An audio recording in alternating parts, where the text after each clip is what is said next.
one's hexagrammatic position is always in flux. Planning is paramount.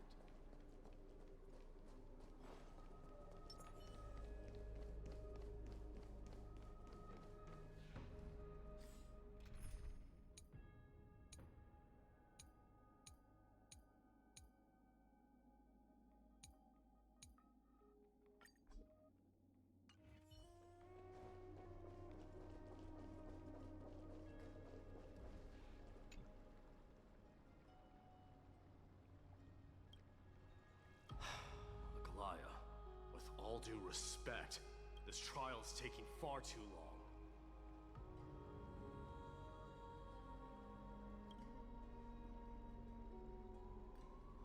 What do you think of this, Trinan? It's not possible to tell for sure what goes on within the vortex. All I can hear are fragments of speech and distant battle cries. Is it Finon's voice? I'm not sure. It's difficult to make out clearly. Wait, no! Lady Trinan. Snowy's voice. I can't hear him anymore. There's a sun-like existence in the trial. It's burning him up! It has come to this, after all. What now? Get ready, my Demos. Plan B. We pull him out when something goes wrong. As I promised you, Aglaya, I will intervene in the trial this time to bring your deliverer out to safety. But that's as far as I will go. Of course. I know this is not the time to demand any more from you. Discerning. All right then. To be as prepared as I can, I hope that the two Outlander warriors can also join me. That might not be a good idea. The core flame trial is many times more complicated than a standard ritual. Even the slightest misjudgment, misstep, or hiccup could result in grave consequences. Our two distinguished guests are not obliged to risk their lives for the flame chase journey. Let me join you instead, Lord Mighty.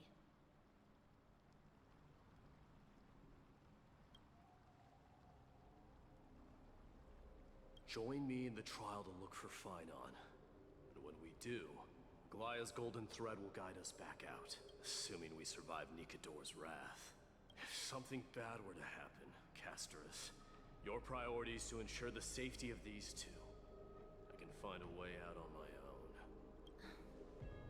Yes, Lord Mighty. Thank you both for your valor. Time to get to work then.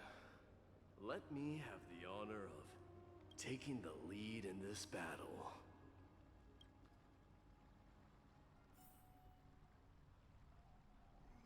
May that warrior be safe from harm.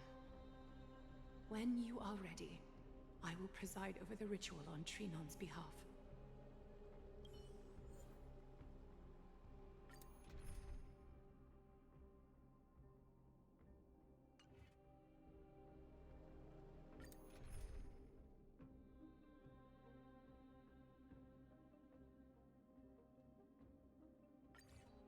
Our reinforcements from beyond the sky, warriors of high esteem.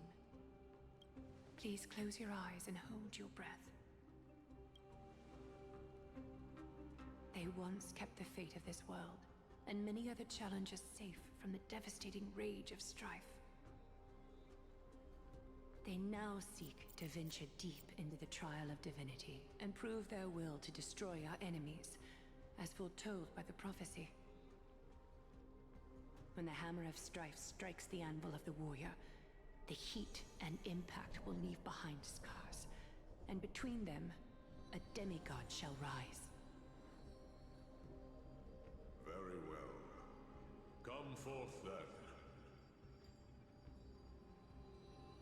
Souls foreign to this realm, and warriors in the making.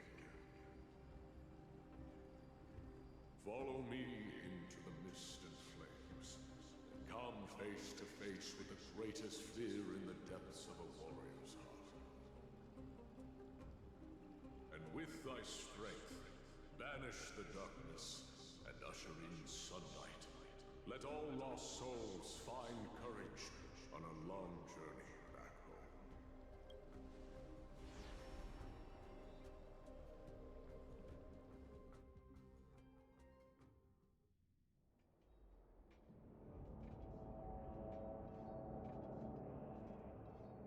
What's the matter?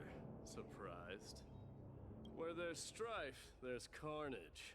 It shouldn't come as a surprise to see such a sight in Nikador's trial.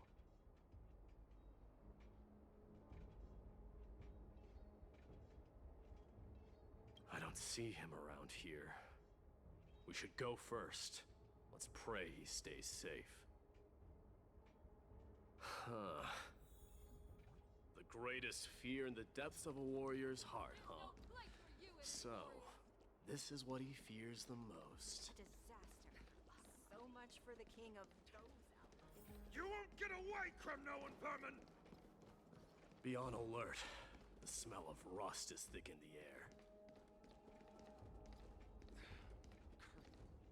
Tell me your name, brute. Your demise shall be a tale I boast about at the feast table. My name is Perdiccas, and I am here to avenge my people.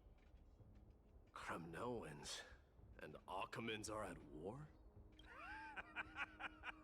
Perdiccas? Even the tragic cries of beasts at the slaughterhouse sound better than your name. Say whatever you like, despicable Akaman. Better to die in battle than return even in glory. May the Kremnoan spirit always watch over me. Foolish brute. I see you're eager to die. Very well then. I shall grant you just that.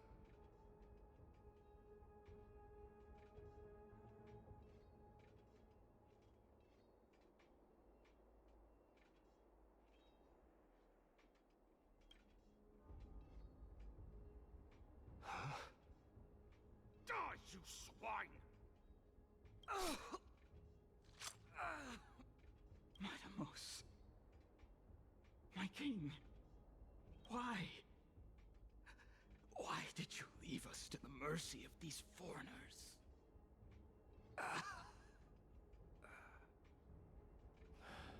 Is this? And you are... Oh. So the Alpha Brute has found his way here. You Kremnoans are all eager to die, huh?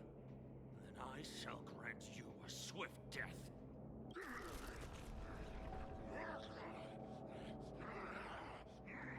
Face your death, cowardly king! This insatiable bloodlust is a product of Nikador's wrath. Time for resolution. Heard the call. Want to head out farewell. Let this place witness glory. Burn it all!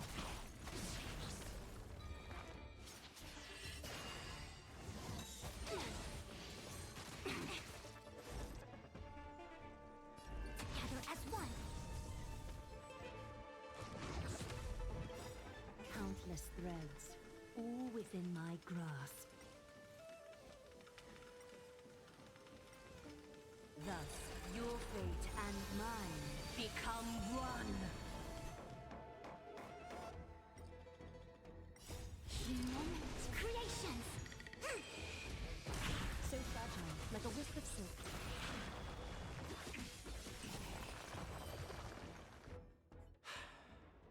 Absurd. I know this Akaman. Strife contorted an honorable warrior into this perverse and twisted being. And that horrible noise. I can hardly suppress my bloodlust when it sounds. This battle cry must have gone to Finon. That's why he lost himself. What a useless fool.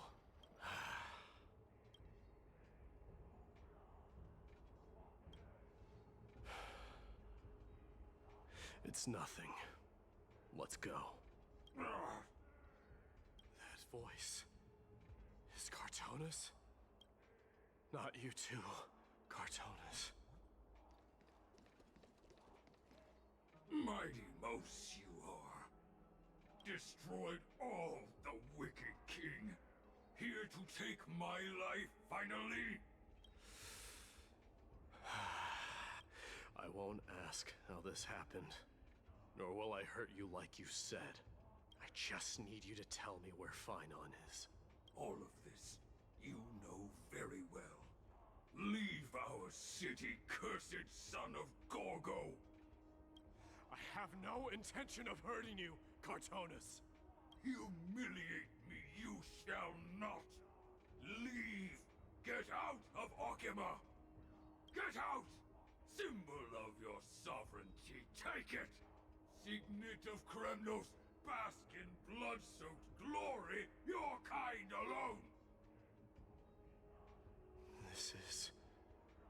Mother's signet? It's here again. I knew it. Ha! Finally gone mad, despicable vermin have. With your mad king, perish together in that maelstrom of battle! Enough! Be quiet! You are not at all Cartonis! Look out!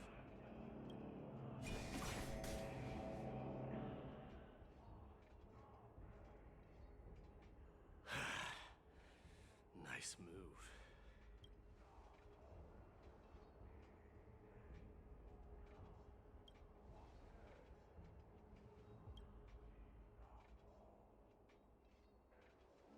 Parted the waters.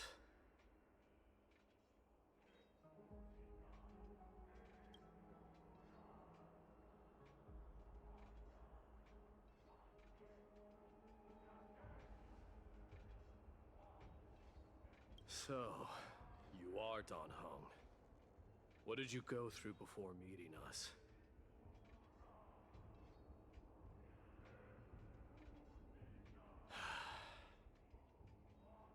You mean you saw your past too?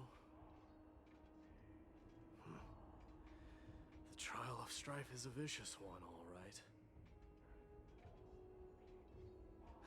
This might not be a single person's trial, but an arena for every challenger to engage their own delusions in a bloody battle. I saw someone from my past a while ago. Someone Finon has never met. We can only hope this battlefield is nowhere as extensive as I imagine it to be. Let's first follow the sounds of battle to their source.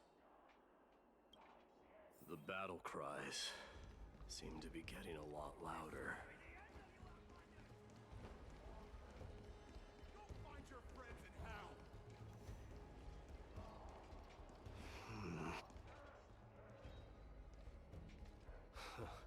Just as I thought. This is where the battle cries were coming from. The true entrance to Nikador's trial.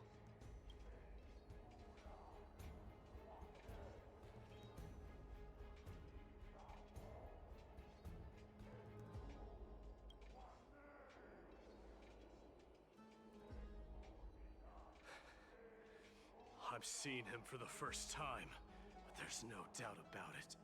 What I'm sensing can only be Strife's bloodlust. The one manipulating this battlefield is Nikador themselves. Mightimus, you are a keen warrior indeed. You know me? The blasphemous prince. Of course I know you, and I happen to know that you're here for the soul of that white-haired warrior. Great. Let's cut to the chase then. Hand over that poor excuse for a sword master, so we can be done with this farce. No.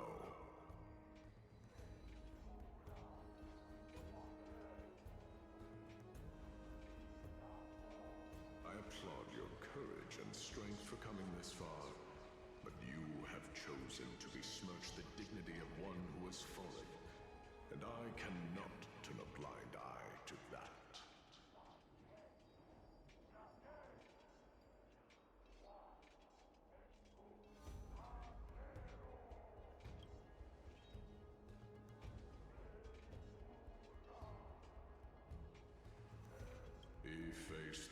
greatest fear in the depths of his heart, and fought with exceptional valor, though he eventually succumbed to the brutal onslaughts. I have since brought him to the rear battleground, and granted him glory worthy of his courage, tenacity, and sacrifice. You wish to take him away? Sure. Pick up a spear and prove that your resolve can rival his. Of course. Cowards who hope to avoid bloodshed are better off disappearing from my sight this instant. Your opinions are of no interest to me, Mad King. If it's a fight you're looking for, then you will get one, Titan. I will put you to rest once more with my curse of immortality. Commendable. Your noble mother displayed the same spirit with a spear in her hands. Don't you dare speak of her. Why not? She challenged the former Kremnos king to a duel, even knowing that it was a deadly trap, all to protect your dignity. Are you suggesting her efforts were for naught? Her death was caused by you, the incarnation of strife. How dare you talk about her past? Enough of this nonsense. You should be wielding your weapon at the god of strife. Battle me and put a swift end to this!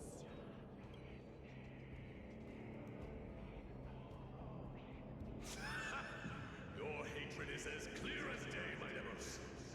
My words must have stung deeply. But thanks to them, I have also come to realize. This is why you killed your father for the throne, only to let your signet sink to the bottom of the Sea of Souls, refusing to let the glory of Kremnos live on. This is why you slew the Strife Titan, only to reject the core flame, letting strife continue instead.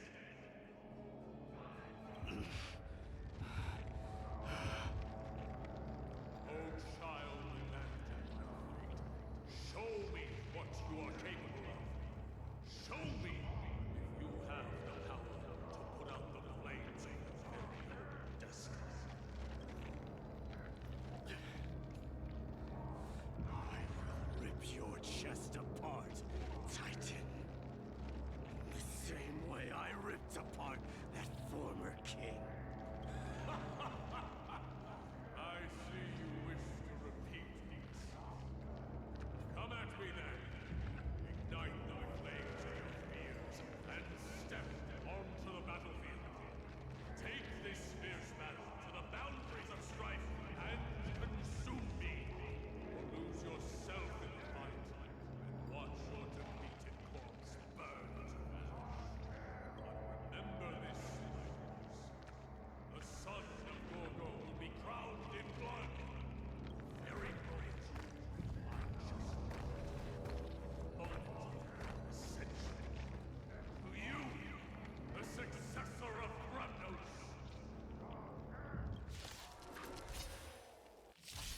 White warrior knew he was no match for him, yet he chose to fight till his very last breath.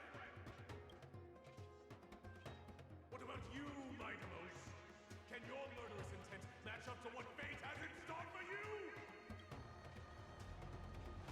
Prove to me that you are worthy of this power. Or kings of Kremnos. This is the power you desire? On your path. Thus our fates become one. All light to be revealed.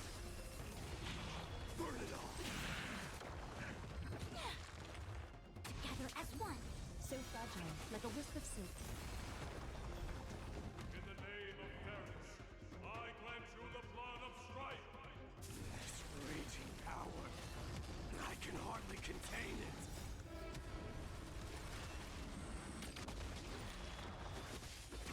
All light to be revealed.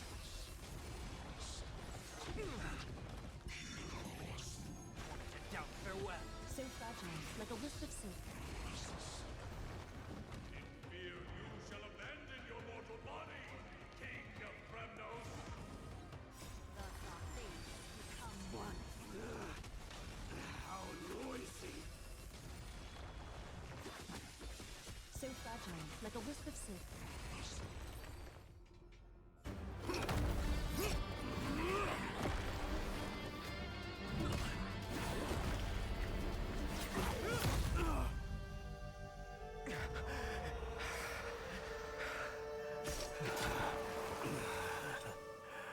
Found you.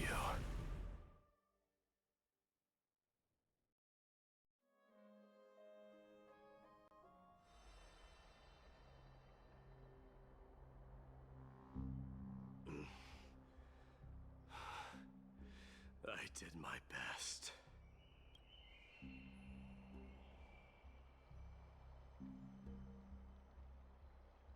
There's no need to worry. His soul is in a stable condition. With ample rest for both body and mind, he'll be up and about in no time. The greatest fear in the depths of his heart. Lord Finon must have been forced to relive his past during the trial, and revisit his homeland that had fallen to the Black Tide. In all likelihood. That is correct. He was willing to entrust the core flame to the Chrysosayers, because he was also pinning his hopes on us, to succeed him in shouldering the responsibility of resisting the Black Tide. It is one of the culprits that drives the people of Anvorius to madness. It was during the Era Bellica that this unspeakable thing first appeared, like a plague, alongside the three titans of calamity. Nobody knows where it came from or how it came to be. What we do know, however, is that it is steadily encroaching upon what little remains of this tranquil land, much like a rising sea closing in on an island from all sides. It is for this very reason that it became known as the Black Tide. Those who succumb to it lose their reason and humanity, becoming vicious, mindless monsters. Mortals are not the only ones susceptible to its influence. Even gods and titans cannot escape from it. According to Naius, Nikador, though one of the embodiments of calamity, also bears the responsibility of fending off the Black Tide. Perhaps that is also why Lord Finon threw himself into the trial of strife so readily.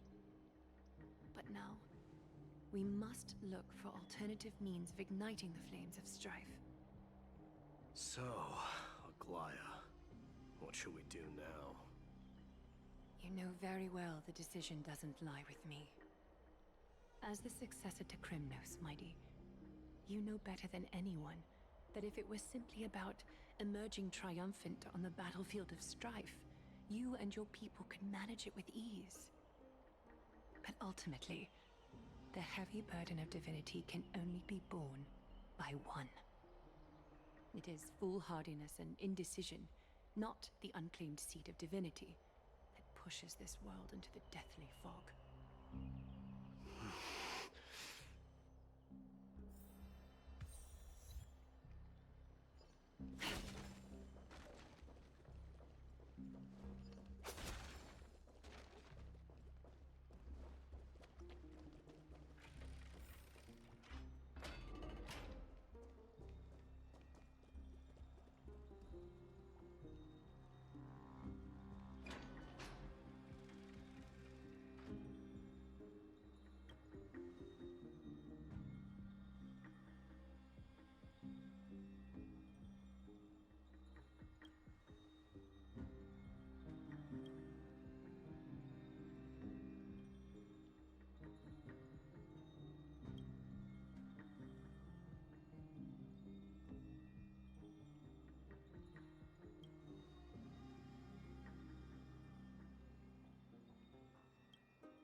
D.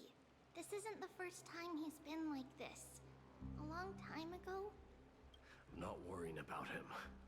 Oh, alright. You're a little quiet, though.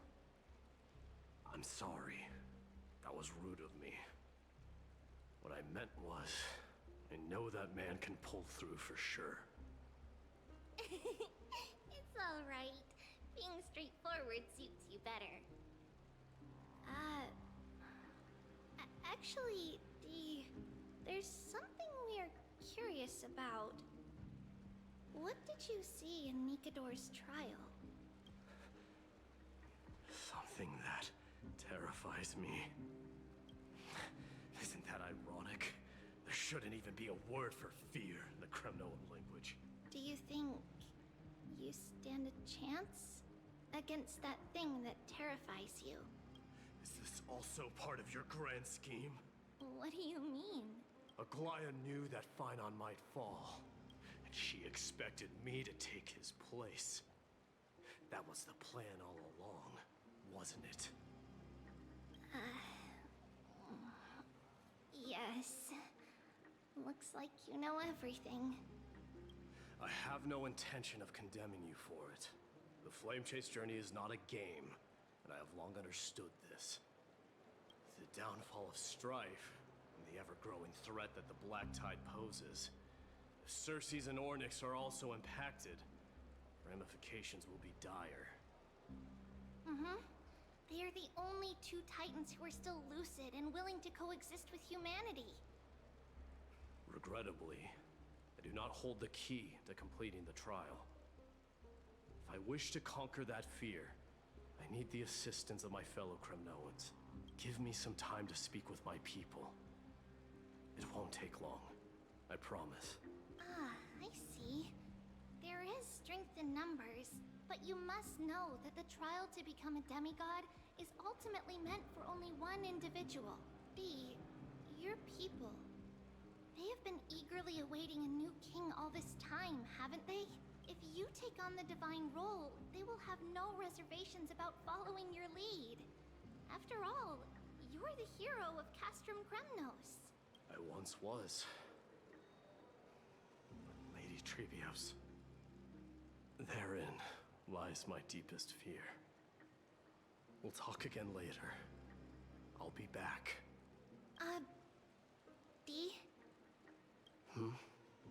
Regardless of what happens, we will always be there for you. Thank you.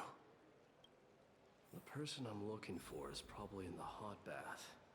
I should go take a look. Regardless of what happens, we will always be there for you. Thank you.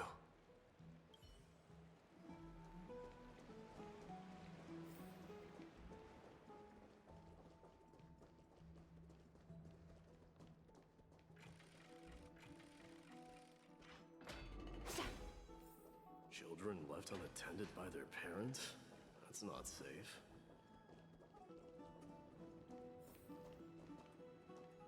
You shouldn't run around in here, kids. Hey, it's the Crown Prince! Are you also here for a bath? I want to hear stories about your feats on the battlefield. The Crown Prince? Are you Kremnoans? Yeah, we are! The grown-ups said we used to live next to the arena. Well, next to the parts next to it anyway. My dad is a centurion with the Hydra Lancers, and my mom is the bravest warrior in the God Shield Brigade. We used to get tons of silver coins from Mr. Crateros. My parents are serving in the Holy City garrison now. As warriors of Kremnos, they're braver than any Achaemen. Why are you kids here alone? Where are the grown-ups?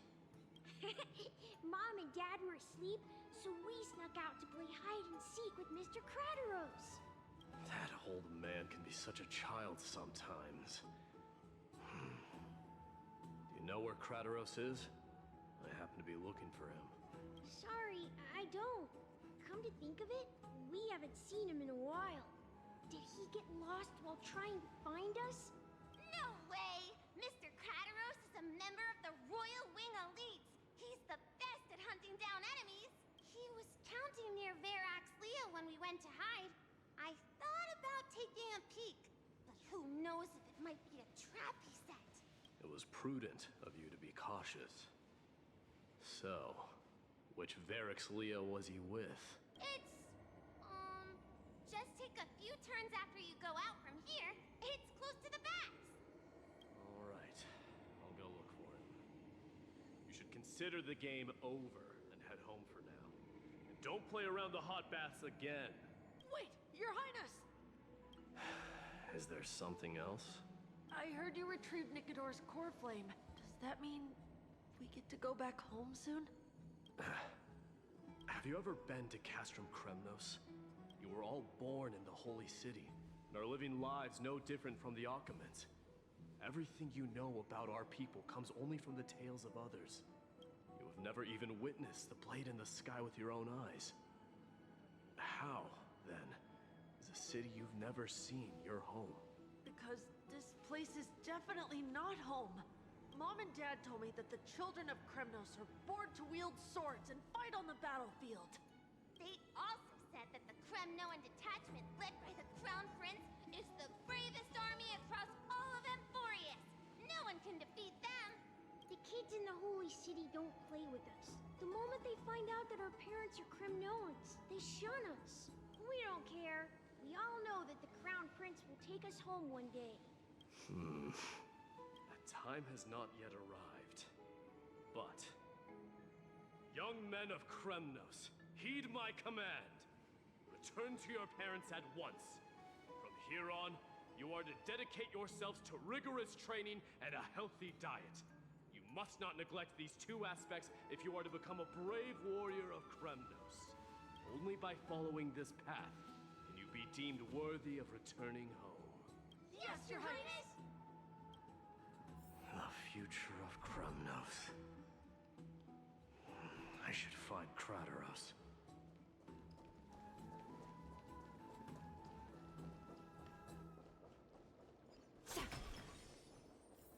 There he is.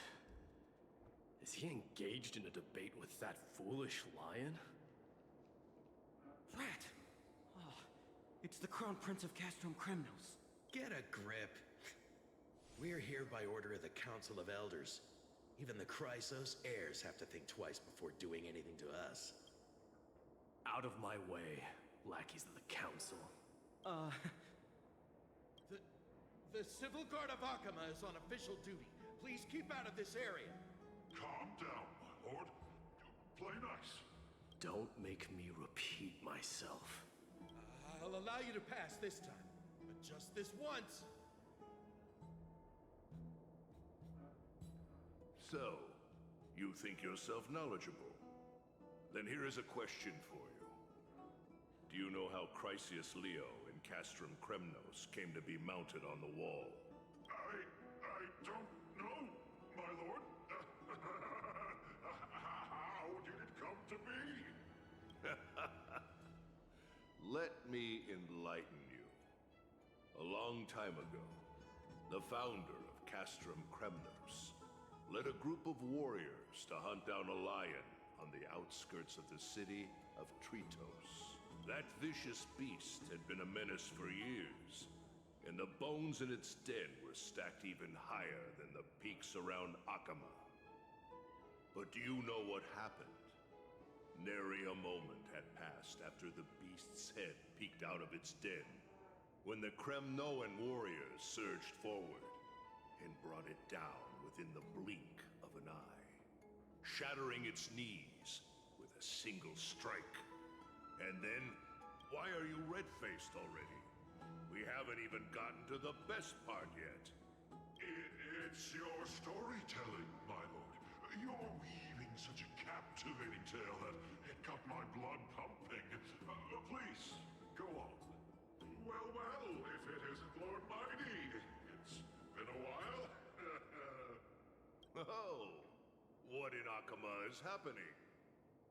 To what do I owe the pleasure, son of Gorgo? Krateros. My esteemed teacher. Let's talk somewhere else, Mighty Mos. I'm tired of speaking with this silly lion. What about the Council's informants? Those two hyenas are nothing but scavengers of rotten meat. They couldn't bite even if they tried. They can follow us if they want to. Let's go. Wait, so how in the world did Chrysius Leo get mounted on the wall? Keep up with us, you hyena. Oh, sorry. I meant officers. Hey, old man, how dare you? Calm down. Calm down.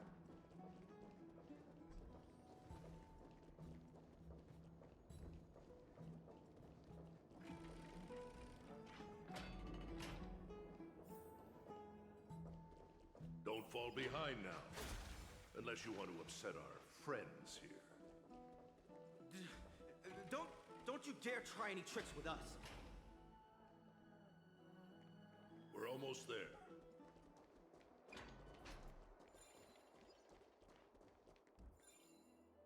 Why have you stopped? This is a nice spot for a private chat. Shall we, sir? Let's do it. What are you up to? Someone help me! Some privacy at last. So, tell me, why have you come to seek this old man's counsel?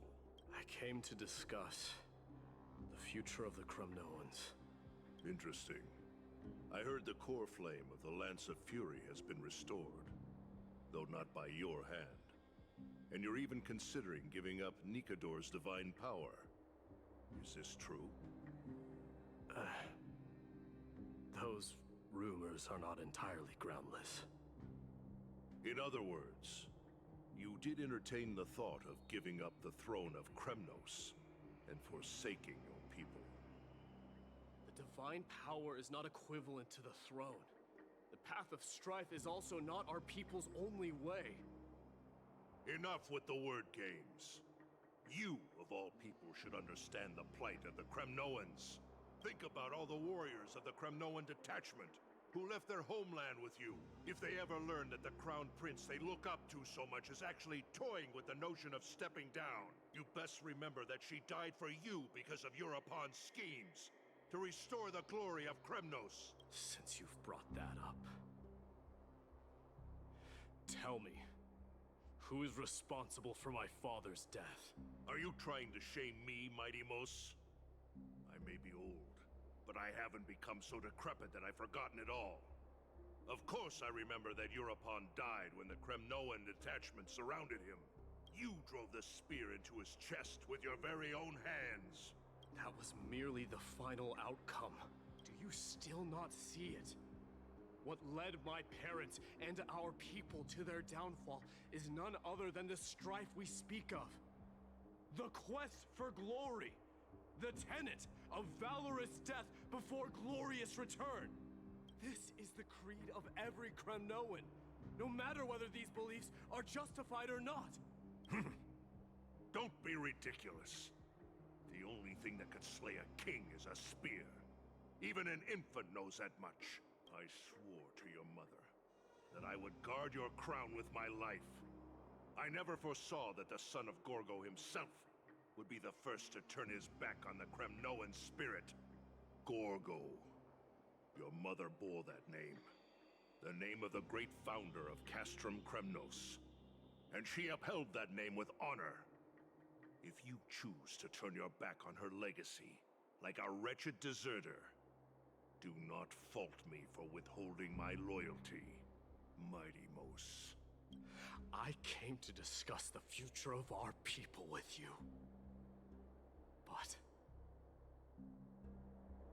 it appears this is not the right time yet. Go, Mighty. Ha! That's what those Chrysos heirs call you, isn't it? Go down the path you have deemed correct. Deep down, you have always been one to do as you please. And I am well aware that no one can deter you once you've made up your mind. But don't you ever dream of renouncing the traditions of Kremnos. We may reside in Akama now, but we remain eternally bound to strife by blood. Bloodlines no longer hold any significance in this era of destruction.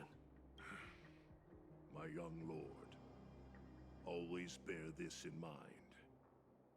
Never reveal your vulnerabilities to anyone.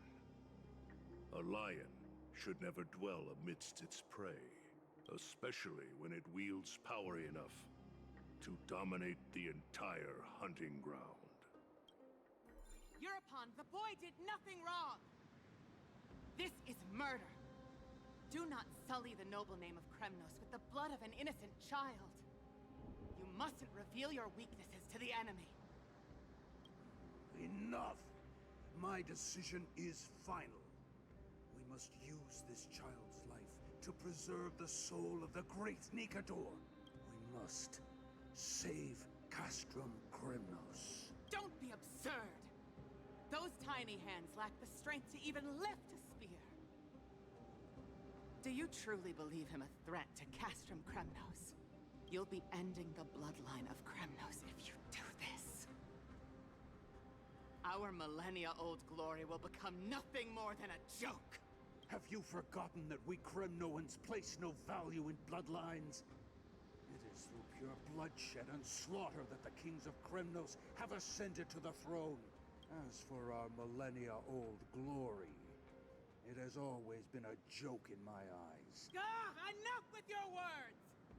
Among all the kings of Kremnos, which one did not inherit the crown only after plucking it from the lifeless body of his father? But listen to yourself now. Do you truly believe you can cleanse the blood from your hands through mere words alone? Nay, quite the contrary. I will end this cycle of bloodshed. Starting with this child. With these blood-stained hands, I will end it all. Your failure is inevitable, Eurepon. You are just a coward who can only raise his blade against his own child! A beast that murders his own kin. Royal Wing elites and Ephors of Kremnos! You cannot sit idly by and watch this atrocity unfold. If you consider yourselves the honorable sons and daughters of Gorgo, then take up your spears and join me in putting an end to this bloody charade! Does anyone else have any objections? If so, come forward with your spear and prove your mettle. Understood. 5, 4, 3. No one dare stand by my side. Cowards! Has that crown stripped you of your courage? 2.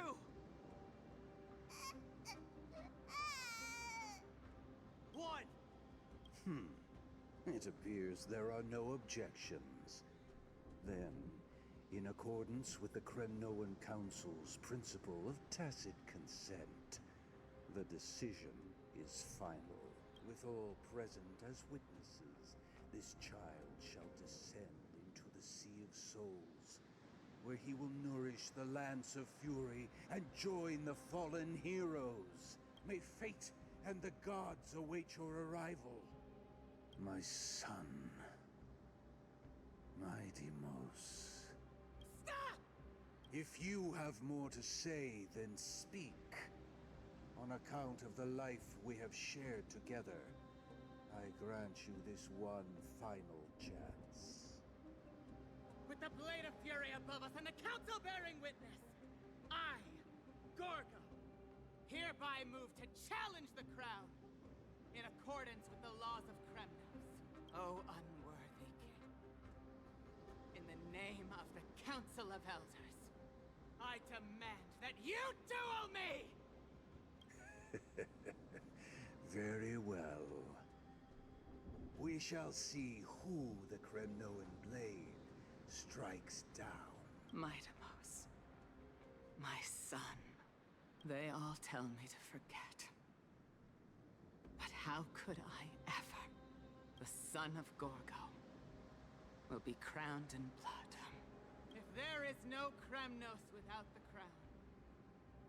Then I shall seize the crown and smash it to pieces to bring the people to their senses.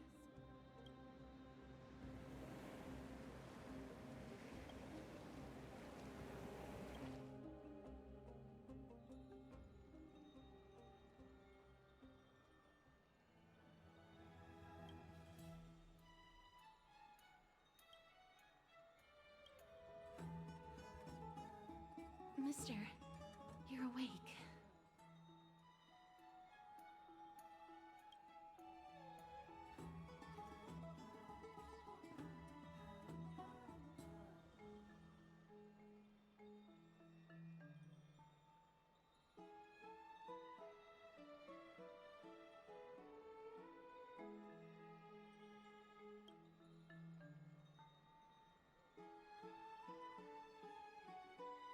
That's a complicated question.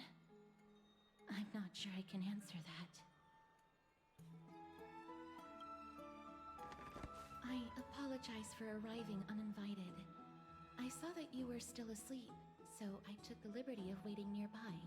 I bring a message from Lady Aglaya. She has prepared a gift for you and Dan Hong, and wishes to present it to you in person.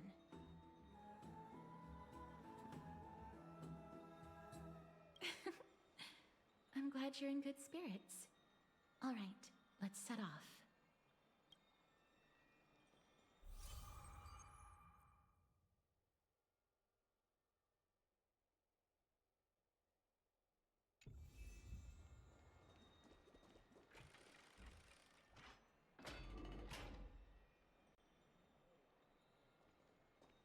The baths are bustling. Now that Nikador has fallen, the soldiers in the city can finally catch a break.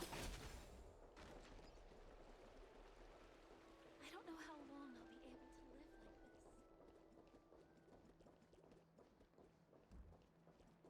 this. Is that Lady Treby and Lady Trianne? You must have forgotten. This is a precious relic from our hometown. We definitely all saw it back then. Trianne, this is a counterfeit. We both know it's impossible for something this fragile to have survived all those years in one piece. Nothing is impossible. We are fragile too, but we still got through those sad times. Look at that color and how it glitters in the light. It's exactly as we remember it. Why won't you buy it? If someone else gets to it before us, we'll miss our chance forever. Calm down, Trianne. You need rest. Please, there's no need to fret. If you need more time to make a decision, I can put this aside for you until tomorrow. Or until you're ready? No, it's all right. Trianne is just... She'll come to her senses tomorrow. We'll be off first. Trianne is just... what? Trianne is super mad, that's what! You've forgotten! You've forgotten all about Mama! Mama gave us something just like this before! Trianne...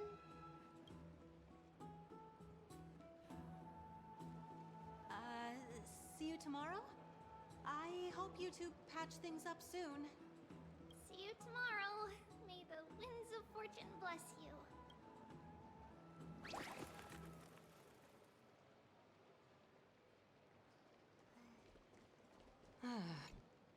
Excuse me, if you don't mind, could you tell me what Lady Treby and Lady Trianne were discussing just now? Oh, it's Miss Castoris. It's been a while. Well, honestly, I'm not quite sure myself. See, I have a little hobby of collecting handicrafts. Some time ago, I found this trinket being sold at the Marmorial Market, and bought it to use as decoration at my stall. When Lady Treby and Lady Trianne walked by earlier, Lady Trianne happened to catch sight of it, and promptly insisted that it was a precious memento from her hometown. But Lady Treby believed it to be a counterfeit. She said it couldn't possibly be from Yanisopolis. The likelihood of such fragile glassware surviving the Chrysos War is simply too low. For some reason, Lady Trianne became awfully upset after hearing that. I see. Madam, would you mind selling this trinket to me? Certainly. It's just... if it truly is a relic from Yanisopolis, it could be worth a small fortune. Miss Casterus, I'm running a business here after all, so... I understand. Feel free to name your price.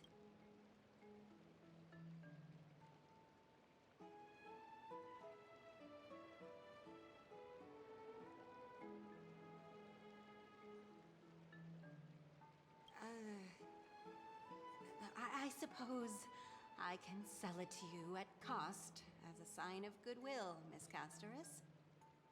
Just promise to support my business in the future. Much appreciated.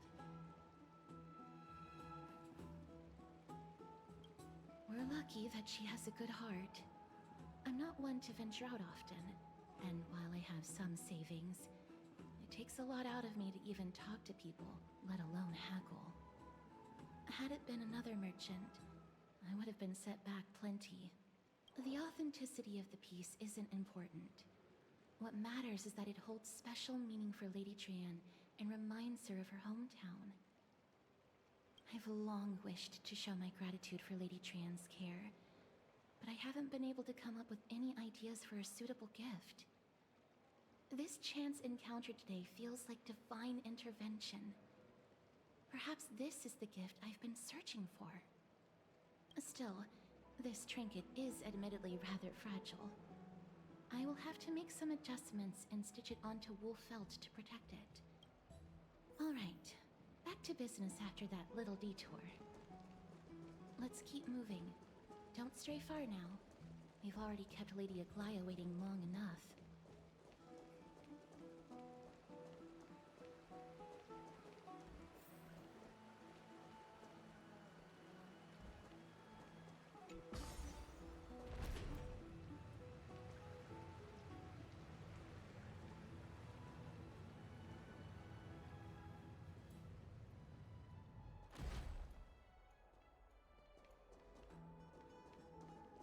It seems your friend arrived before us.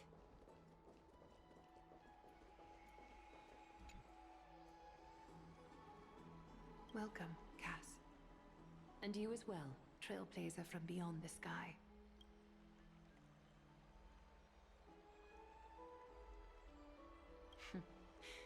Your companion here kindly explained the meaning behind the name to me earlier.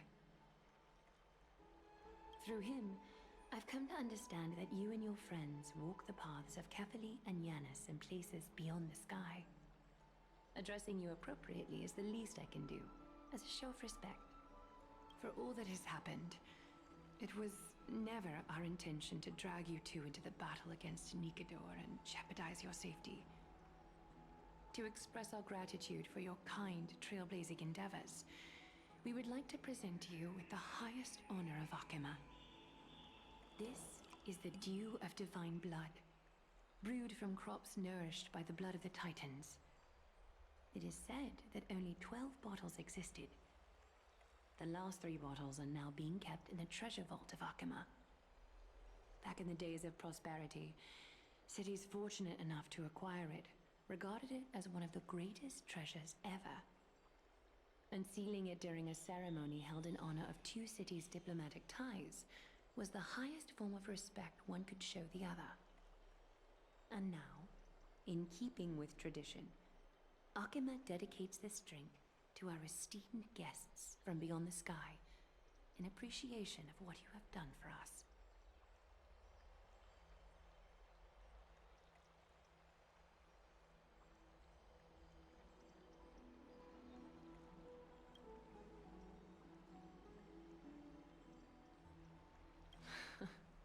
Very perceptive, Mr. Dunhung. Your heroic deeds have proven that you come in good faith. With the dew of divine blood as testament, we wish to forge an alliance with the Trailblazers.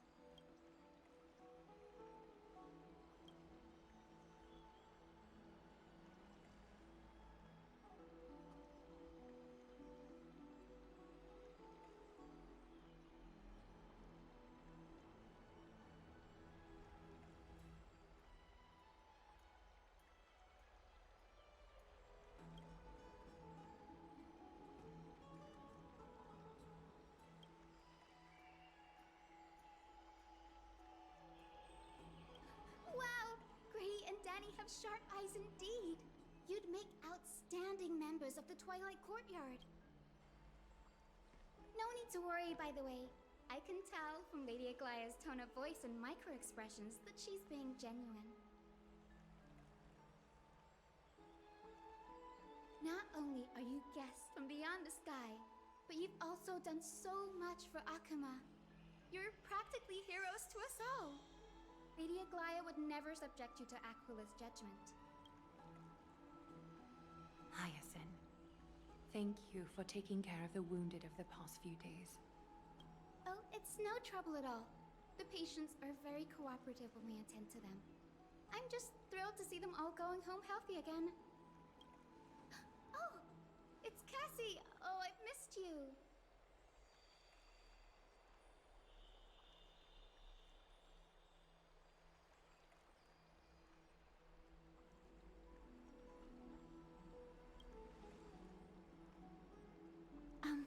Miss Hyacinth, about that nickname, could you... Oh, don't be shy. It's a cute nickname.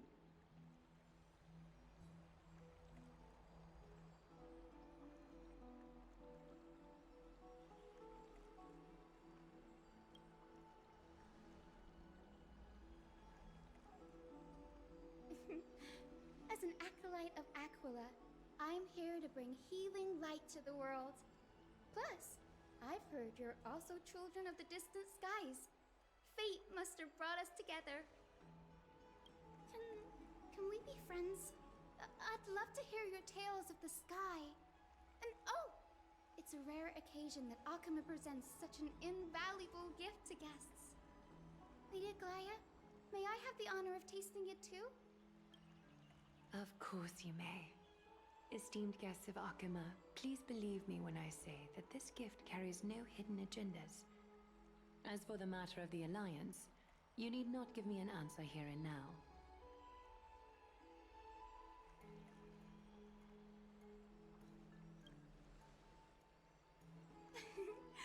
You're mistaken. The capable Lady Aglaya doesn't need my help with things like this.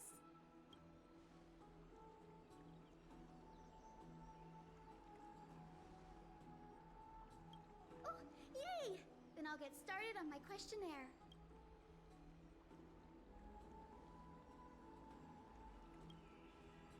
Allow me to do the honors. This young lady is Hyacinth, assistant lecturer of the new sporists at the Grove of Epiphany and head nurse at the medical institution known as the Twilight Courtyard. Many of the Chrysos heirs suffered injuries during Mikador's attack on Akuma, so the Grove sent Lady Hyacinth to treat the wounded in Akuma. But what I'm really good at is helping people sort out what ails their mind and spirit. If you're ever feeling troubled, come find me.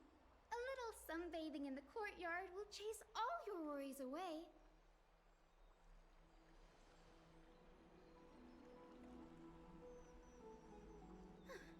Well, it looks like everything's sorted out now.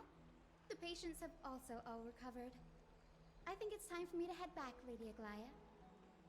I would love to keep you in Akuma for a few more days, but I would hate to provoke the ire of the Grove. As it happens, Akuma intends to send a messenger to the Grove for updates about the research on the Black Tide. We also want to communicate our desire to discuss the retrieval of Circe's core flame at the earliest convenience. Oh, that sounds pretty serious. Lady Aglaya, you can't be asking me to... No need to fret. We won't put you on the spot. Trianne will be going there as the diplomatic messenger of Akuma, and Castris will be accompanying her. I happen to have a few questions for Professor Anaxa as well, regarding the missing Titan Thanatos.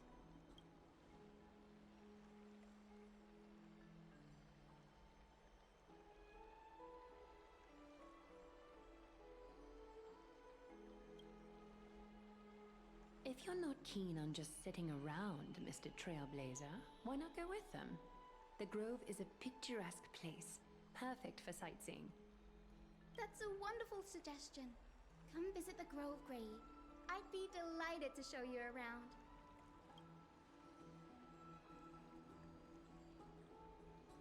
In that case, do bring this spindle along with you. This tool, called the weft, is used to spin thread and has been passed down in my family through generations. Though it doesn't see much practical use nowadays, it's become a symbol of great significance. In this respect, it is the perfect token to represent my will. If you encounter trouble at the Grove, just take this out and show it to them. While you're in the Grove, the golden thread of the weft can also render all things around you visible, regardless of whether they're corporeal or not, allowing you to see things as I would. Castorus knows this too. Make good use of it. Trian is already waiting for you at the outskirts of Okima, so I won't keep you any longer. May your journey be smooth.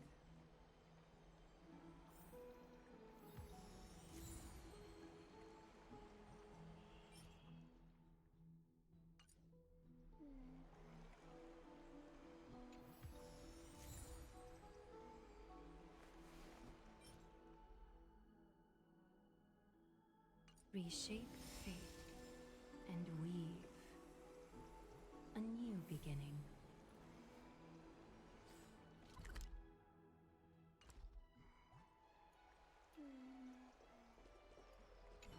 I'm glad to be in your company again, mister. Oh, I came here with a colleague from the Twilight Courtyard. I've asked her to pack her luggage in advance, so she's already waiting for us by the city gates. Let's go meet up with her.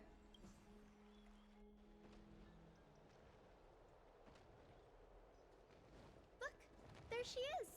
And Lady Trian. But who's that they're looking at?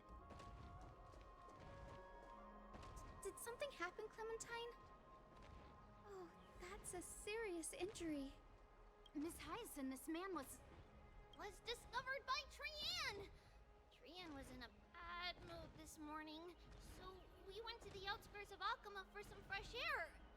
But then we found him collapsed on the roadside. Trian knows the city has good doctors, so Trian brought our new friend into the city to look for a doctor. I was waiting here for Miss Hyacinth when I bumped into Lady Trian.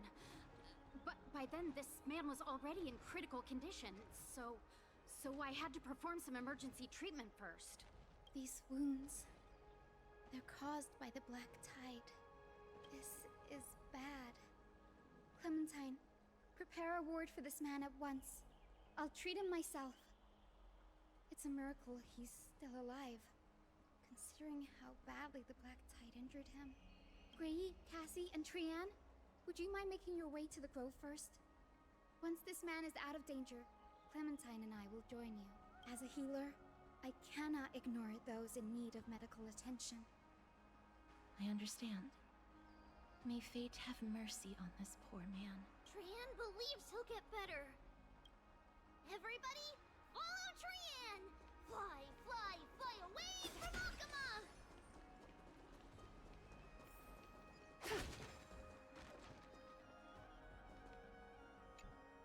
Down this road we go, to the skies we fly, leaving Okima behind! Little Cass, little Gray, are you ready?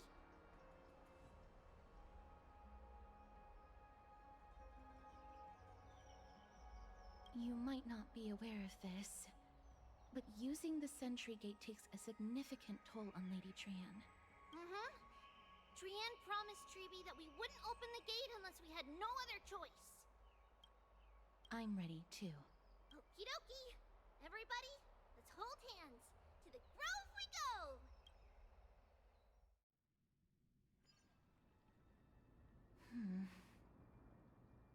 It's harder than I thought to sew gemstones onto wool felt.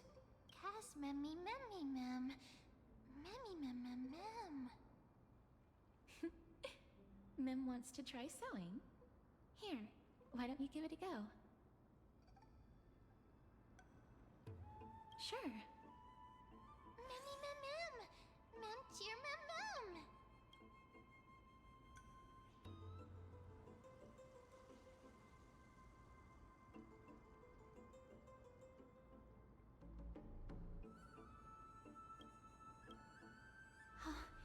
This is amazing. It seems as if their voice has become more intelligible after the battle with Nikador. After spending the last few days together, I feel like I'm gradually gaining the ability to understand what they're saying. Even if it's just a little. Memmy, mem. Memmy, mem. Memmy, mem. Memmy, mem. Memmy, mem.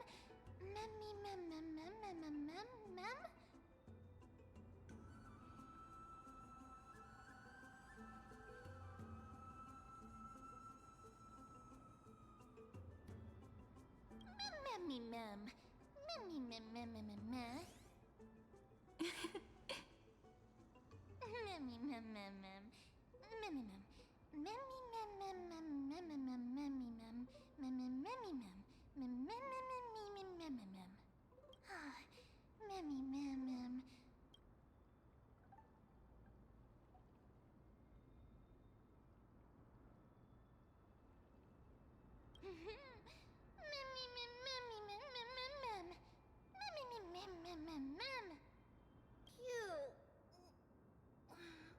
Is everybody awake? Little Gray, little Cass, and a little pink puppy? Mem. It's already action hour. Lady Trian, I hope you're well rested. You were talking in your sleep. Did you dream of many things? Sleep talking? What did Trian say? Something like, Mommy, doll with sword, let's fight together. We'll be brave. Ugh, it's so embarrassing. Please don't make fun of Trian. Of course not. Wasn't Lady Trian's mother also the Holy Maiden of Yanisopolis? Uh-huh. Mama was the strongest Holy Maiden in all of our history. She also gave us the prophecy of deliverance. And she had red hair that looked like a cute red mushroom. But Trian can't remember what Mama looked like anymore. Not even in the dream just now. Memmy, mem. Memmy, mem. Memmy, mem. Memmy, mem.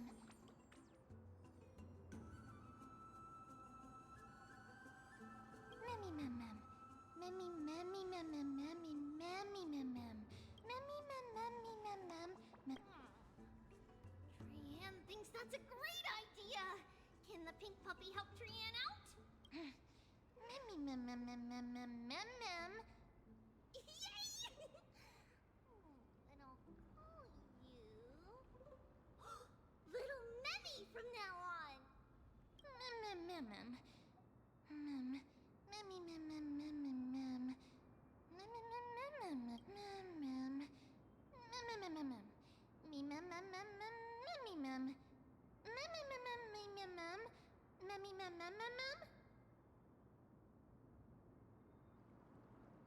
Okie dokie!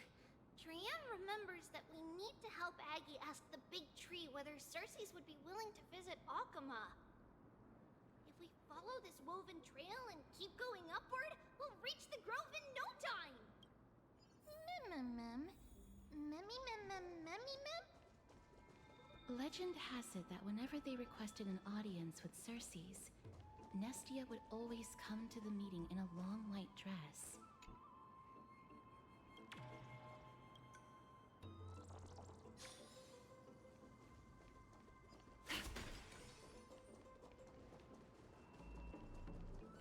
Look! A huge tree! It's... Ma'am...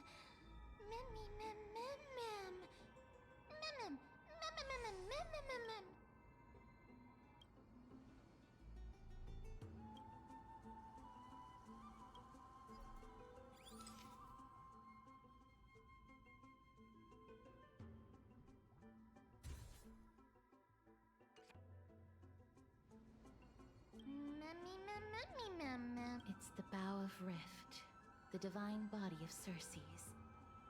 Flora began to grow where they planted their roots, and this flatland basin upon which we stand gradually became a large, verdant forest.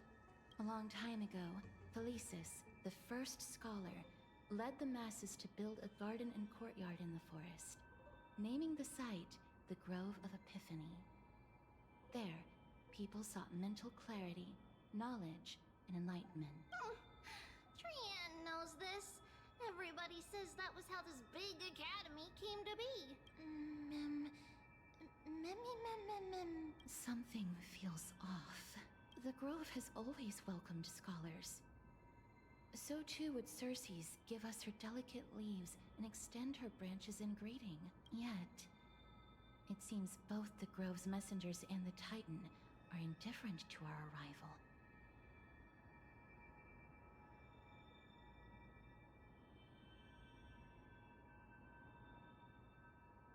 There should still be a way in. I'm just a little surprised. Maybe everybody's still asleep because classes haven't started yet. They don't want to be disturbed, so they shut the entrance.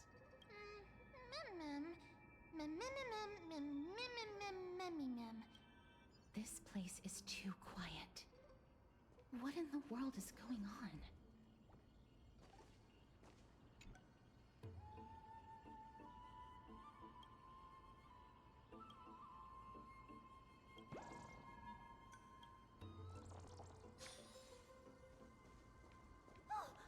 Trianne found it!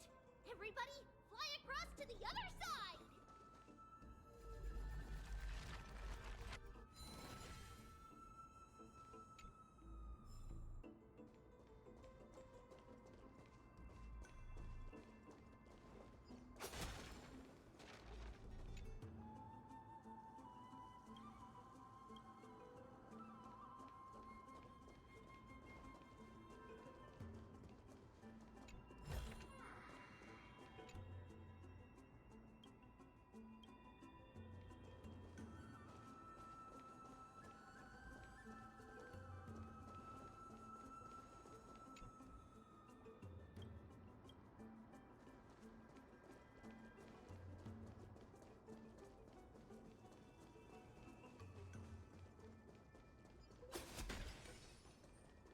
The entrance on the other side.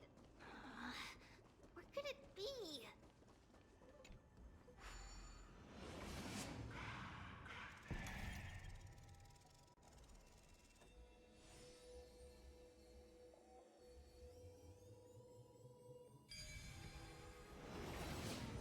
Valkyrie's eyes are so sharp!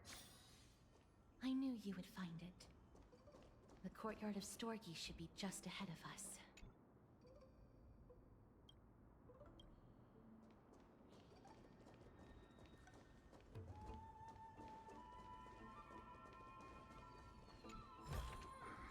A gentle texture and a fine craftsmanship.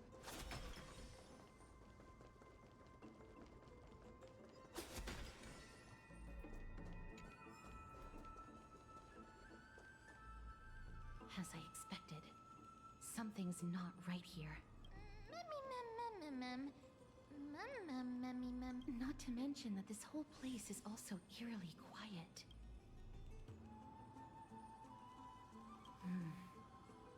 That's possible.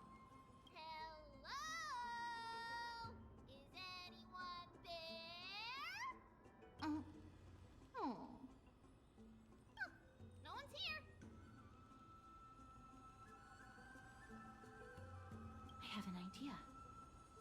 Lady Trianne, could you lend me that golden spindle? Do you remember? Lady Aglaia said this. While you're in the grove, the golden thread of the weft can also render all things around you visible, regardless of whether they're corporeal or not. This is achievable because the grove is not only where the roots of Circe's are, but also where the chrysalis of gold manifests. Oh, Nestia, with the weft as my vow, I beseech you, entwine my body with your golden thread and affection.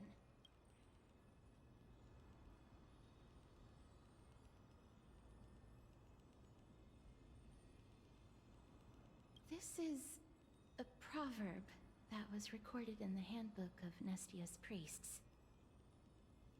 If I'm not mistaken, we should be able to draw power out of this butterfly exuvia with the golden thread. There isn't a reaction. Did it not work? But that shouldn't be. Memmy. Are they white dryad flowers?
A gentle texture and a fine craftsmanship.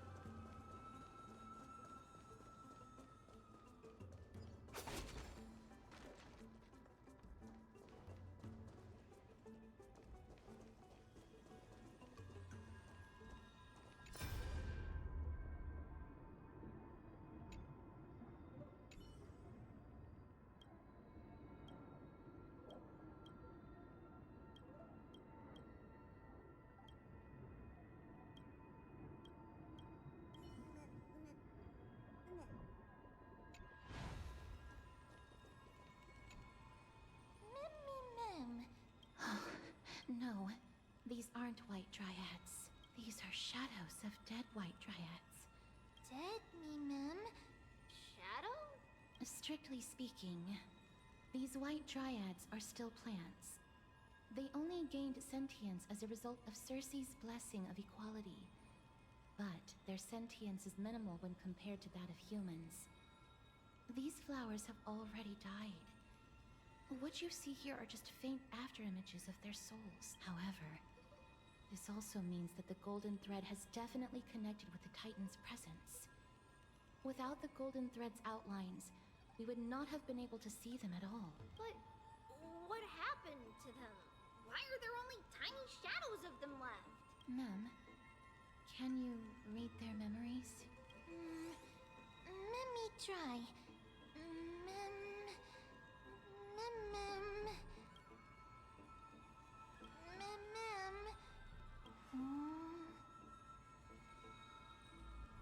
Black cloak, sword toward the great tree.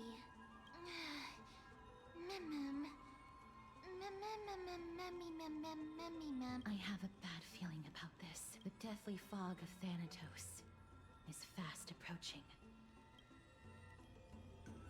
Oh! Trianne will be on high alert!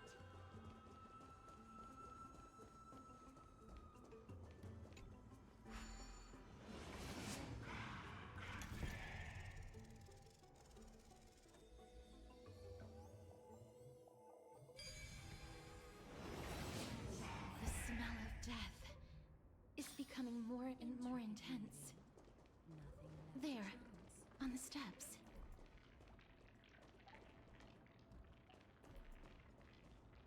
This looks really scary. Memmy mem. Memmy mem. Memmy mem mem mem memmy mem. No, it's neither of those. This is a creation of the Black Tide. Such creatures are formed when living beings are corrupted and turned into deformed hollow husks of their former selves. Everybody, stay alert. Regardless of what has happened to the Grove, the fact that we're seeing the remains of a Black Tide creation here definitely doesn't bode well. Should we inform Aggie about this? Mem. Memmy mem. Memmy mem mem mem.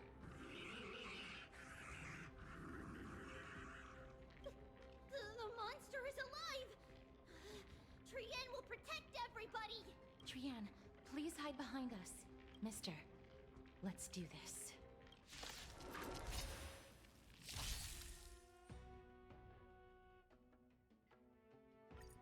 As expected, the words black, sword, and cloak. They're talking about the Black Tide. All lies to be revealed. I go to Westland! Let me go!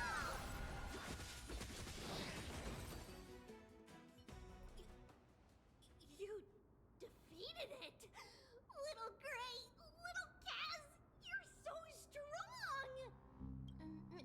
Memmy mem mem. Memmy mem mem. Memmy mem. To think the Black Tide has spread this quickly to the Grove despite its remote location. I'm afraid a world where strife has fallen is far more dangerous than we ever imagined. Oh no! Does this mean that Akuma is also in danger? Looking at this mess, it seems the scholars at least succeeded in fending off the first wave of attacks. But at what price?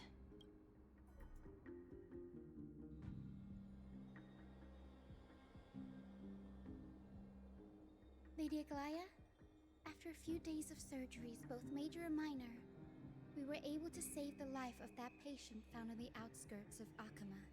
Thank you again, Hyacinth, for your hard work. The scarring of his organs was especially severe, a result of the Black Tide's corruption. It's a miracle he's even survived. Don't stress yourself out over this. You've already done everything in your power to save him. There's no need to hurry to the Grove either. You deserve a good rest now. Tribi, I have some things to tell you as well. There's something strange about where that patient came from. He is not Akuman. The way the stitches on his clothes are hidden is quite unique. Such craftsmanship is undeniably from the Grove. The Grove? You mean... Now that I think about it, Castress and the rest should have arrived at the Grove by now. Trienne just got in contact. The Black Tide has invaded the Grove. We haven't detected any survivors, even with the help of the Golden Thread. What should we do, Aggie? The Black Tide is posing an even greater risk to us now. I did not expect the Grove to be the first to be impacted, though. Can they tell where the core flame is right now? We see it. The core flame is still there, but... But... what? But they can't say for sure whether the Titan has also been corrupted by the Black Tide. Please let them know that for now, the most pressing task is to identify the core flame and transfer it to a safe place as quickly as possible. We must also search for survivors and find out exactly what happened to the Grove. Oh, and find Anaxa. Unless something went terribly wrong, he should still be alive. They've set off.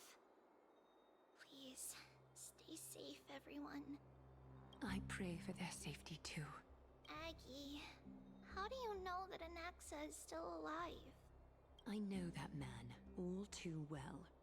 If that blasphemous performer knew that he was not long for this world, he would most certainly try to seize the core flame and drag the Titan down with him. Is this a joke as well? No, I'm being serious this time. We're facing threats from both within and without Akima. The merciless carnage may have ceased, but Akima's nemesis continues to sharpen their blades even now. They may have even prepared the gallows from which to hang us already. You mean... Even if the divine authority of strife is as yet unclaimed, the Black Tide is advancing more rapidly than I expected. Alas, it's too late. The Council will likely take this opportunity to do something... All right. Should I inform Hyacinth about this? Not for now. She must be exhausted after performing surgeries non-stop for so many days. I don't want to overwhelm her with this bad news. We can only hope that the Grove weathers this crisis with as many survivors as possible. That being said, based on the condition of this patient, Tribi, we should prepare for the worst. It's likely he is the only one who managed to escape from the Grove against all odds. Everything will be fine. The people at the Grove are really smart. They'll definitely be able to chase away the Black Tide. How should I put it? Lady Aglaya doesn't trust Anaxa at all.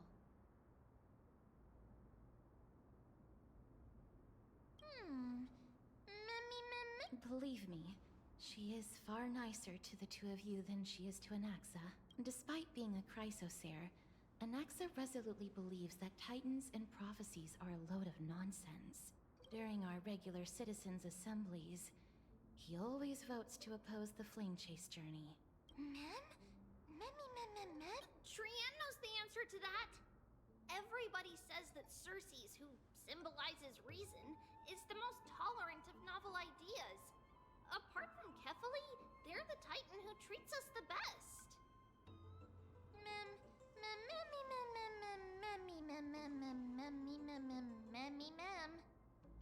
Yes, that is how we formed. With the exception of Orynyx, that is. They didn't lend us their power willingly. That is true. It's also fortunate that these gods weren't corrupted by the Black Tide and did not descend into madness. Trian believes Circes will be alright. After all, everybody says that the people of the Grove are really smart. So, Little Gray and Little Cass, just leave the task of finding Anaxa and everyone else to Trian. It's easy for Trian to look for people because we can fly. Good idea. In that case, please bring the weft along with you, Lady Trian. The golden thread will be much more effective from up above. Please promise us that you'll take care of yourself. Okie doke. If Trian gets in trouble, we'll look for all of you. In return, if you get in trouble, remember to call for Trian, okay? We'll come right over and open the gate for you. That's the other thing I wish to mention. Do not open the gate unless you have no other choice, Lady Trian. Your body is not in good shape at the moment. Okay. We will keep that in mind. Trian was just trying to help. Of course, we know that. After all, Lady Trian is a demigod, the most powerful among all of us here. Remember all those brave heroes in the tales you've heard. They would always save their strength until the very last moment. That way, they could ensure that nothing went wrong with their plans. Isn't that right? Mm-hmm. In that case, brave Trian shall clear the way for all of you.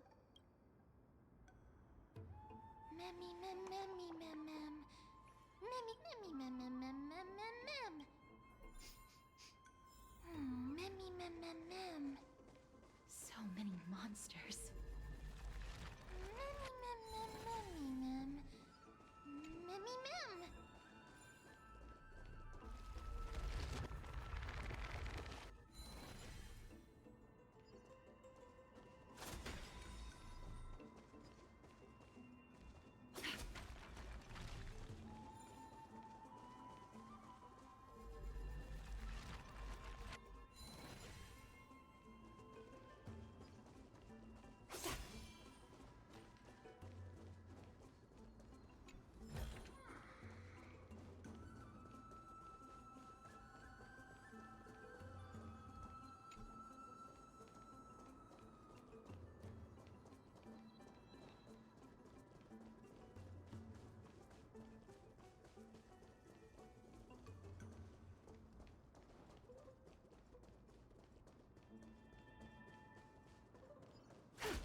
Memmy ma'am.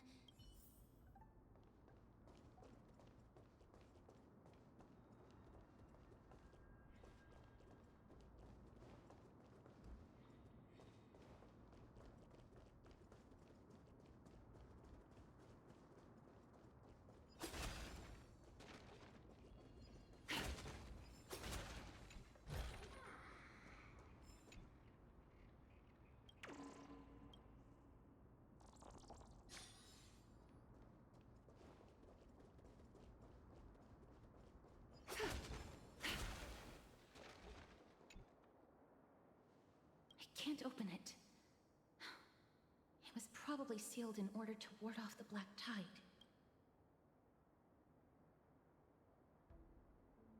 Save your energy.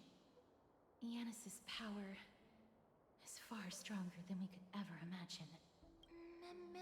Memmy ma'am. Are you serious? Just a mere door, and your first instinct is to call on the gods? Memmy! Before you try unlocking the door, perhaps you should first find a way to clear the fog that clouds your vision. Memmy!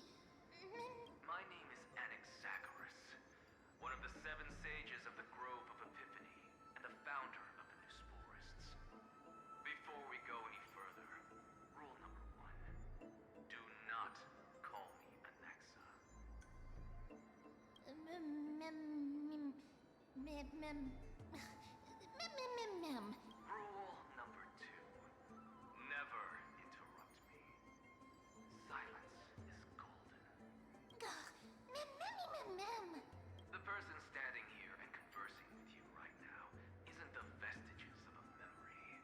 Rather, it is the culmination of the greatness of science and the pure, irrefutable, and undeniable exalted truth. Through the wonders of alchemy, I have shattered my soul. Oh, mem. Nothing is impossible.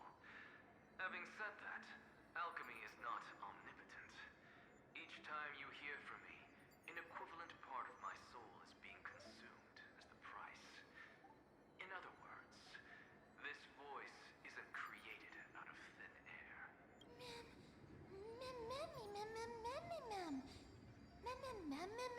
That's because my precise calculations account for every possibility.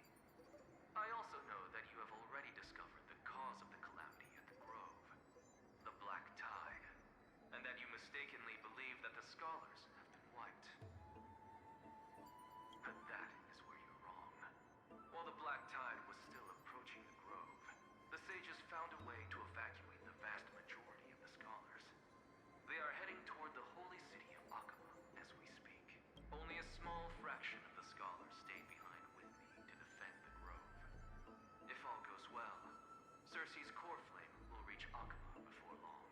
But since you have accessed this message, something unforeseen must have occurred. For now, you should continue onward to the Luminary Throne, where you may retrieve the core flame. And our mortal remains. And now, the objective is complete.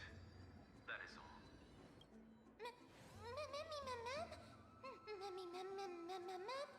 Mister, judging from your reaction, you must have found a useful memory. Professor Anaxa? That's a lot to digest at once. I'm sorry. Please give me some time.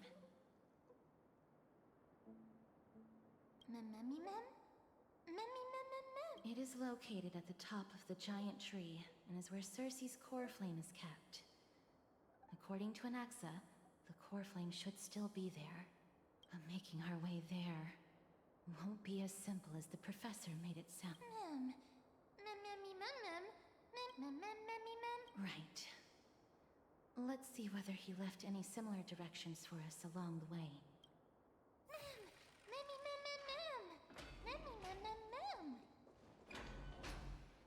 Alchemy is truly incredible.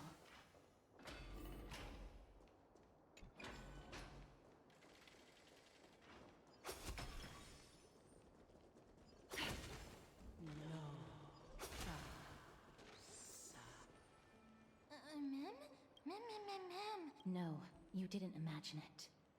I heard it as well. I'm afraid that someone's probably nearby. As we are unable to ascertain whether they are friend or foe, we better remain cautious.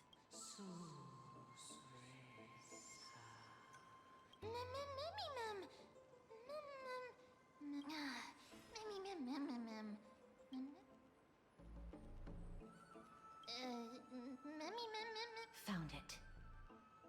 The voice is coming from over there.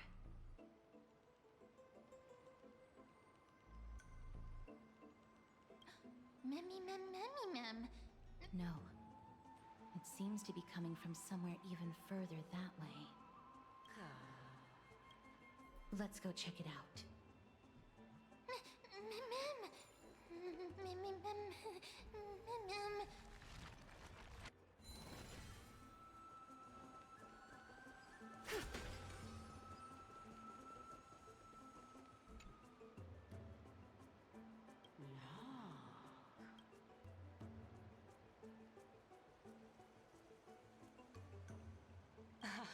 Regardless of what you do, a stone won't be able to speak.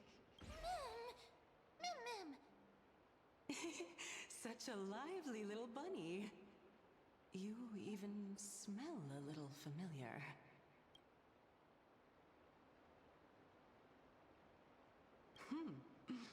What a smooth-talking child. I'll accept your praise. Who are you? Keep your distance and identify yourself. Otherwise, you'll face the consequences. The scent of Thanatos. I recognize you. Idonia's renowned goddess of death. Since you are aware, stop provoking the authority of death. Answer my question. Baring your fangs at me. How cute. Just call me Calypso. I greet you on behalf of the 7 sages and the Lotophagists. Be careful. Even if the head of the Lotophagists has never shown their true identity before, we shouldn't trust this person so easily. The Weft could not detect her presence just now. That would be out of the ordinary if she were truly a phantom body. But if she is someone who has passed on, I should be able to tell. Let me test her. Do you mind if I join your private conversation? That would be rather inappropriate for someone who isn't even willing to reveal their real self. Forget it. However, I'm going to ask you some questions. Please answer them truthfully. If you can do so without hesitation, we won't treat you as an enemy for the time being. A pop quiz? Well, that sparks my interest. Go ahead. What was the topic for the grand finals of the 752nd Great Debate? Is a flying arrow in motion or at rest? Who was your representative? Medea. She went up against Phynon of the New Sporists. Who won? Nobody won because the 752nd Great Debate never took place. What I just mentioned happened during the previous debate. Phynon emerged victorious and obtained his 10th consecutive debate wreath. Also, to alleviate your worries, I shall provide you with a piece of information that's more valuable than the Great Debate. Anaxa the New Sporist is still alive. I saved him, and he is now recuperating at the Luminary Throne. So, are you satisfied with my answers? This dumbfounded expression of yours is much more adorable and likable than the previous one. As the saying goes, seeing is believing. Why don't you follow me to the throne and take a look for yourself? I'll keep my eyes on you at all times. Oh, that's truly an honor.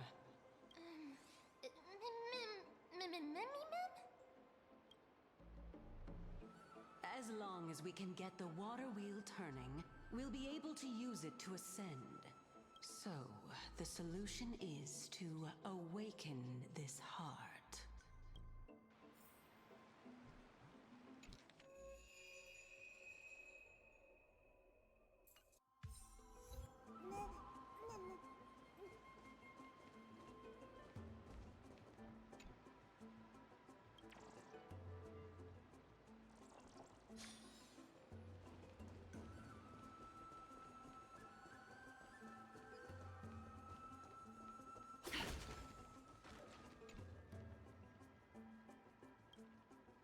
Why did you suddenly freeze?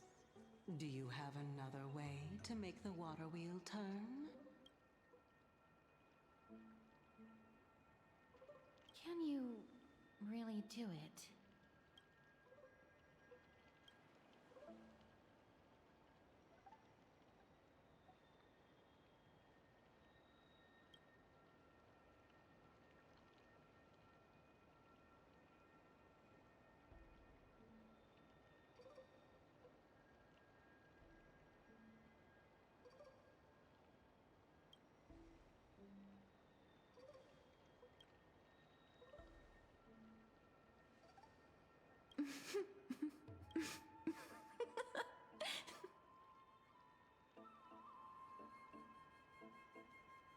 Truly a rare sight to behold.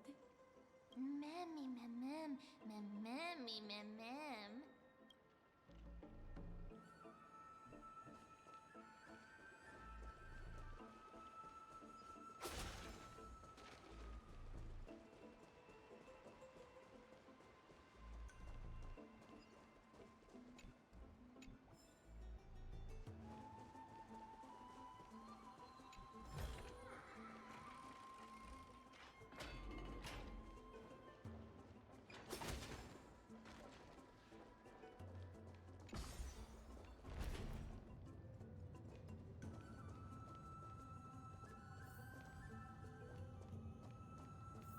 Is that the Chamber of Purifying Tears? You have a good memory. Why exactly did you bring us here? My intention should be obvious. See that shallow pond over there? Water lilies grow there. Initially, Circes watered them with their tears, while Nestia nurtured them with affectionate love. They are a token of the eternal companionship between the two gods. All the two of you have to do is to cross the deep well and retrieve the golden bough of vows for me. Mem.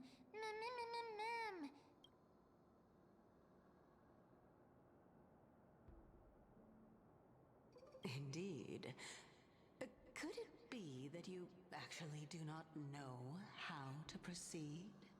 We can retrieve it, but I advise you not to waste your time on any schemes. Oh my. I'm helping you to eliminate your worries and obstacles, and yet I receive nothing in return? Besides, the bow is essential for awakening the heart and drawing water out of the source. Mem. You're overthinking things. We're all in the same boat, although it would be absurd to say that I have no other motives. Since you've brought it up, I might as well take this chance to explain. I'm simply making use of this opportunity to see what you two are made of. So, is that truthful enough for you? Mem. Now is not the time for me to elaborate further.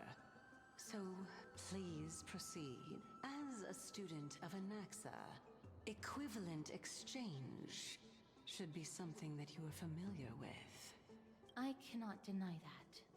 Mister, since our interests are aligned right now, it's better for us to do as she says. Besides, she knows about my past. Even though I'm not able to elaborate much, I can tell you that she has reasons to fear me. If If you unfortunately turn out to be her ultimate target, please don't worry. I will promptly intervene.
Stream 4.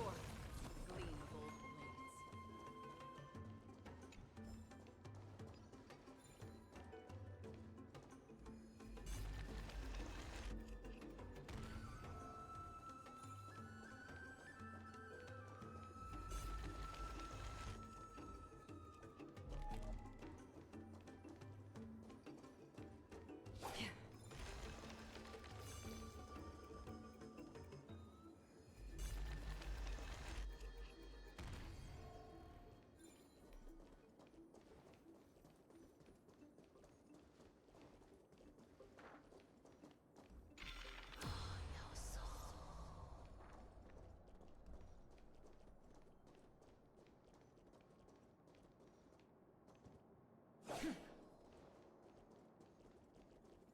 Huh? There are Ichor vessels stored here.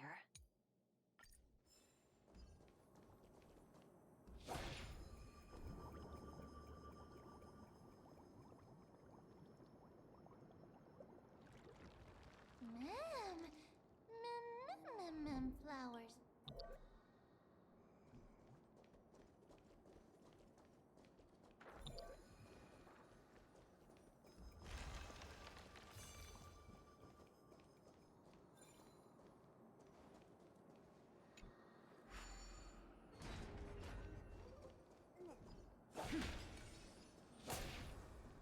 Stream 4.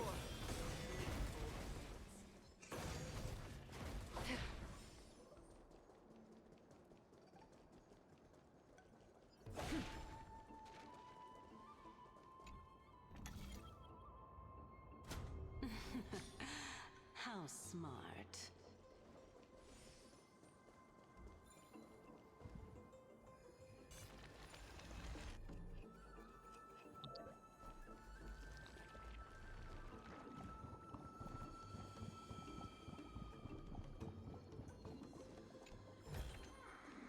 Seek. Let's hope that this is not a trap set by her. Don't forget to let your friends in on the action.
In and of itself.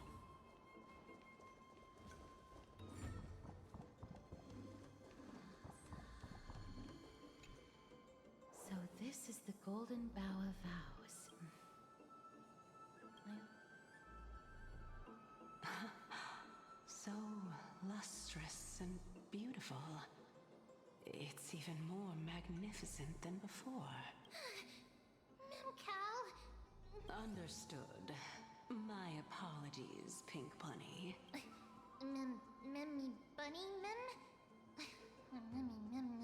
Is this the legendary Golden Bough of Vows? We'll know once we test it. There's a secret passageway behind the pond. It's faster if we take that path. How do you know this place so well? Well, I'm one of the 7 sages after all.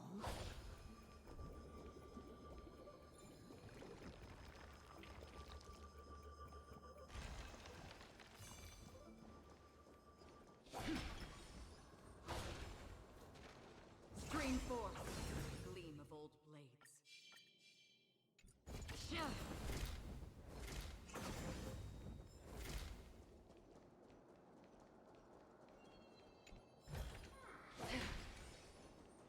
Screen forth.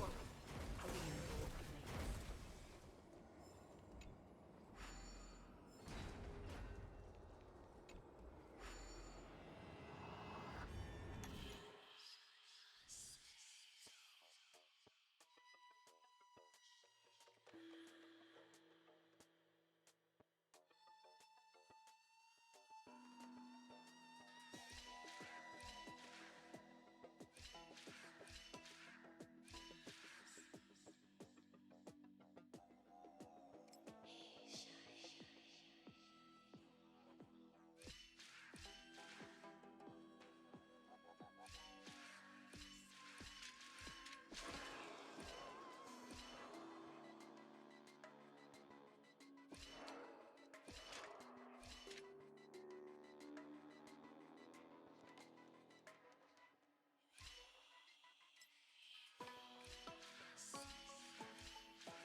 We're here.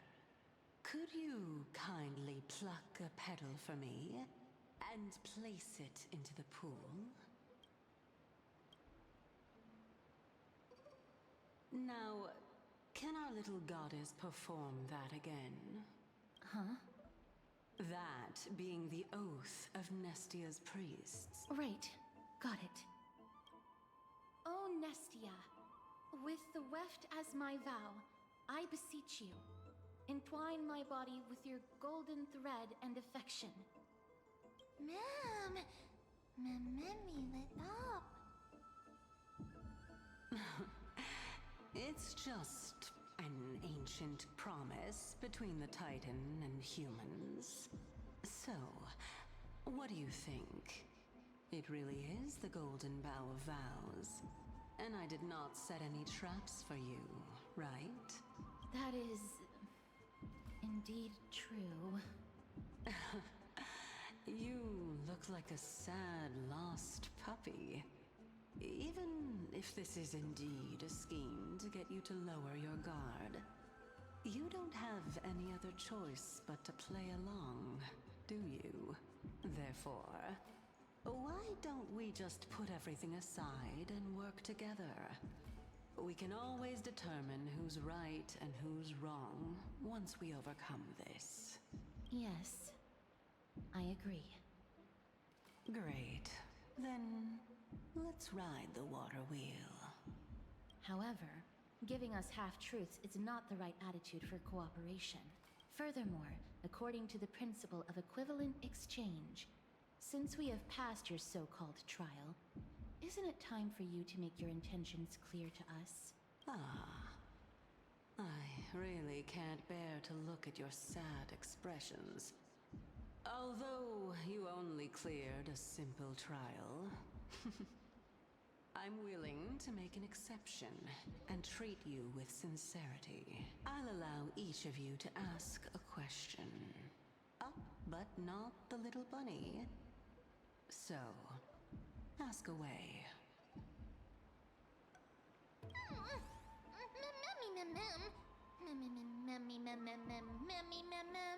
Well, in that case, mister, please go ahead.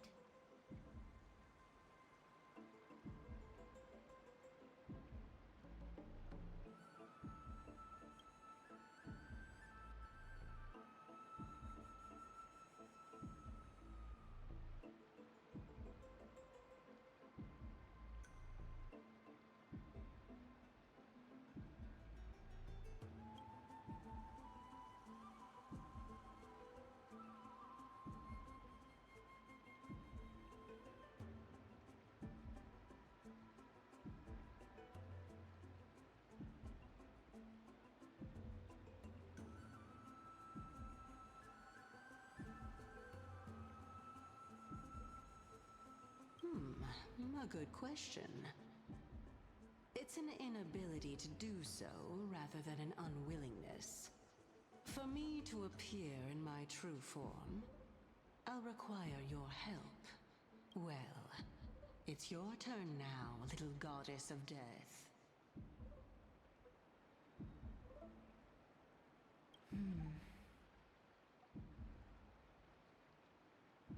My question is, was your previous answer the whole truth and nothing but the truth? There's no point in making this unnecessarily complicated. That applies to you as well. However, we do not harbor any hostility. We merely want to avoid any potential harm to us. Lady Calypso, if you want us to work together more effectively, I advise you to answer my question honestly. All right. I was completely truthful in my response just now. I have not deceived you, nor will I. With all due respect, omitting facts can also be considered deceit. Is that so? Regardless, I still stand by my previous response. Then please lead the way. After all, facts speak for themselves. The truth will come to light once we arrive at the Luminary Throne. All right, all right. I originally thought that you were just a beautiful flower planted in the mortal realm by the hand of Shadow. But now, I see you have some prickly thorns, too. I'll just consider that a compliment. Indeed. I'm complimenting your charming naivete. All right, go ride the water wheel. I'll wait for you up there.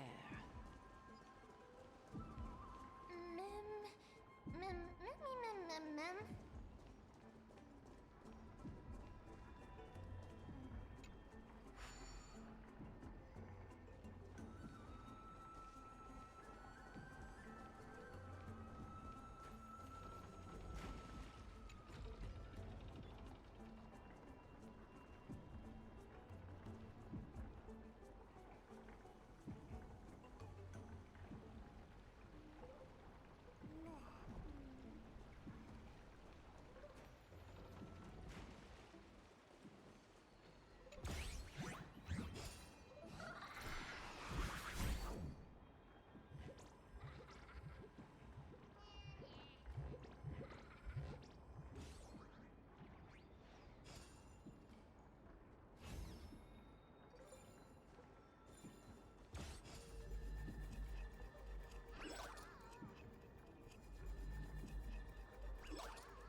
Speaking of which, don't you also have a red-haired companion? Memmy mem. Memmy mem.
these years of drifting.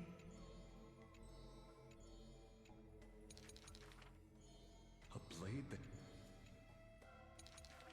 apart from... That is...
There's more than one right answer.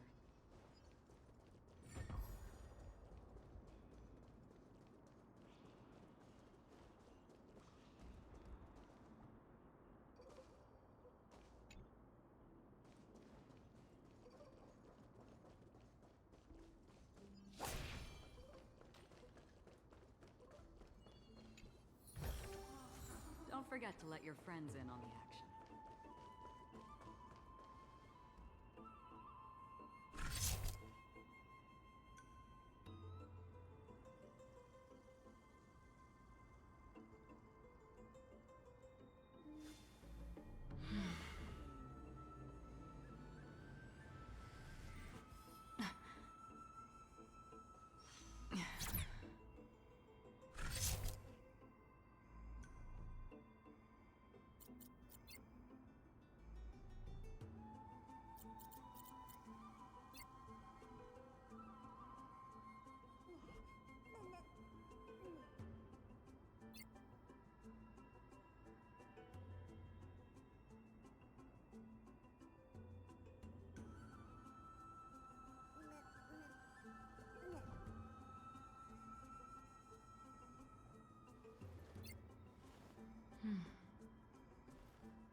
Seek, and you will find.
Cass and the pink puppy!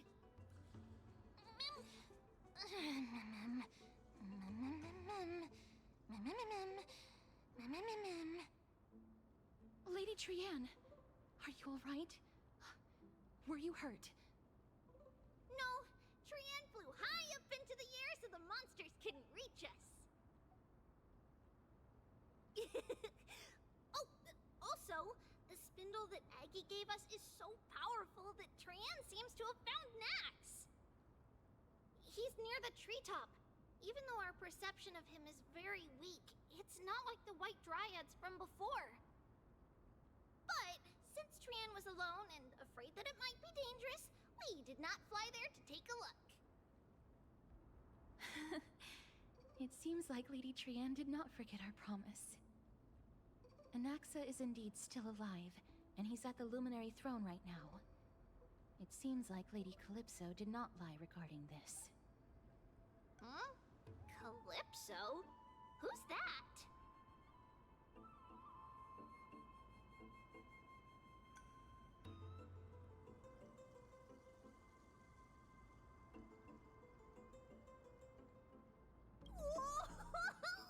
A spirit? Trianne wants to meet this spirit that even the gold thread can't sense. Mem. Mem.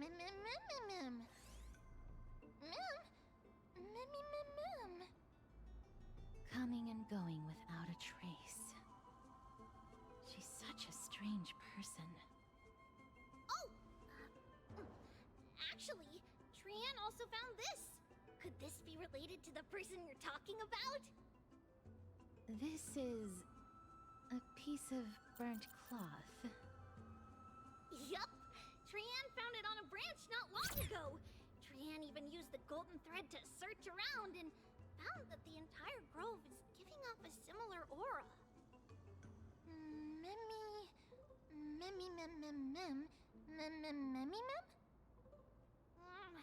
Trianne doesn't think so. Because when Trianne picked it up, we didn't see anything at all. And judging by the golden thread, the aura seems to be all around. Lady Trianne, where is the aura gathered at right now? It seems to be... Oh! A little higher and a little ahead of us! The Dome of Devotion. Calypso, just what are you hiding?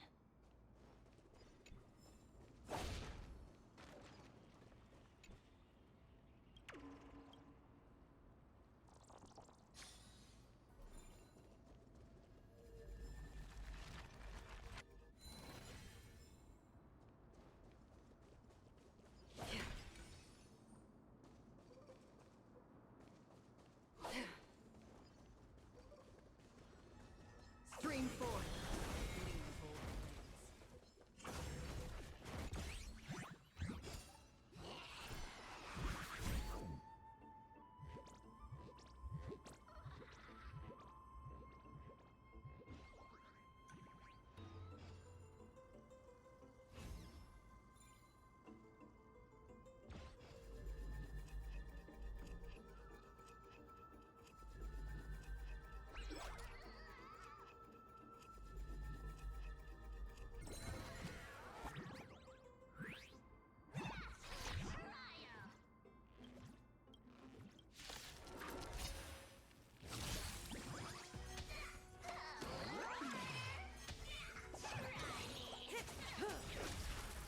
Time to say bye. Boom. Real tidings manifest. I weep for the departed. It too shall fall.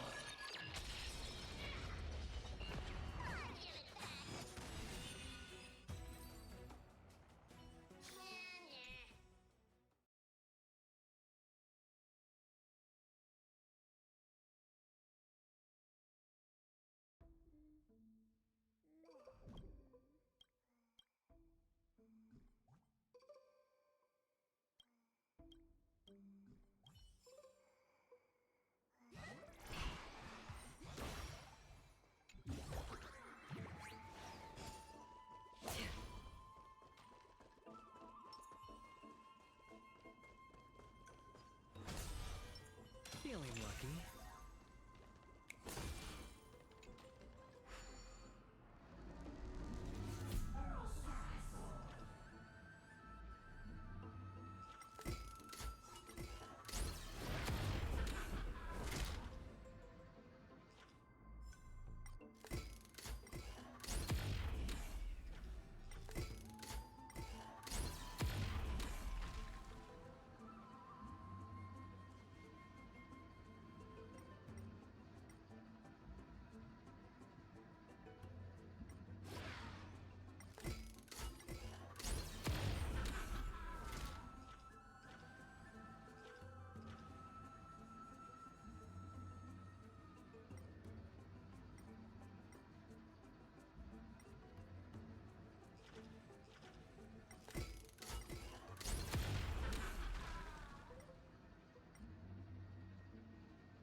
This is hardly enough for a seat at the table.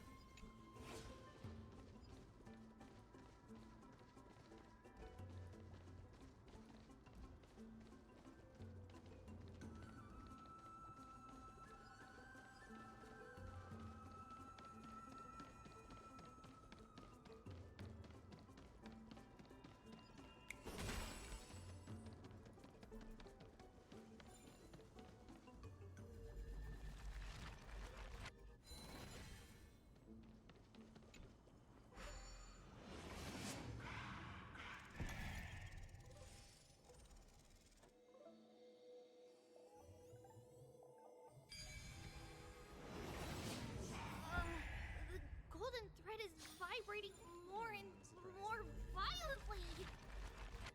Everyone, let's be even more cautious.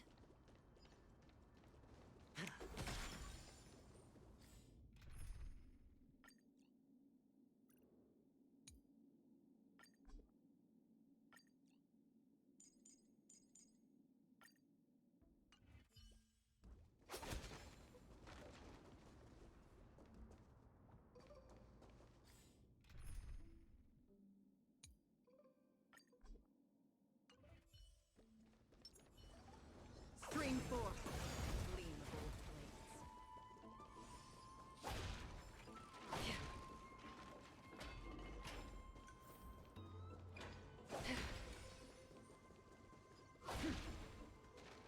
There's no one. Hold on. The butterfly of divine mind is gone?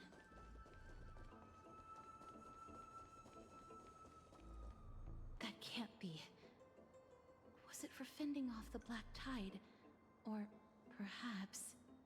What exactly is this butterfly of divine mind? Is it a very powerful guardian monster? No. How should I put it? It's considered a safeguard for the Titan's core flame. This butterfly is created from Nestia's remaining divine mind, and bears the responsibility of guarding the core flame. Legend has it that someone can only pass the trial of the butterfly by proving they possess pure and unselfish love within their heart.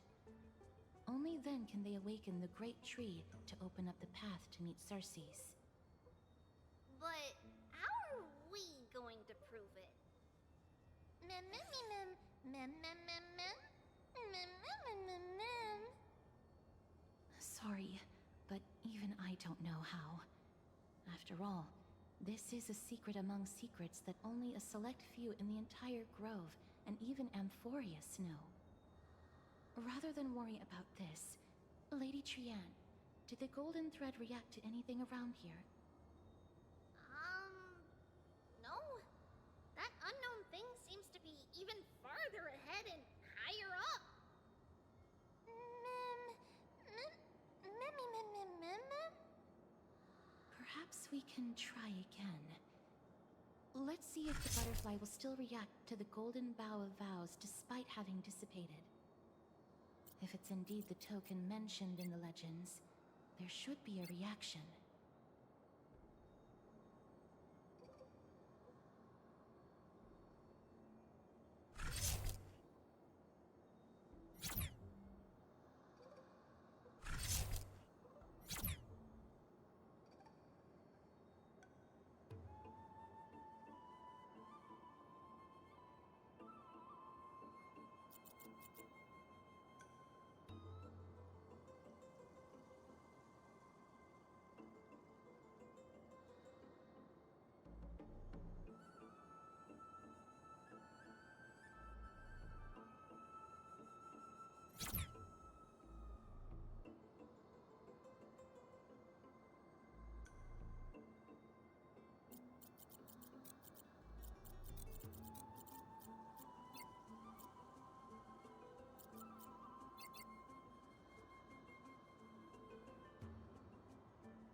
Let me give it a try.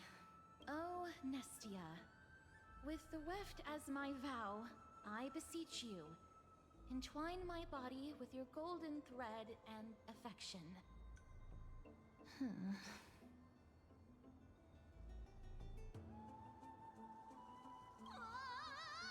Lady Trian, and even Mem? Where have they disappeared to? Little Gray, little Cass, look over here, quick! Memmy is about to burst into flames! The voice seems to be coming from the Star Chase atrium.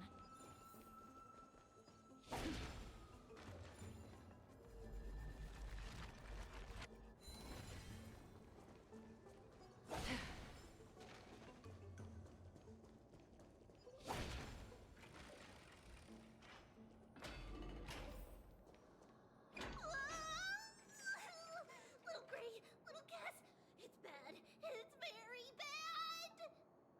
Memmy, I'm fine. Mem. Memmy,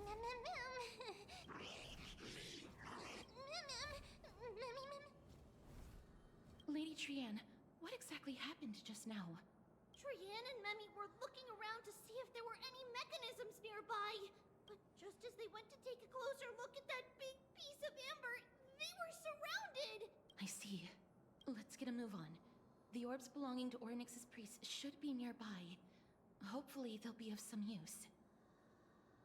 Memmy Mem. Memmy Mem. Memmy. Mem.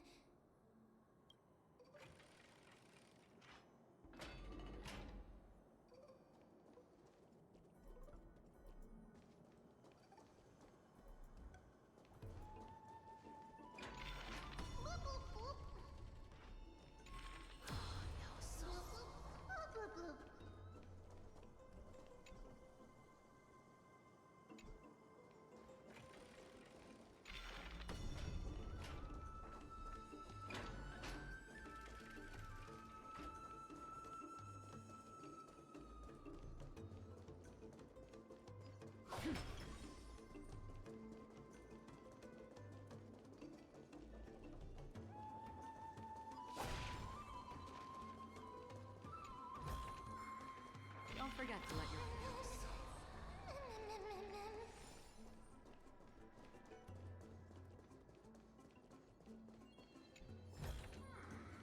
seek, and you will find.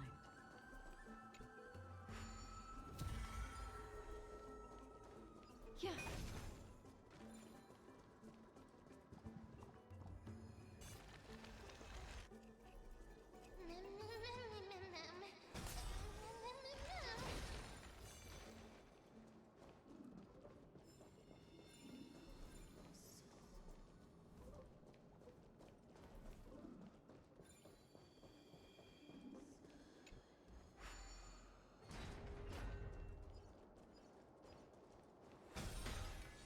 Yeah.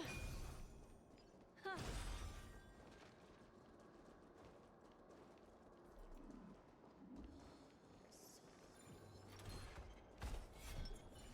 Stream 4.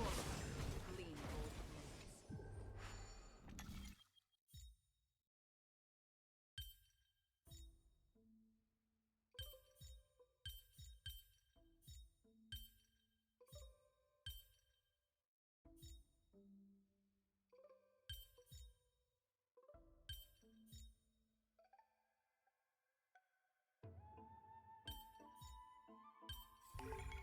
Life is a puzzle in and of itself.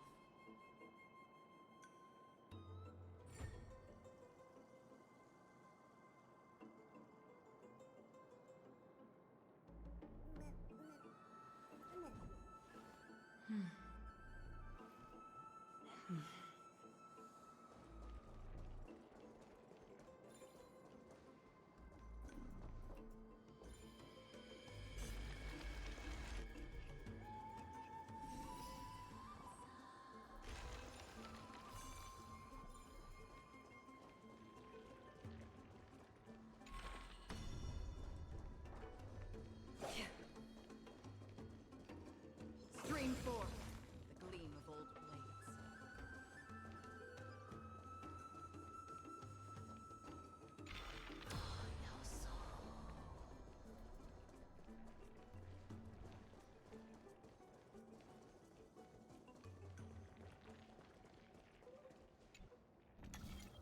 It's connected!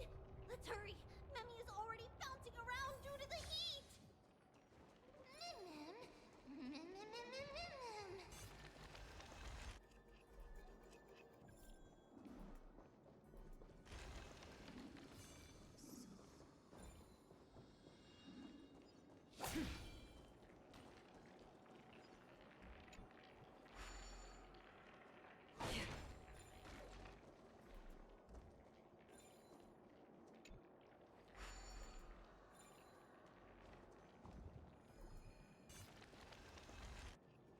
Oh no.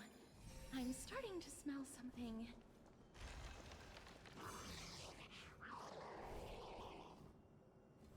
Memmy Mem. Memmy Mem. Memmy Mem. Memmy Mem. Memmy.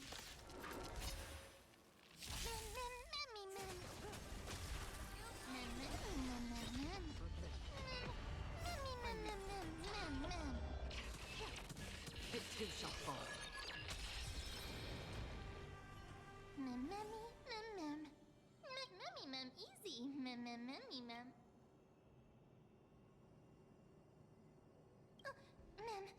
It's alright. Trian only just flew down. I'm glad that everyone is all right. Speaking of which, this piece of amber is... a remnant of Nestia's core flame. To get to the throne at the treetop, gather the embers before you with the golden bough of vows, and present it to the divine butterfly. Whoa! Where did you come from? You finally appeared, Lady Calypso. Yes, it's been some time. The battle just now was a true delight, and I feel quite elated. It seems like I'll really be able to rely on all of you to reclaim my true form. Lady Trian, how does the golden thread react to her?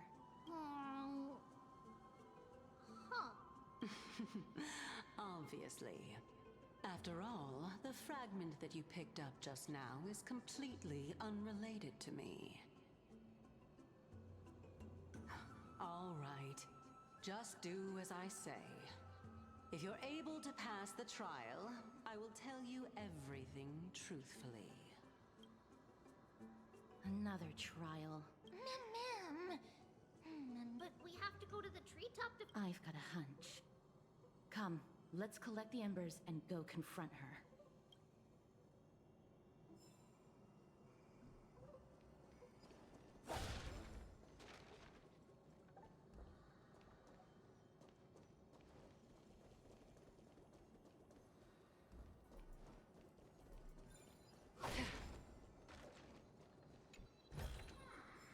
Don't forget to let your friends in on the... According to Calypso, we just have to gather the embers.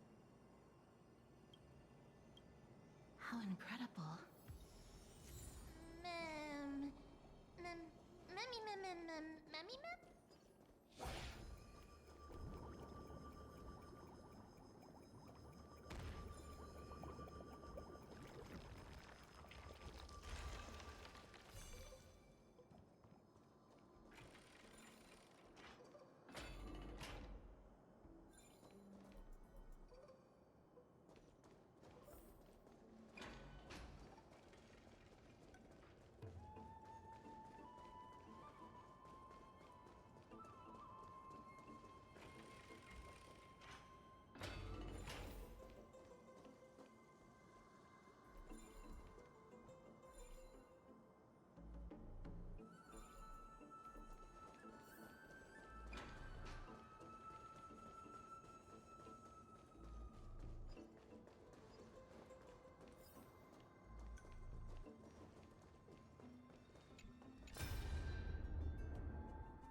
It seems like you managed to gather the embers. In that case, just offer it to the divine butterfly. It'll be fine. Let's just do as she says.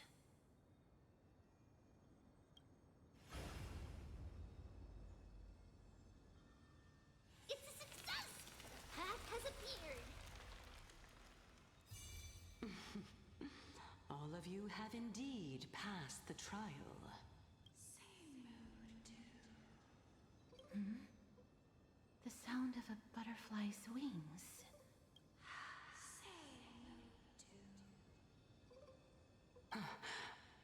I'll be back shortly. Of course, our promise still stands. But now, it's time for me to sacrifice myself.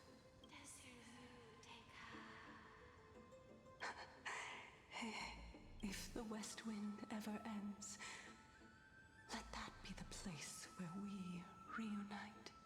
Farewell.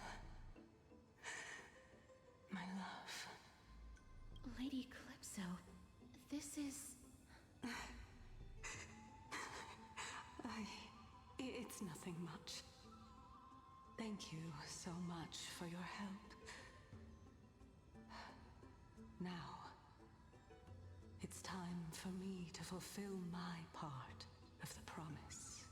Well, in that case, I can start. You're actually Cersei's, right?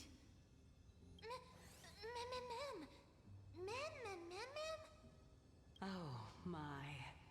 The children of humanity have passed the final trial at last. I was wondering when you were planning to expose me. How did you know? The riddle-like trials, your distrustful yet sincere character, referring to Nestia as your love, and... The head of the Litophagus is actually called Medea, and not Calypso. Since you knew from the start that I was not who I said I was, why did you wait until now to expose me? Because I did not believe that Cersei's would walk this world in a human form. I was also afraid that the Titans were under the control of the Black Tide, and would do us harm. Also, to make a claim, one must have evidence. This is the precious knowledge that I acquired during my time at the Grove. Excellent. To think we were able to gain a new chance at life in the midst of death. Fate truly is a mysterious thing. Well, shouldn't you also tell us why you went through all the trouble of setting up these riddles? Oh, the reason's quite simple. I needed your help, and just like how you were wary of me, I had to ensure that you were not villains who were trying to get their hands on the core flame. I also had to ascertain that you were capable of dealing with the threat at hand. Is this threat related to the Black Tide? Indeed, and it's even more related to that lost item from before. Its owner is a quiet and paranoid hunter who seems to have been reborn from the Black Tide and is attacking along with it. As I could not do anything about him, I split my body up and escaped to avoid harm. I bided my time for a chance to seek assistance. Unfortunately, this was not a sustainable long-term plan. What you mean is that you hid your own core flame? Indeed. I split it into 3. I hid one within the Golden Bough of Vows, and sealed another in the Amber, along with Nestia's remaining embers. As for the last one, it's currently in Anaxa's body, which is in dire need of repair. What? Do you mean that you're using such a method? After all, the scholars of the Grove have always been willing to lay down their lives to defend my core flame. As a respected god, it would be too embarrassing if I were to do nothing and simply watch the children of humanity give up their lives for me. Especially that heretic named Anaxa. He did not even hesitate to tear his soul apart and use it to perform a miracle.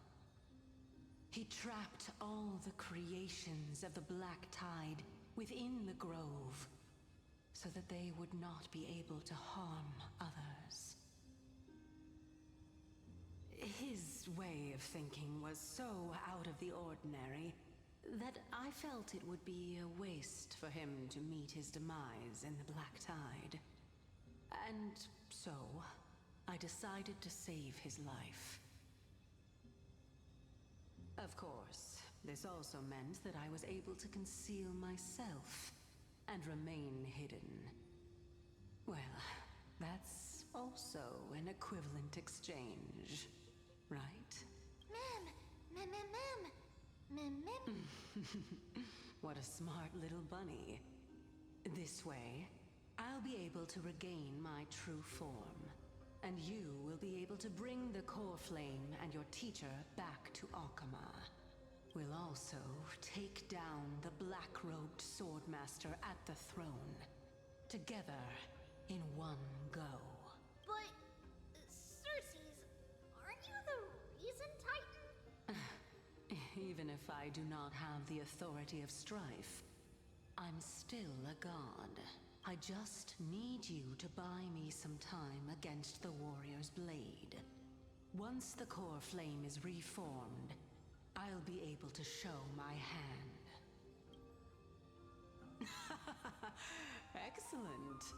Then just continue climbing to reach my throne.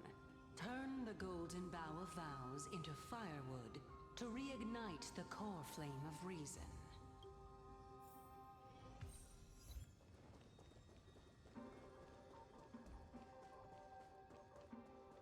I'll leave it to you, children of humanity. May you be blessed with good fortune. It seems like a fierce battle will be inevitable. Don't worry, Trian will protect everyone! Ahead lies the Luminary Throne.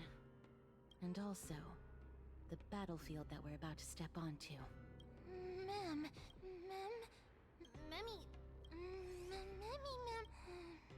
Is this Professor Anaxa?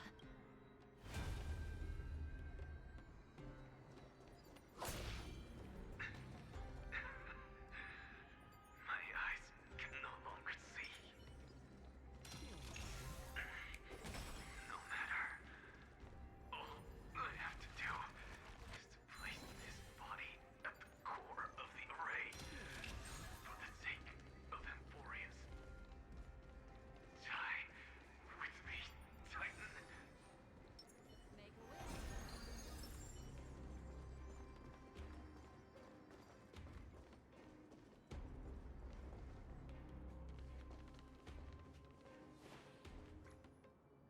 Ma'am. Cersei's was right. He's indeed here. Who is this black-robed guy?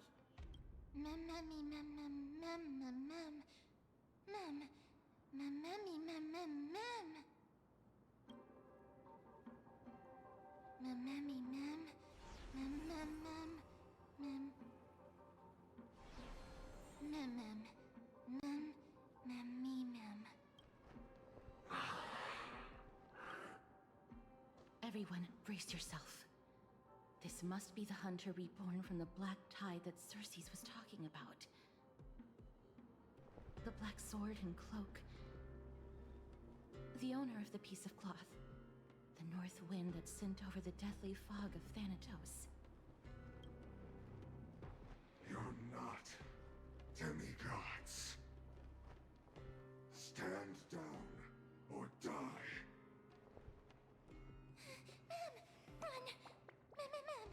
Run!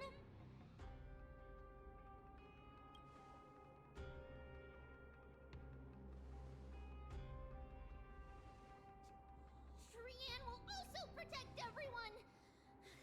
Trian is brave! Mister, only this time, may death protect us.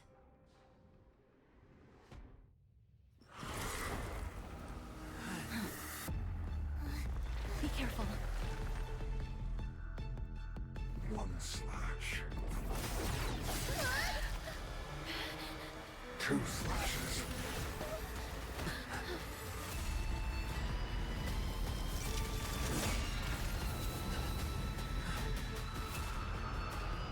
Three slashes are enough. Who exactly are you?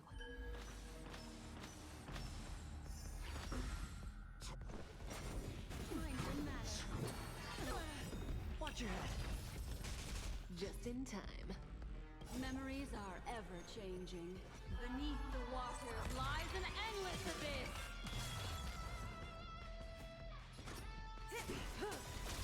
Destiny isn't chosen. I weep for the departed.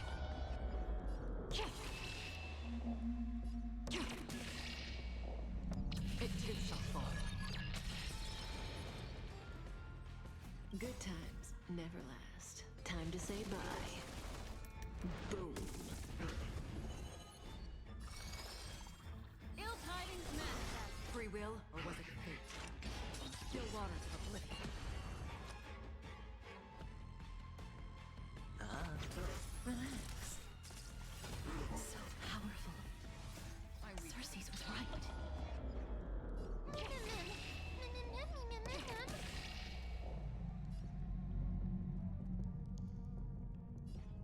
It too shall fall. No dirty tricks like the dice have been cast. Bust. Or maybe I'll take it all. May as well kill them all.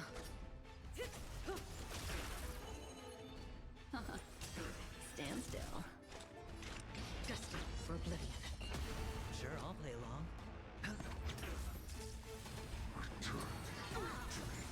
Watch your head. Offer your souls to the fire. Not good. Be reduced to... In that case...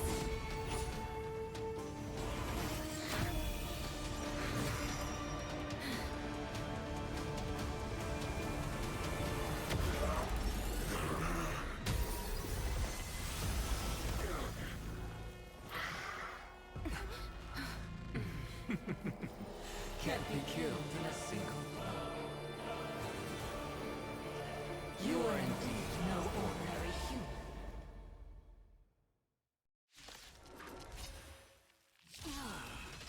How annoying. Children of humanity, don't waver now. Let's just destroy her. One, since the ambush failed, it'll be difficult to find another opportunity. Professor Anaxa? No. It's Cersei's.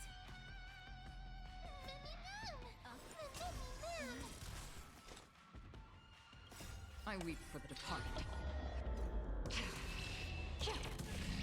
It too shall fall. Still waters of oblivion. That was tough. Never time. I'm truly exhausted.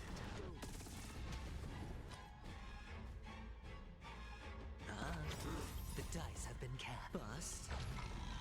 Or maybe I'll take it all. Watch your head.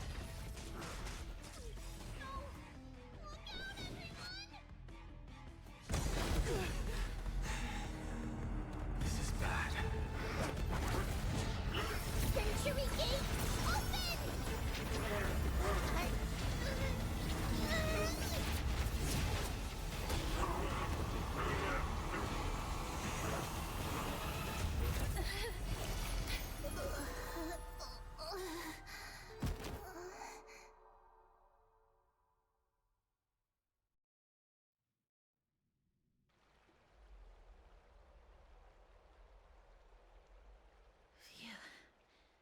That was a close call. Thank goodness that we returned to Akama unharmed.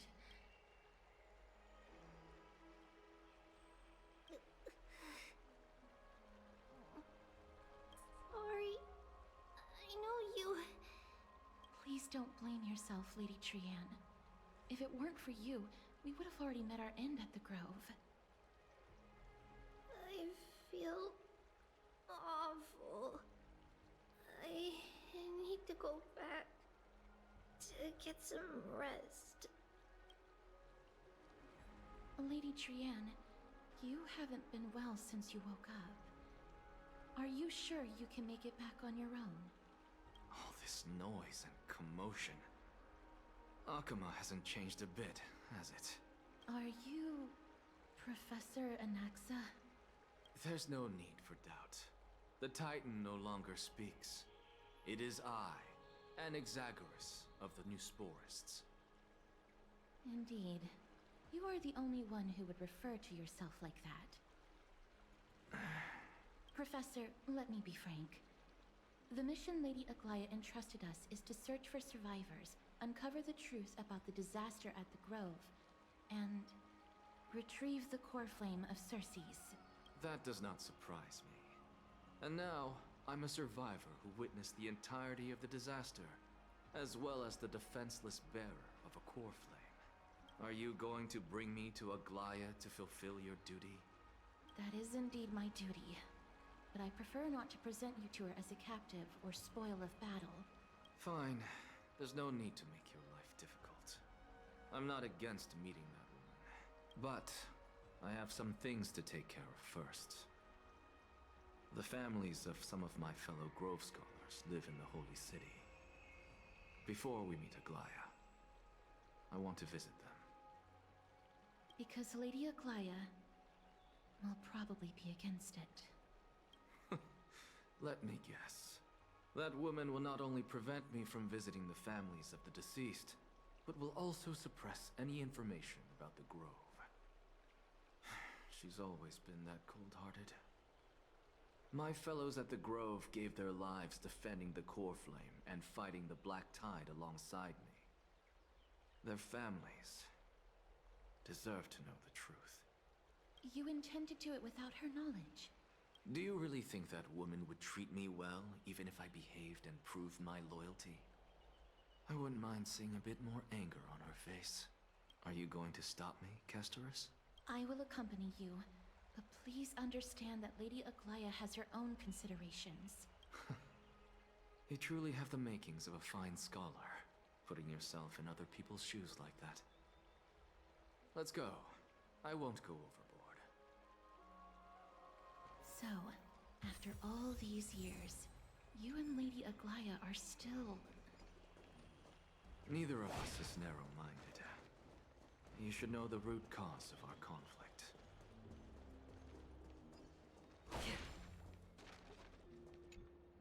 Hello.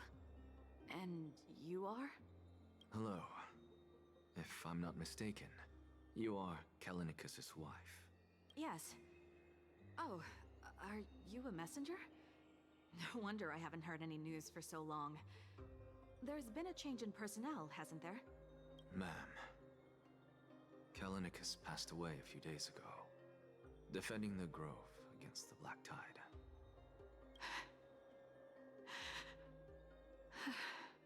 So... did he manage to defend the Grove? Huh? Yes. He managed to protect Circe's core flame, at the cost of his life. I see.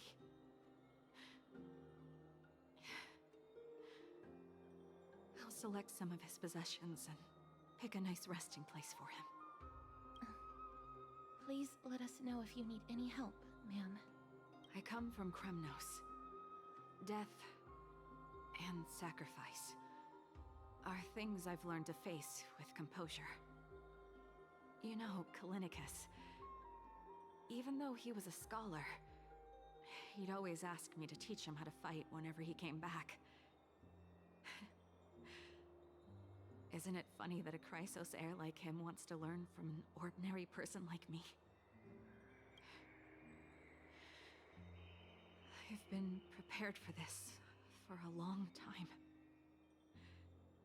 In times like these, any ordinary goodbye might just turn out to be a final farewell.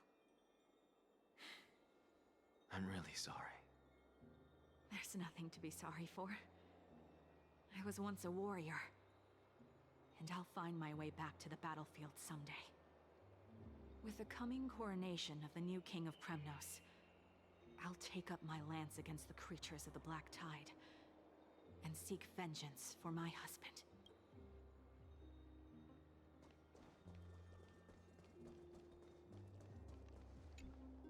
Oh, hello, young ones. Is there anything I can help you with? Are you the father of Kenani and Artakama? Ah, yes. Did my daughters cause trouble at school again? Alas, forgive this old brain of mine.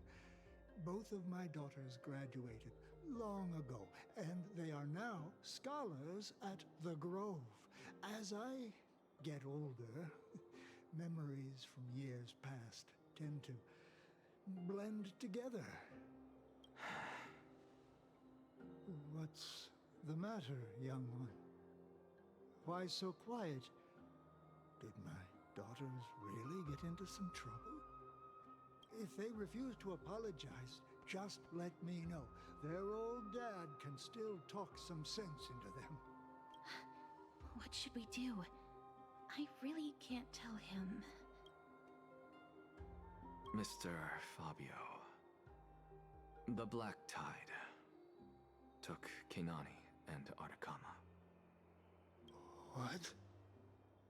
They fought until their last breath against the Black Tide to defend the Grove.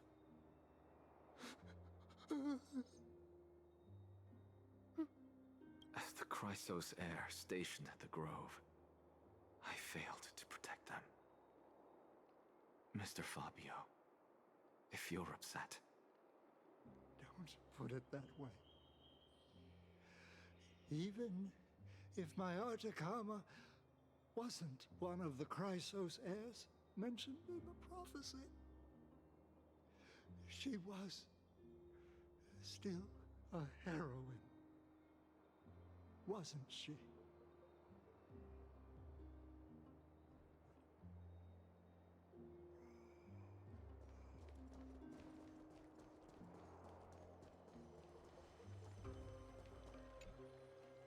What's wrong?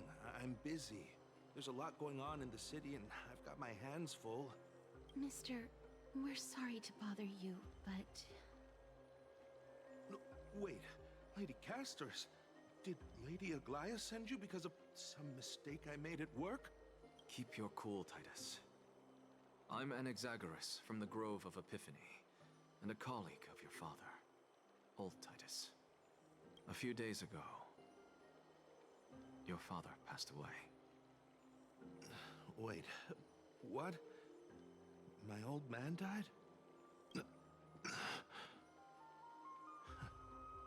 That's no shocker. At his age, he was due for the River of Souls any time. Just up and left me behind. That old man. I've been telling him for ages to stay in the Holy City and enjoy his retirement.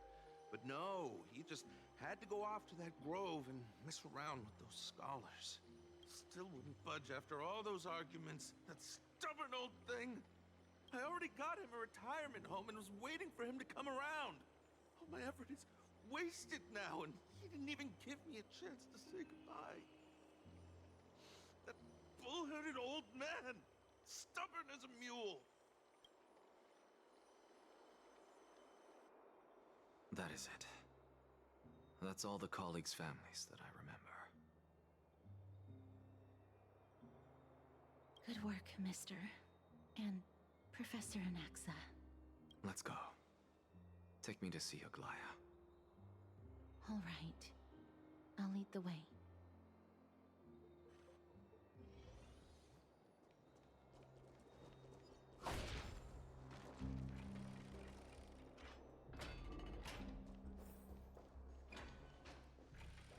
Please, careful, not the spirit thief.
Miss Castoris, my lord, you're back. Hello. We have an important matter to discuss with Lady Aglaya. May we trouble you to inform her of our presence? My apologies, Miss Castoris. Lady Aglaya has just informed me that she has no time to receive anyone at the moment. That's just great. She refuses to even see me. Answer me this, friend. Did Aglaya order you to take me directly to prison? Who are you? Please don't jest. It's possible that she really is busy. Let's wait here a moment, and I'll try to contact her using the slate.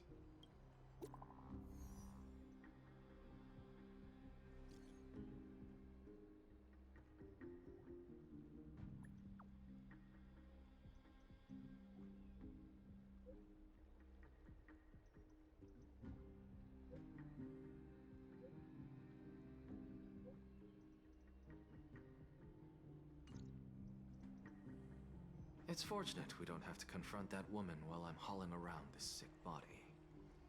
Castoris, and this friend I haven't gotten the chance to know, I'll take my leave for today. That Titan made a myriad of adjustments on their own. My head still aches from that. I don't want to stay a second longer in this noisy city if I can. Please be careful. Akama isn't the Grove. This place is covered by her golden threads.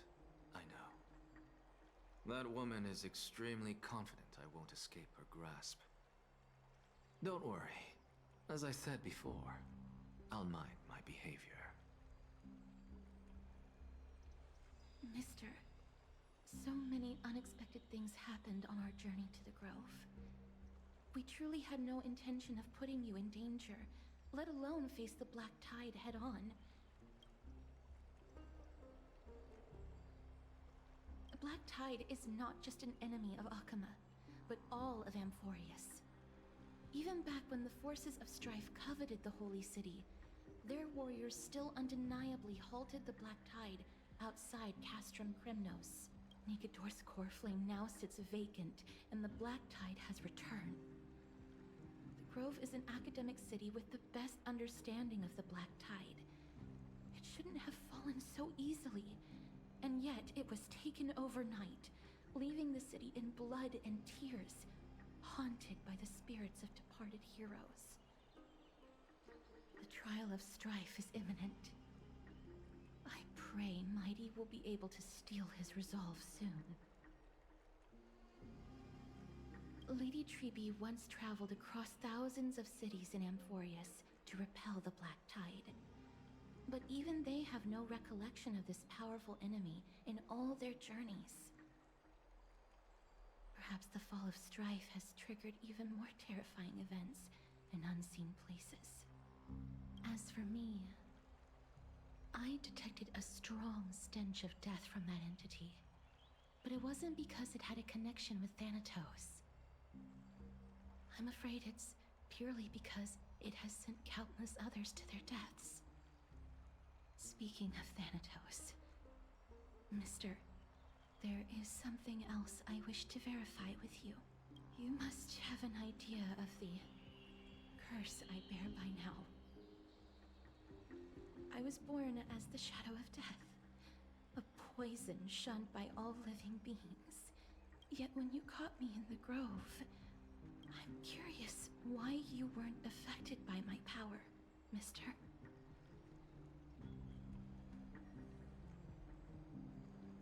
My apologies for the abrupt question. For all my life, I've always wondered, what is my connection to death? And why am I inextricably linked to Thanatos? Mister, you must be tired after being on the move these past few days. Please set aside the tragedy at the Grove for now, and rest for the day.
This person's name was seldom mentioned by others. Incomplete, just like his fate. Keep...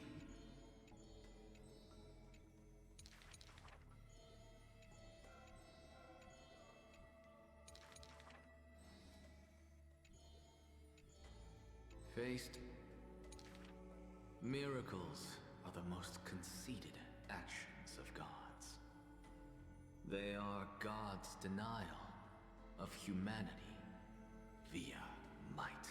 Magic tricks are the most articulate rebuttal. They are humanity's imitation of godhood via intellect.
I'd love to go in and take a look.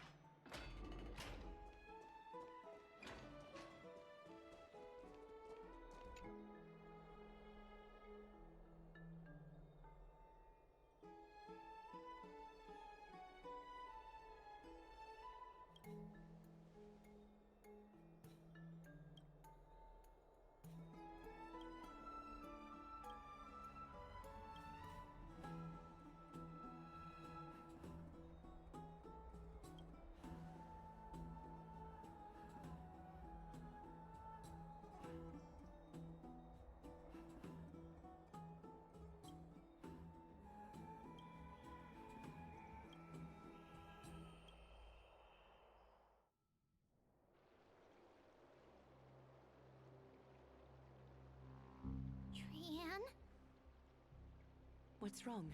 Is there trouble at the Grove? Yes, I sensed something. It was fleeting, but very strong. It feels like they're in some big trouble. Trianne used the Century Gate again. Can you see what's actually happening? No, it's fuzzy like always. But the enemy's aura has disappeared. Maybe they've moved to a safe place? Let's hope that it's just a false alarm. We should place our trust in him and Castorus, teacher. They will keep Trianne safe. Aggie, you're talking like we are little kids. One day, Trianne will reach her limit, and Trebi will take on the role of gatekeeper from her. We are all aware of that. I am just a little concerned about her state of mind. Trianne was already unable to speak, even in short sentences when they left. We want to say a proper goodbye at the very least. I will pray with you. Thanks. And Aggie, it looks like we will need you to come with us to the baths this time to unwind. It feels like neither of us have laughed for a long while. It's time to head out with the West Wind! All right.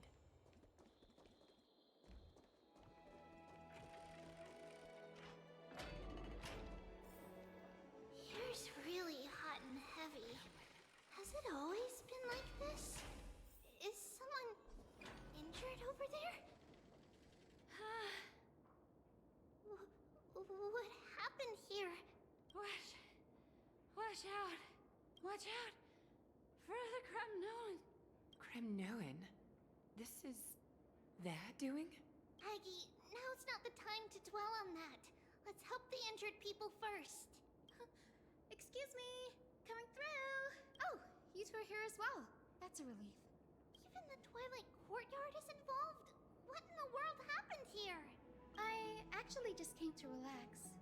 But as soon as I got here, I saw all these people lying on the ground. I've examined them, and they don't seem to be seriously ill. It feels like they've just spent too much time in the hot water. Multiple individuals fainting simultaneously from the hot pool steam? Where is the manager of the baths? He disappeared, and no one knows where he's gone to. Some people have been saying that the Cremnoans are behind this. Lady Aglaya, what do you think about this? Let these people rest. The two of you, please come with me. Have you thought of something, Aggie? Yes. While their intentions elude me, it's time to bring this farce to a close. This is really bad.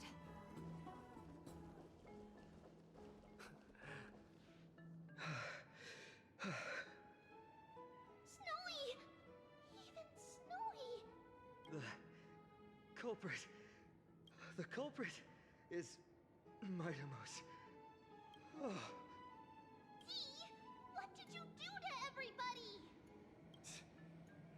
It's just another duel where I claimed victory.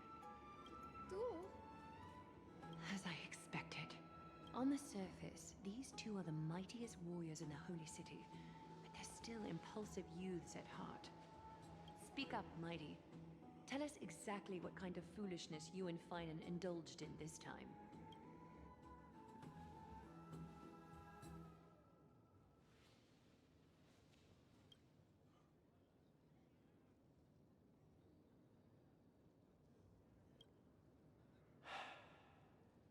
No, none of those sound right.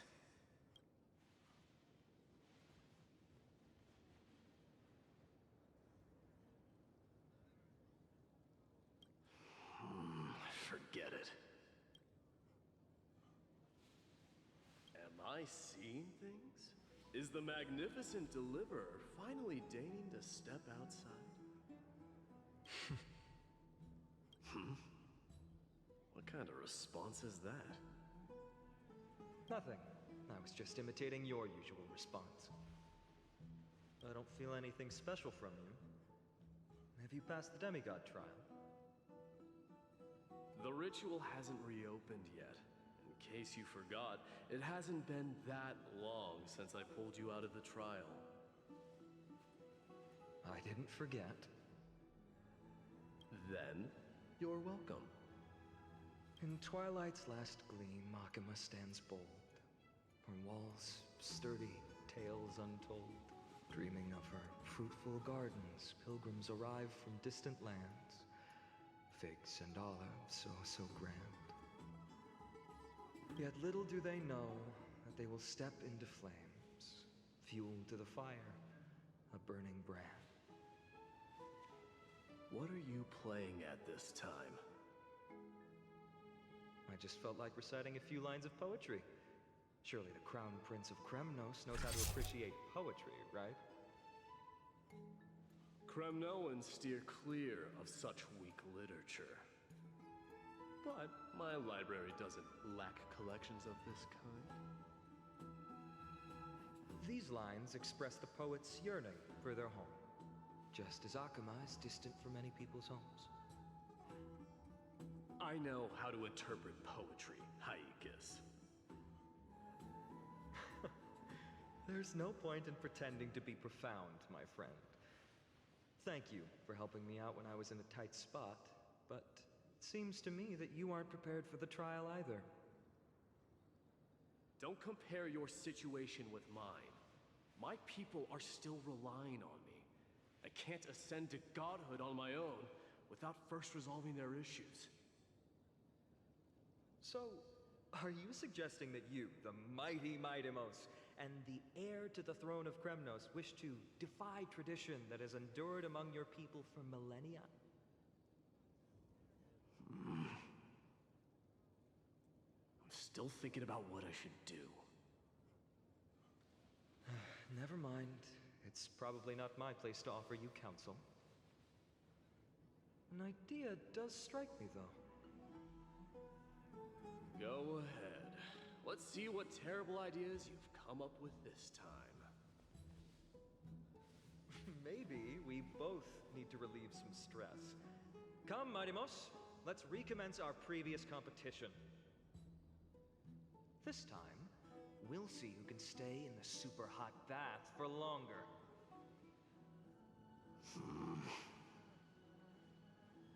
What? Are you chickening out? The phrase chickening out does not exist in the Kremnoan language. I just find this situation absurd, that's all. All-knowing historian, are you not aware that we Kremnoans use boiling water from sword forging for our baths? Looks like I'll have to teach you some royal etiquette today.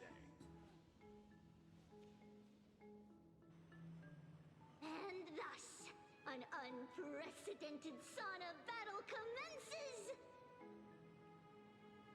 With unparalleled resolve, the two warriors' determination even alters the very hue of the steam. Flames intertwine with scalding vapor, reaching toward the heavens, shrouding the sky and the sun. The spectacle is so magnificent that none dare gaze upon it directly. Since we can't see what's happening in the competition, why don't I regale you with a tale of kings to pass the time?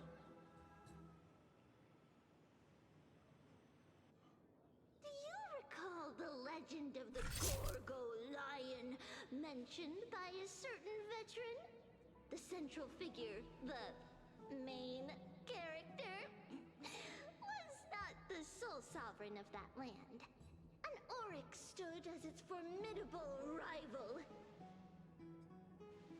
Long before the dawn of Era Chrysia, the two beasts started their timeless battle on the plains of Tritos. The lion regarded the Oryx as its food, while the Oryx perceived the lion as a scornful, oppressive, and challenging barrier that it swore to topple with its antlers. For tens of thousands of years, without respite, the two creatures thus continued their relentless pursuit and rivalry.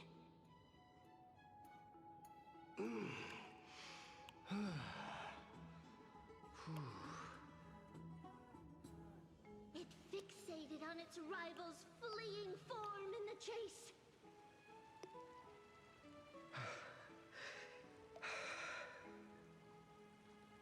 It set its sights on the other's neck, nearly within reach.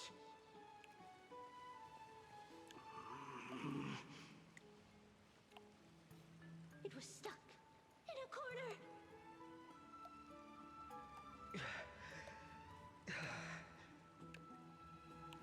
It had nowhere to escape. On the land of Amphorius, some lives meet their end at dusk, some at dawn, and yet others are fated to perish under the blistering sun at noon.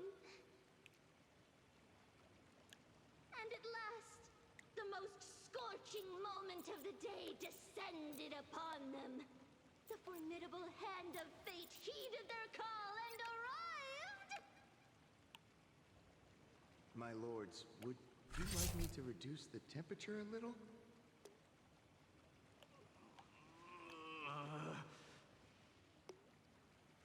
What? You're chickening out already? Get lost. Are you asking me to get lost, or...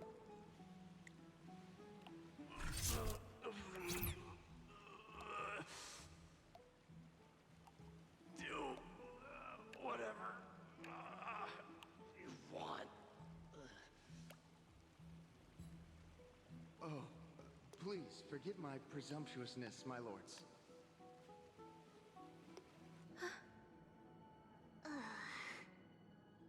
What a spectacle of folly. This is what you get for daring to challenge a Kremnoan without understanding your own place. What I'm saying is, your little game dragged down quite a few innocent souls alongside you. We will personally escort back home the customers left awestruck by our formidable presence. This isn't fair. You are wearing way less than I am. Is this the latest trend now? Getting into the baths while dressed in full armor? Don't look at me like that. It was he who challenged me. There is no word for flee in the Kremnoan language. Very well. Let us bring this farce to a close, shall we? Warriors, it is time to get moving.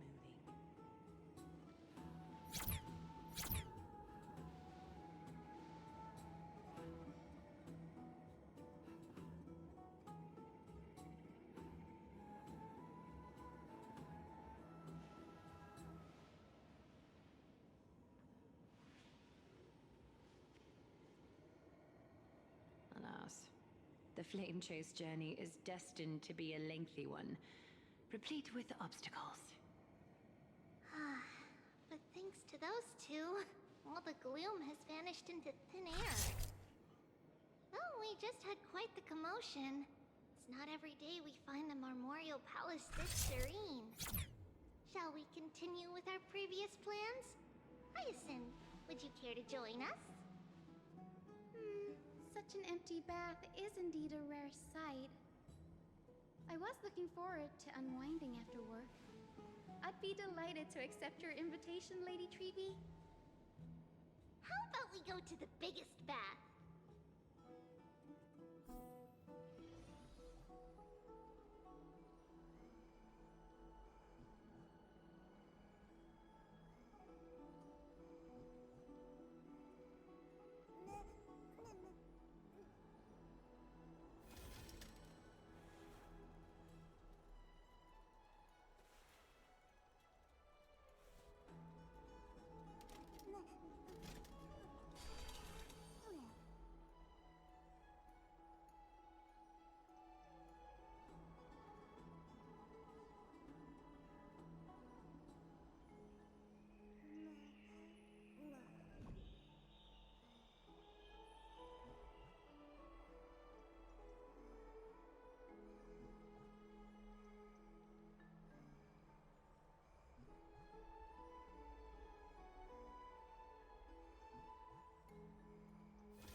me check.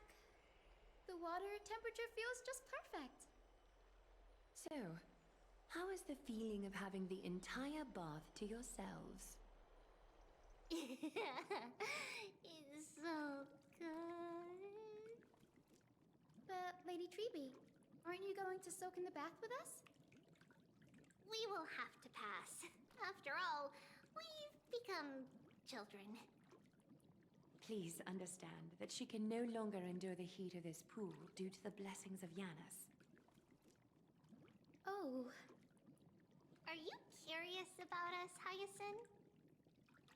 I am, but something tells me that it might be better to change the topic. Don't get all nervous. It's not something we can't discuss.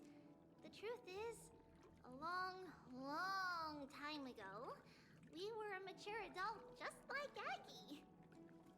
Then, because of reasons, we inherited Yanis's divinity and gained the power of passage. And in return, the price we had to pay was the splitting of our soul. Each opening of the Century Gate intensifies the strain on Treby and the others. They are gradually regressing towards infancy, both in body and mind. We don't know what awaits us at the end either, but anyway, that's why we've turned into children. In that case, when you opened that giant sentry gate above Akama during the battle against Nikador... Well, there's no way around it. We all know that the flame chase journey won't be a smooth ride. Maybe we can find a way to fix it. The primary research focus of Noosporists is the soul. We explore its depletion and methods to restore dispersed souls. As long as research continues, there might be a breakthrough that can help. We will do everything we can. So your first reaction is in fact denial. You're indeed an Access student. I look forward to your good news, Hyacinth. Now there's another reason to look forward to tomorrow.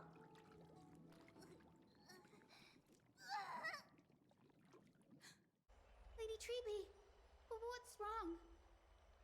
Something's off. It's that strong feeling again. Is it Trian? Wait, no. It's not Trian this time. It's Trinan. Trinan is in danger.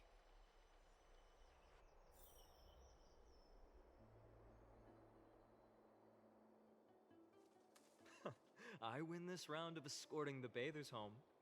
How does one contender alone make a valid competition?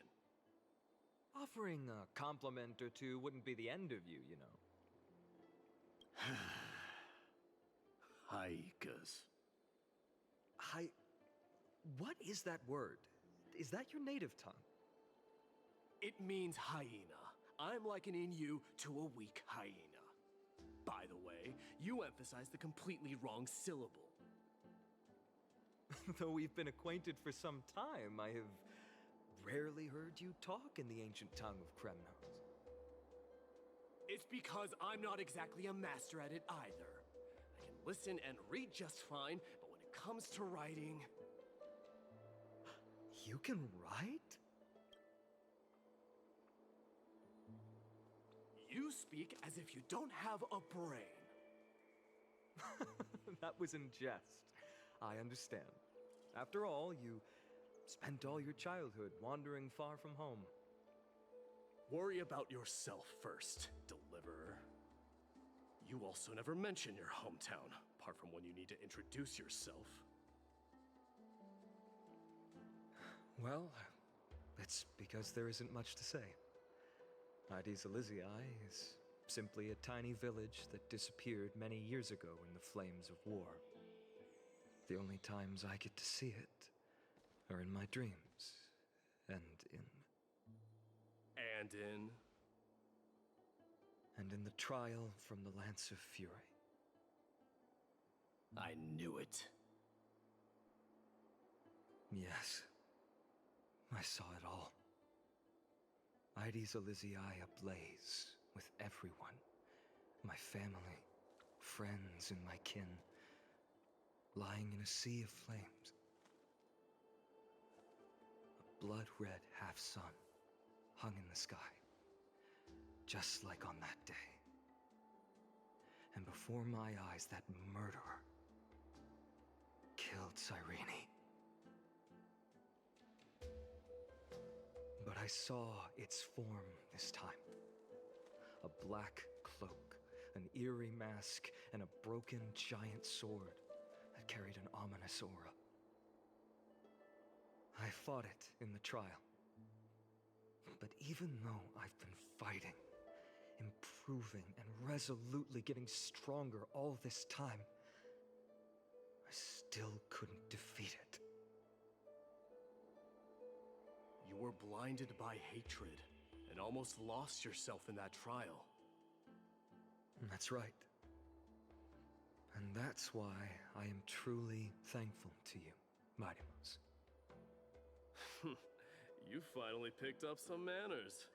Better late than never. Then what about you, Mighty? What did you see in that trial?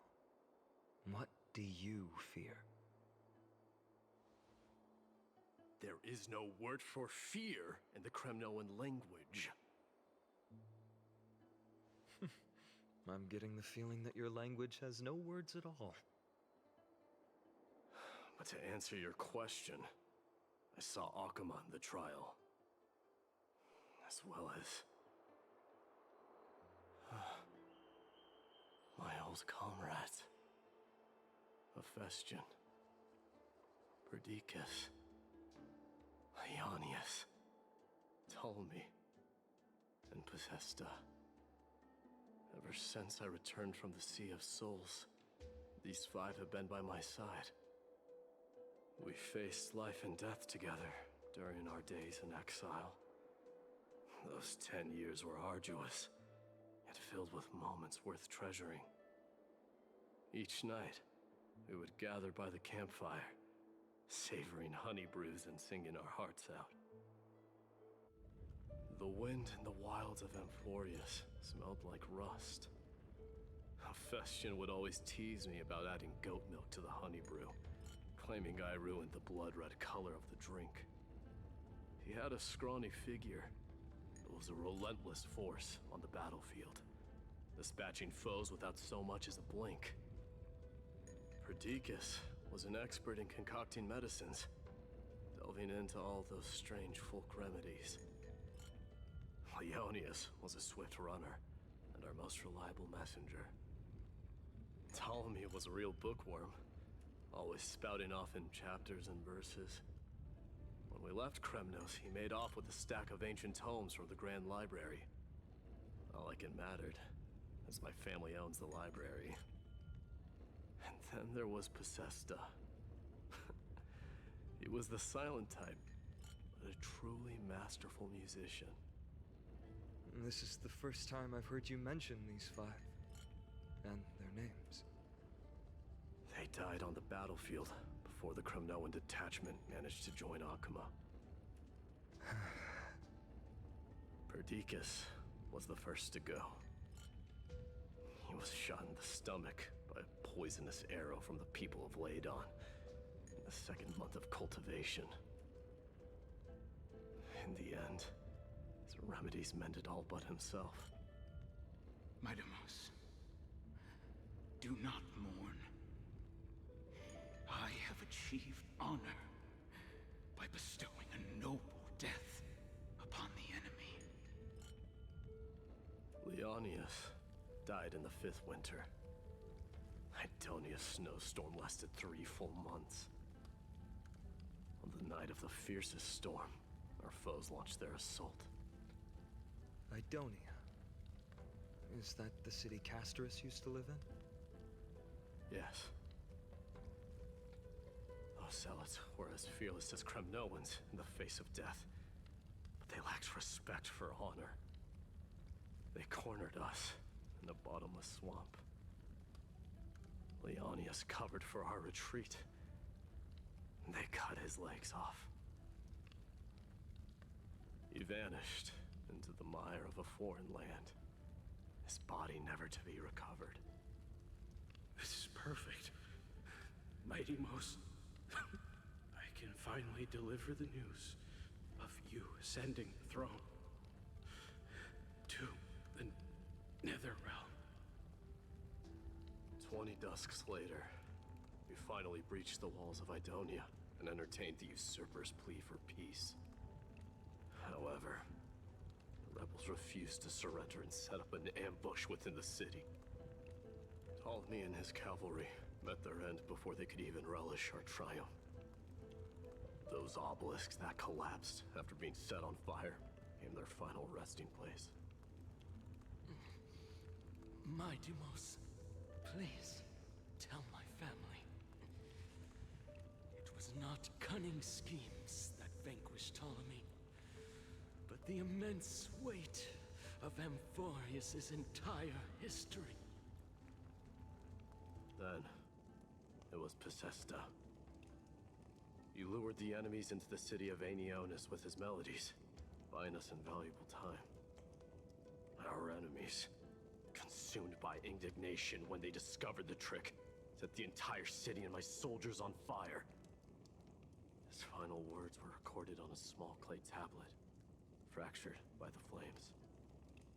Mighty Mos, don the crown. And at last, my most trusted friend, Hephaestion. He was supposed to stand by my side through it all. But a sudden relapse of his illness hit him on the eve of my duel against my father. He hid his condition from me. By the time I returned victorious, he had but a breath left in him. A Kremnoan dying on a sick bed. I would be a laughingstock to everyone. Hephaestion, my dear friend. Spare your strength. I'll go get a physician. No need. Even if Perdiccas were here, he couldn't stop destiny from taking me away. No! None can take you away.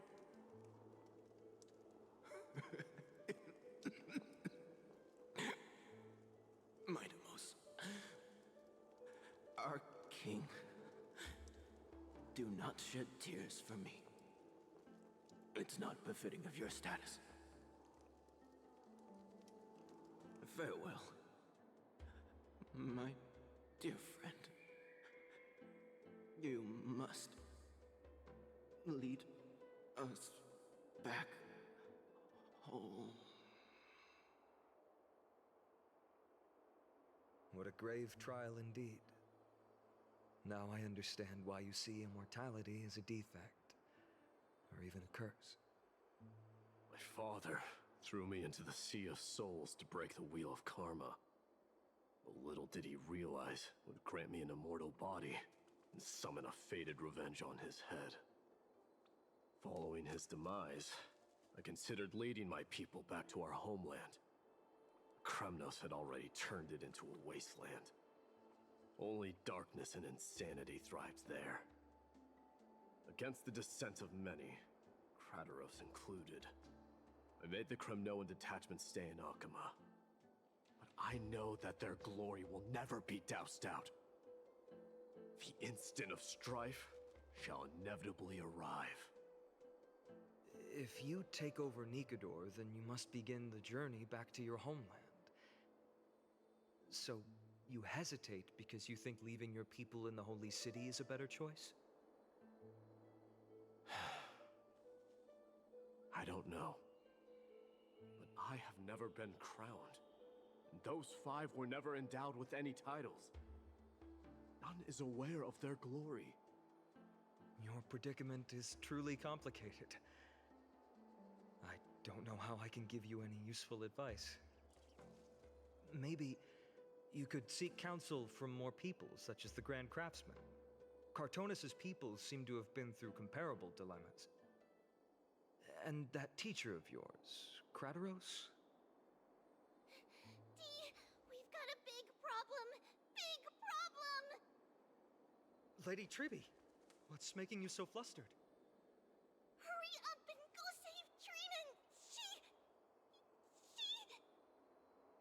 She got abducted by Crateros! Crateros! What's going on? Mighty-Mos. It seems I was the one who exposed my vulnerabilities first. Aglaya, I demand an explanation. This man abducted Trinan by force, and forced her to bring him to the Vortex of Genesis. He then brazenly stepped into the trial of the Lance of Fury, and naturally failed. Is she telling the truth? Why did you do that? Because I don't want to wait anymore. Your hesitation made me desperate. If you want to run away from your destiny to become king, then keep running. Someone will eventually stand up and fill in the gap left by strife. Then they will lead our people home. Age has blinded you, teacher. Can't you see that I'm hesitating because of this very recklessness seared into your blood? Crateros, do you truly believe you're worthy of entering the trial? To blaspheme against the prophecy? Does the mission we Chrysos heirs bear seem like child's play to you? Do you know how the Kremnoans see you, Aglaya? You're a hypocrite and a megalomaniac. The prophecy of Genesis and the Flame Chase journey are just excuses for you to seize power. Silence, Crateros. Do you even know what you're saying? Are you defending this woman, Mighty-Mos?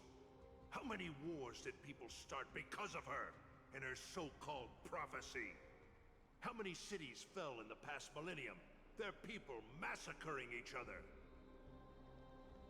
Even if this so-called Genesis really exists, will there be a place for the Kremnoans in that new world?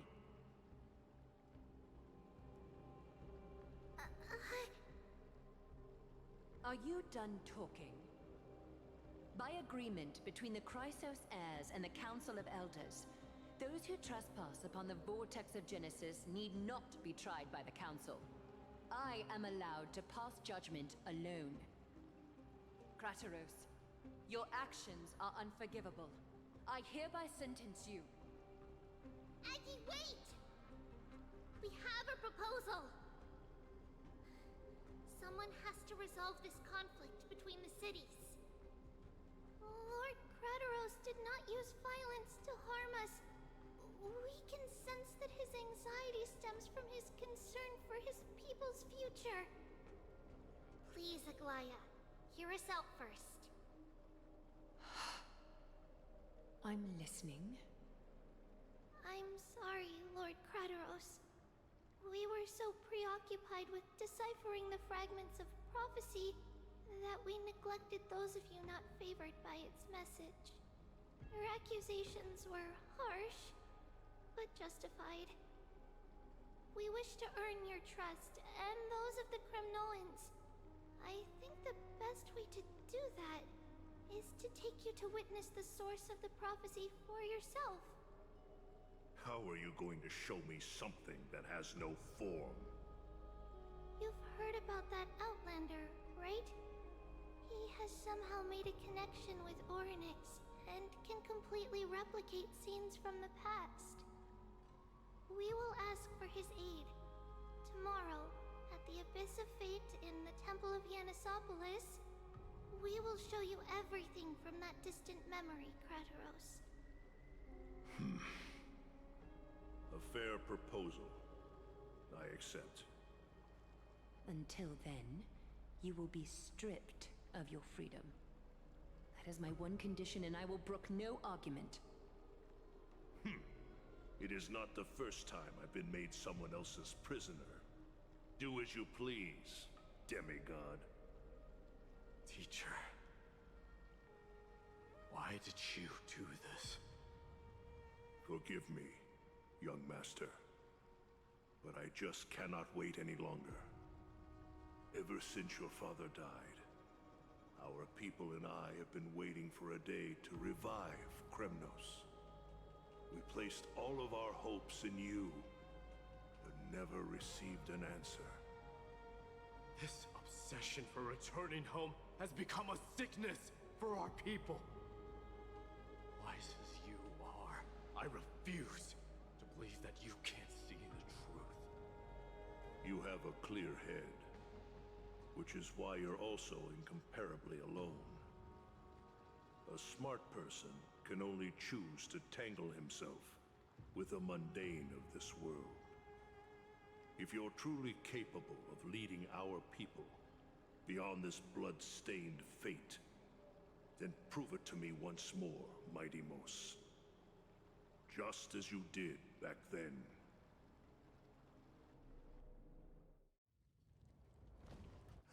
A fierce fighter.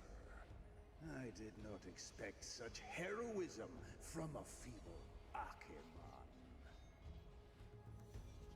Fulfill your duty as the victor, warrior, and tell me your name. I seek an honorable death from you. As if you have any honor! Listen closely. I am the leader of the Kremnoan detachment, Midemos. I'm here to finish you, father.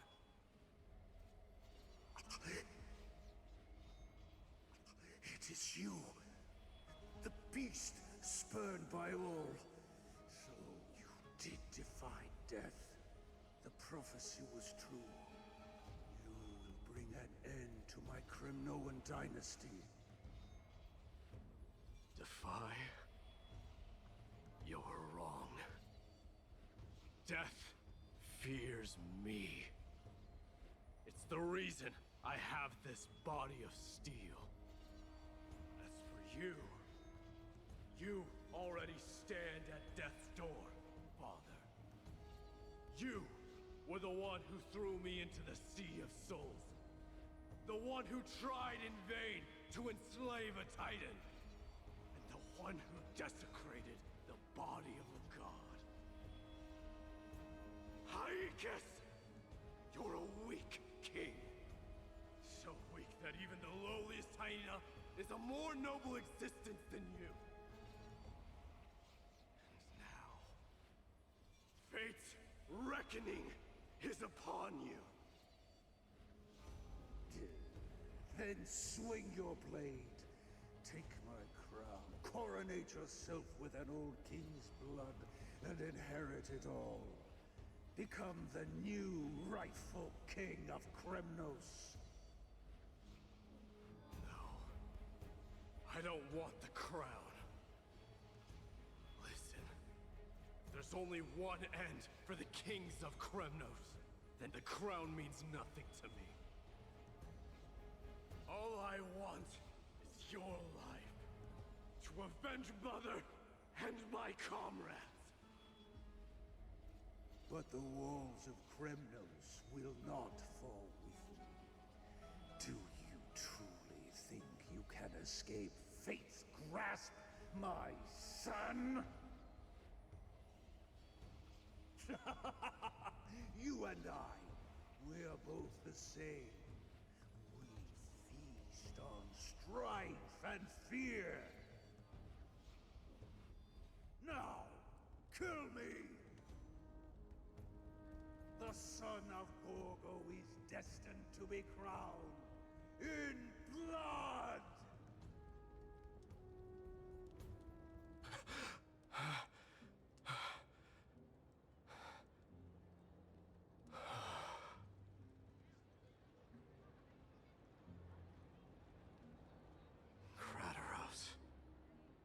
He said the Grand Craftsman Cartonus might have some suggestions. Might as well go see him. Grand Craftsman, how have you been? King of Kremnos it is. That you would come, I knew. You knew I was coming?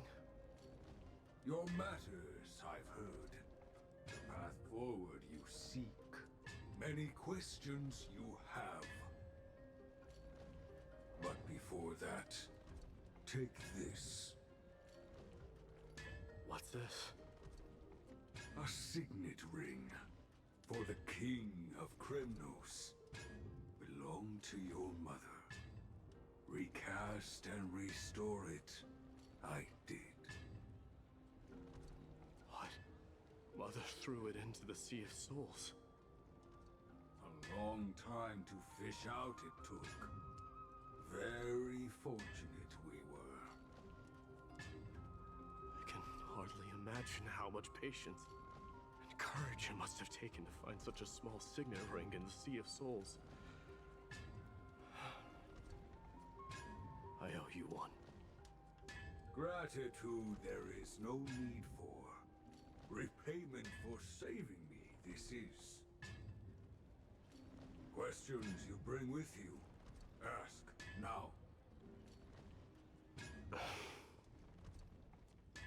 Fate I've always denied has finally caught up to me. By all rights, I should accept Strife's authority. It would make everyone happy. The Chrysos heirs, the Council of Elders, the Kremnoans. Even the bards who will write it all into song.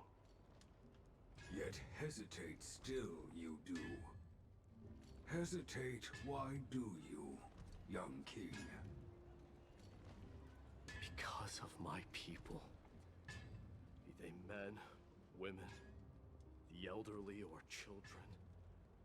The hearts of all Kremnoans yearn for home. They've all been waiting for this day. For the day their king returns. Children of Strife would then be able to go home and embrace the old traditions. Never mind that most of them have only ever been heard in these so-called traditions and song. They would then gather around their king and throw themselves into battle. This is not a good thing, you believe.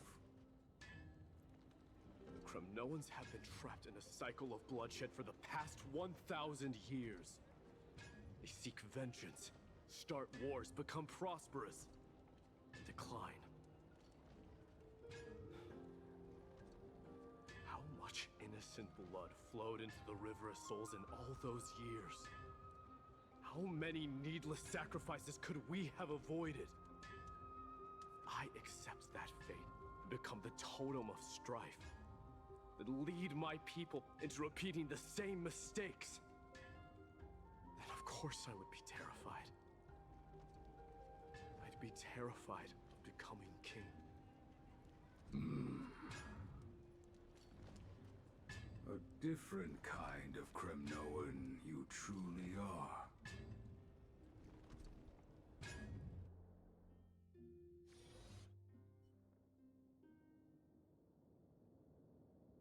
Mama, I had a dream last night. Oh. Now what did you dream about, my darling Trebios? I had a dream that I turned into many me's. Then we made the moon into a ship and made the stars into our sails. Then we floated on the ocean and let the wind blow us in any direction it wanted. Well, that sounds like a lovely dream. Yeah! The ocean and the sky were really, really dark, but there were so many of me that I wasn't scared at all because we'd all sing together. The ocean wind blew us onto an island where the wind tasted like flowers. There were bleating sheep and chirping birds inviting us to be their guests. There were so many animals on the island, but none of them ever fought. Giannis's holy maidens can receive guidance from the God of Passages. Perhaps what you saw in your dream is a divine land somewhere in Amphorius. You think so? What's wrong, Trebios? You look unhappy. Because on that same island, I saw a dark mountain on the other side of the ocean. And it was very, very tall. The mountain looked alive, and it kept getting closer to the island. Then I realized it wasn't a mountain, but a very, very tall wave made of water. When the wave smashed against the island, it looked like it was going to eat the island up. The small animals tried to chase it away, but they couldn't stop it. Then there was a bang and I woke up. A dark wave. Mama, does something that scary exist in real life? Yes. Unfortunately, it does exist in Amphorius, but it's very far away from our temple. We call it the Black Tide, though it has nothing to do with water. It has no shape or form, but it can swallow up animals, humans, and even titans, turning them all into monsters. Oh, the Black Tide is a baddie.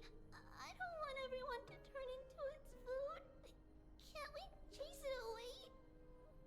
Of course, my dear. You only need to behave well and listen to what the adults tell you. Study all the knowledge and etiquette you need, then grow up and become a proper holy maiden. The divine Yanis will then give you guidance and help you light the way for the people. Wow, I'm gonna eat a lot and study a lot and become a holy maiden. But Mama, you said the Black Tide can swallow up titans too. What do we do if even Yanis is eaten? If that happens, then the Holy Maiden will have to be the one to guide people on the right path. After all, we are the human avatars of the God of Passages, yeah? Yeah! But one person alone is not enough. Once you're older, you'll make a lot of friends. You must do your best to unite them, because that's also our duty as priests. Friends? Are they also like me and Mama with pretty red hair? They might not, but they'll certainly be just as smart and kind as you. Mama? Am I dreaming? Don't be silly, dear. Of course you're not dreaming. I've always been by your side. What? Now be a good girl and call your friends over too. Let's play hide and seek, just like we used to, okay? My Trebios is the smartest girl. I'm sure you remember where everyone is hiding. The voice sounds so far away. I don't remember. Who am I looking for? Your friends, who will chase the Black Tide away alongside you, of course. Is this from my childhood? I don't remember. Use the spindle to connect everyone. There will be an amazing captain on that big ship. She's cheerful, optimistic, bold, and cautious. She'll be able to get everyone together. Wow, that's amazing! Can I be the captain? Of course you can. But you'll find someone else who's better for the job, my dear. I think that person lives in a beautiful temple that sits atop a hillside, covered in golden fig trees. There's a noble girl there who's very smart, but also very delicate. Just like Mama? Perhaps. But before we find the captain, the ship also needs someone who can navigate it. Who could that be? Let me think. I know!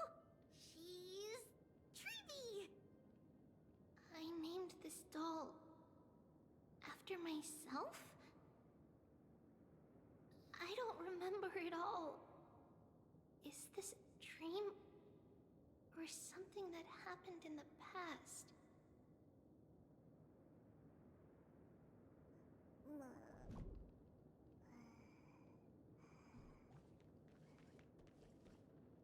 Am I dreaming?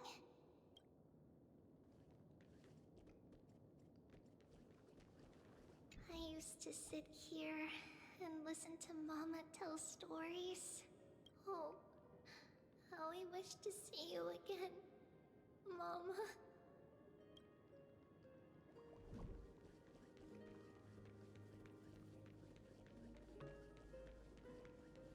It's packed full. Mama must have left all of these for me. All the words are blurred out. Could it be that my memory is fading? Bad chest! You can't lock me away!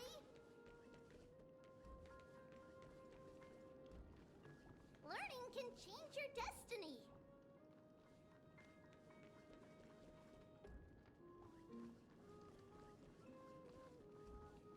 A blackboard? And what is that drawing? Doesn't ring a bell at all. Perhaps it's just a childhood doodle.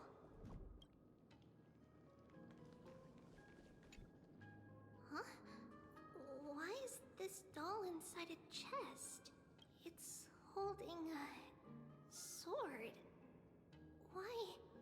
Many years later, many brave warriors will board this ship. They're skilled combatants who fear no danger.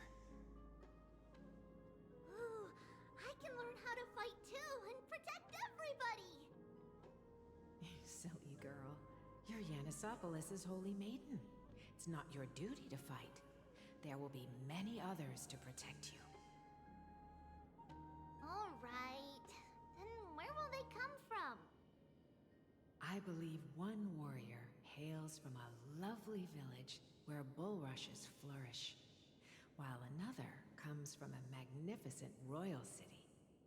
Though each has their own troubles, both are ready to lend their strength for the ship's long voyage.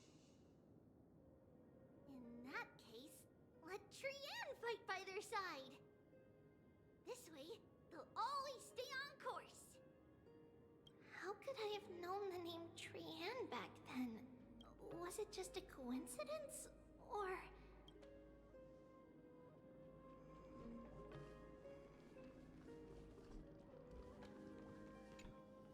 When navigating at sea, you need to know both astronomy and geography. Isn't Yanis's knowledge enough? Oh, sweetie. The ocean isn't like the land. It's easy to get lost. That's why it's important to learn to recognize the miracle of Aquila. Alright! Even though my brain is already super duper smart, I'll still try my very best! Circe also favors children who try their best. They will send a wise scholar as everyone's teacher to help you reach your dreams. I want to be a teacher too! Oh, wait. I'm super duper smart. So I want to be the teacher's teacher! Why not? But if you're going to be a teacher, you might need to tone down that hyper energy of yours. Then Trinan can do it! She's well behaved and would make a great teacher! Mama and the others always said that I had a great memory. But now, I can't even tell if this is a memory or a dream. Come, let's line them up.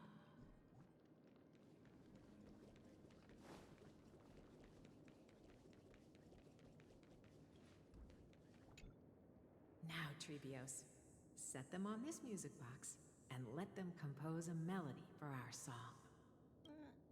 Music box? What's that? Sweetheart, are you still groggy from your nap? You invented it.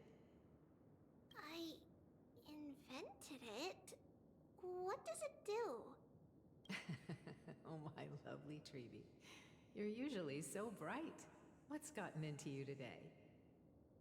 Well, you might as well see for yourself.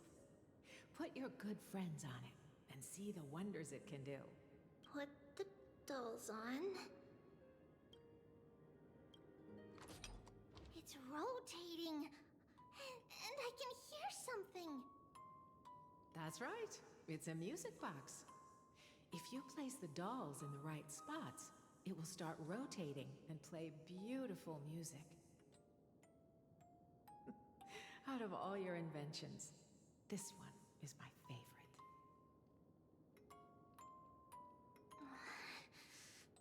I don't remember. It's all right, my child. I'll sing along to the tune, and it will help jog your memories. Happiness abounded in this lush land by God's chosen. Giants raised their glasses in a toast, beheld by the 12 constellations. 3 carved the heavens and the earth. 3 wove the threads of fate. 3 molded life with their hands, and 3 guided calamity's gate. They declared the world too unstirring, hence wished endless laughter upon the living. Thus you and I were created, with words and song to weave, and love and intimacy to give. Thus creation was complete. Who then will bear the weight of humanity's souls, to lighten the steps of the living as a whole? O great Kephale, all-knowing Father of stature so tall, yet low does their gaze willingly fall. With light of dawn heavy upon their shoulders, golden blood spills unto the land, converging into a boiling river that flows to the heroic heirs of this world.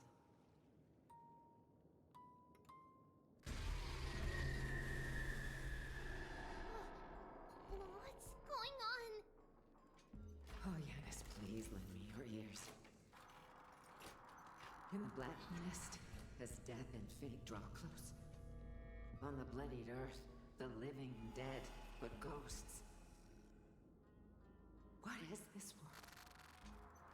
It mirrors your maze-like fate. What is this world? A silent lament without a trace. What is the past? Wandering ghosts that linger. What is the future? Souls scattered by fate's finger. What is the start? A voyage born in solitude. What is the end? The spirit, lonely and subdued. Lonely and subdued. And subdued. And subdued. Subdued. Subdued. Subdued. Subdued. Subdued.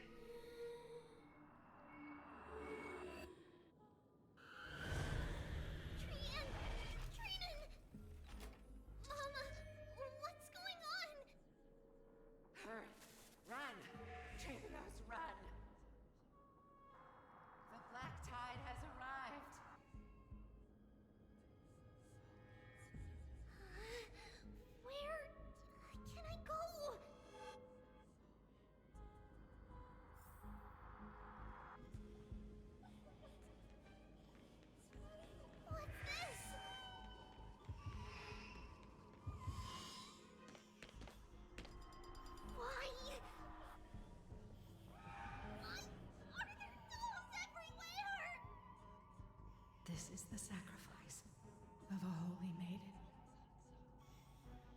You won't make it to the...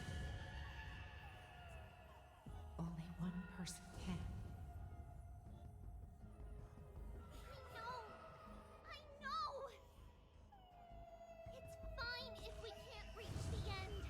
Our minds are made up. Go. Bid your farewells, Trees. Time is running out. Mama, are you going to leave me? My sweet girl. I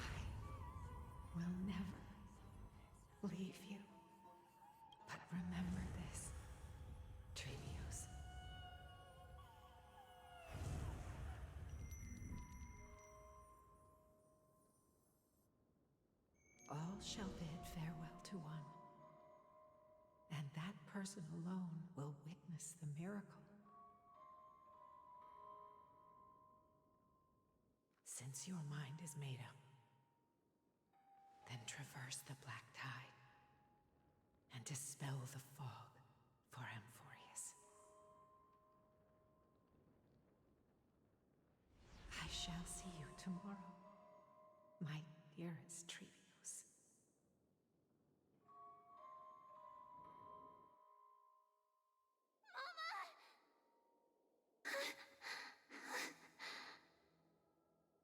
Are we still in a dream? Did you have a nightmare? Maybe. But it's been a long time since we had any dreams. It's not yet the entry hour. You still have plenty of time to rest. No. Our heart is still racing. It must be that reckless Kremnoan soldier who startled Trinan. And you as well. If you want, I can pass through his chest with the golden thread right now. Aggie, cut it out with the scary talk. I'm just kidding. If I were serious, I wouldn't have waited until now. Do you want to talk about the dream? Keeping it bottled up is not good for your health. We had a dream about Mama. The dream itself was nothing. It's just the timing that feels a bit unsettling. You mean... It's Trian. Even if we refrain from ever using the power of the Century Gate again, her soul continues to slowly drift away from her body. There isn't much time left. Perhaps it wouldn't be such a bad idea to let her relinquish her role as the gatekeeper and live out her days as a carefree child. You have a point, Aggie, but our decision has already been made on that matter. I believe there's still another way. Souls will be spent until they dissolve into dust. Such is our fate. Once we had a whole and connected body. If that body were a tree, then its trunk and branches would share the same fate, decaying at the same pace. Now, we are fragmented into numerous selves. Despite the absence of a trunk, we are offered another possibility. We can choose how our branches will perish in a way that is most beneficial to the Flame Chase journey. Compared with saying farewell to one person, watching many fade away before me is even more sorrowful. But advancing is the destined end of Yanis's trial. There's no retreat in our path. Don't feel sad about saying goodbye to us. We have already agreed on this, right? It won't be long before I forget what sorrow tastes like.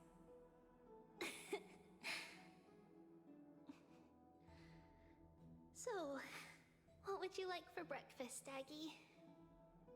What? Where did that come from? After all this talking, we are feeling a bit hungry. Plus, it's nearly the entry hour now.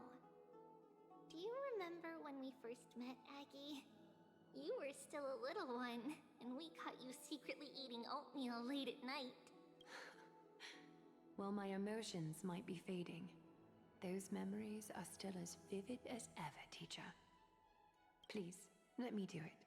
What would you like to eat? It's fine! Leave it to us. You should rest for now. It won't take long, and we'll call you when it's done. In that case, thank you. Then, see you tomorrow, Aggie.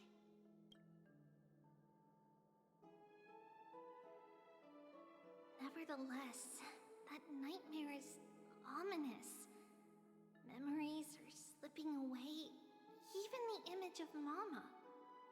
Just as expected, another trip must be made into the abyss of fate. Hopefully Orynyx will be willing to help us.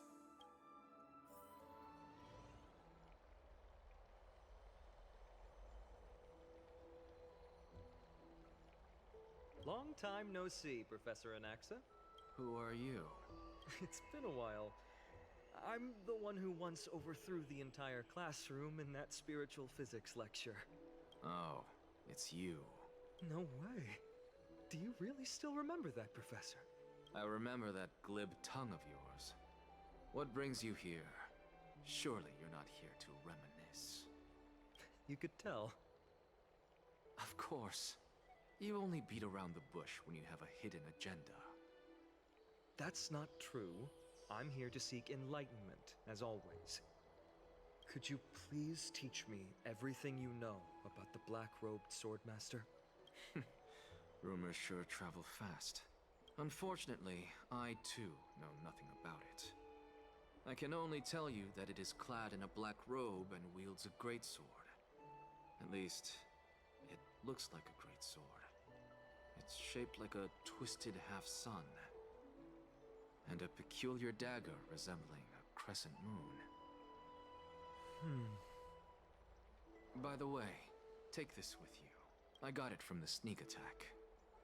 It's yours now. I was right. It is this thing.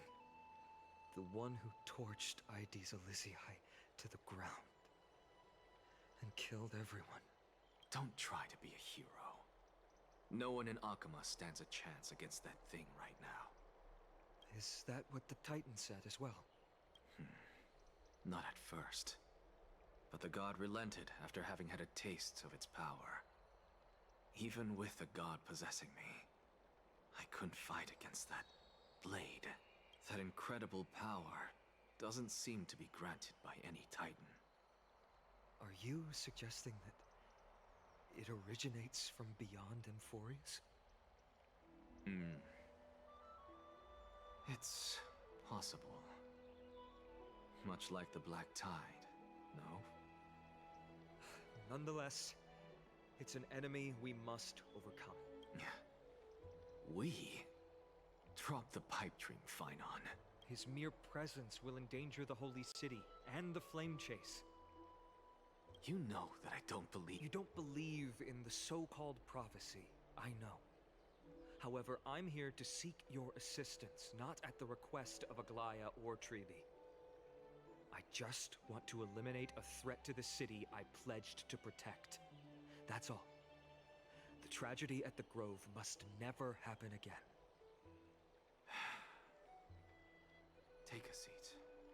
Since you are sincerely seeking enlightenment, I suppose I can tell you one more thing.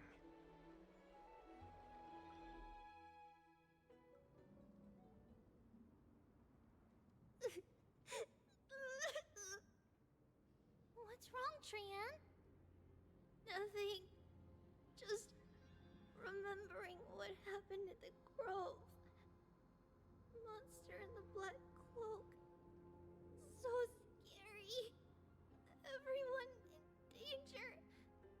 Nightmare. I can't forget. Don't be scared. There are no bad guys here. Didn't you save everyone with the Century Gate, Trian? Trian threw it away. Far, far away. It's never coming back. We got back safe from the Grove because of you, Trian. You're the reason the Flame Chase journey can continue. Sorry. Trian feels a bit dizzy. Why are we here again?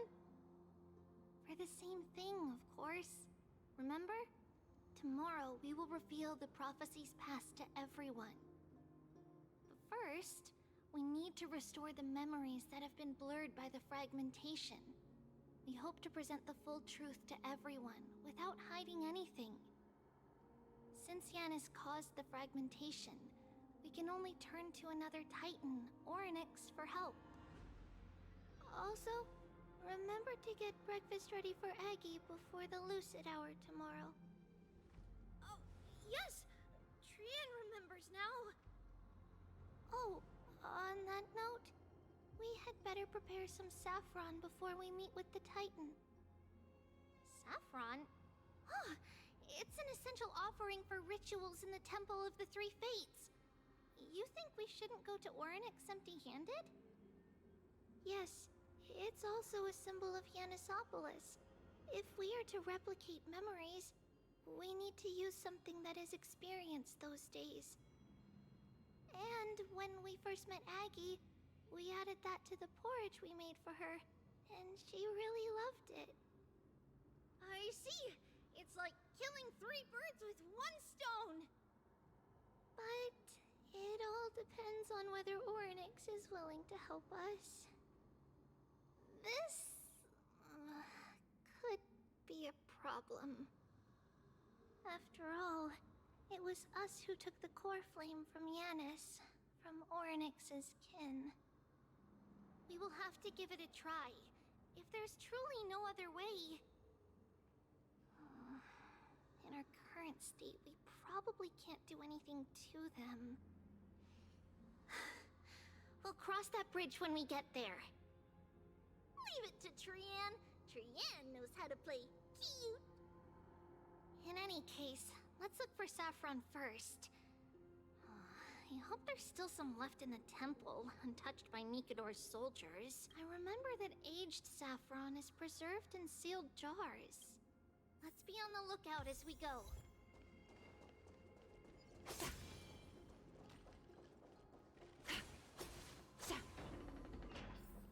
It's a dead end ahead.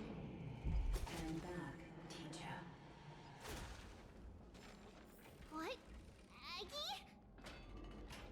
No, it's an illusion. Wow, this room is huge. Trinan, did you? Yeah, I saw it. Was that a warning from Orynyx? What are you two whispering about? Treeby? Trinan? Trian can't even hear our own telecommunication. Well, never mind. Trian suddenly feels like this place is quite familiar. Oh, there's a whiff of safari in this room. It's right over there. Over here. Follow Trian. Trian, slow down.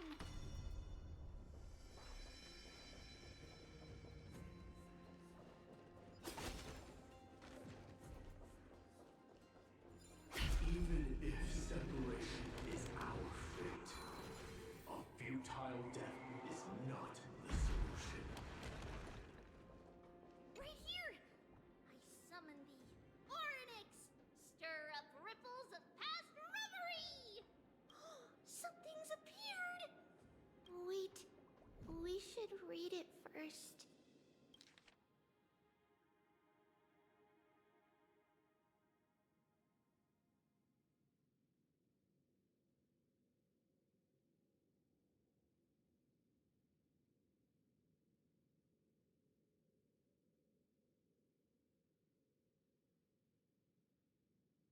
Wait, this is a letter?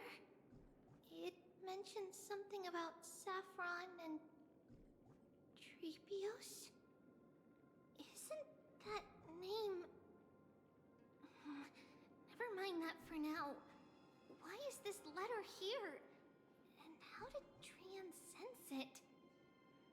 Could it be our lost memories? Is it possible that we were already noticed by Orynyx and entered their trial? But why haven't they said a word?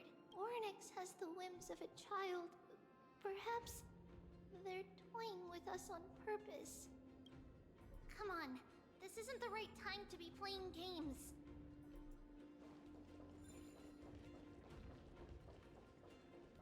Separation and then reconciliation doesn't come easily for a mortal.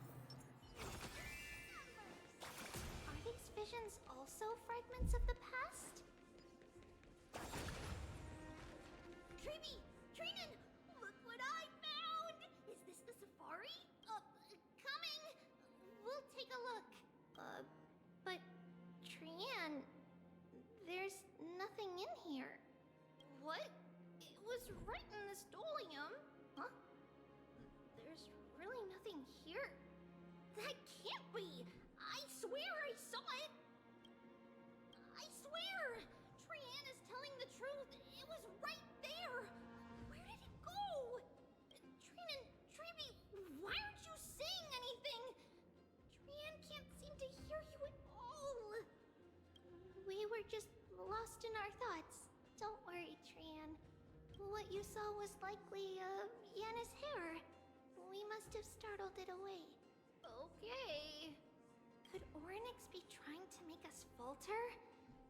But why would they do that? Something feels off. Treeby, don't you think this temple is a little too quiet? What do you mean? It might just be an illusion. But Trinan wonders, is Orynyx really putting us through a trial?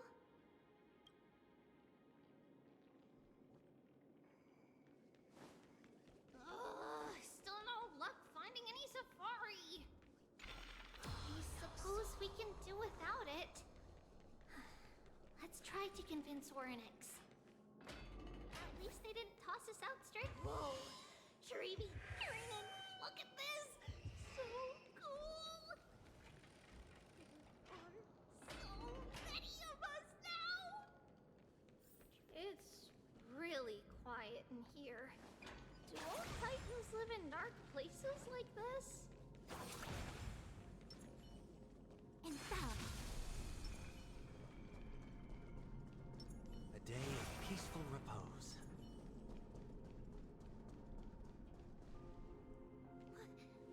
What's going on? Orynyx disappeared?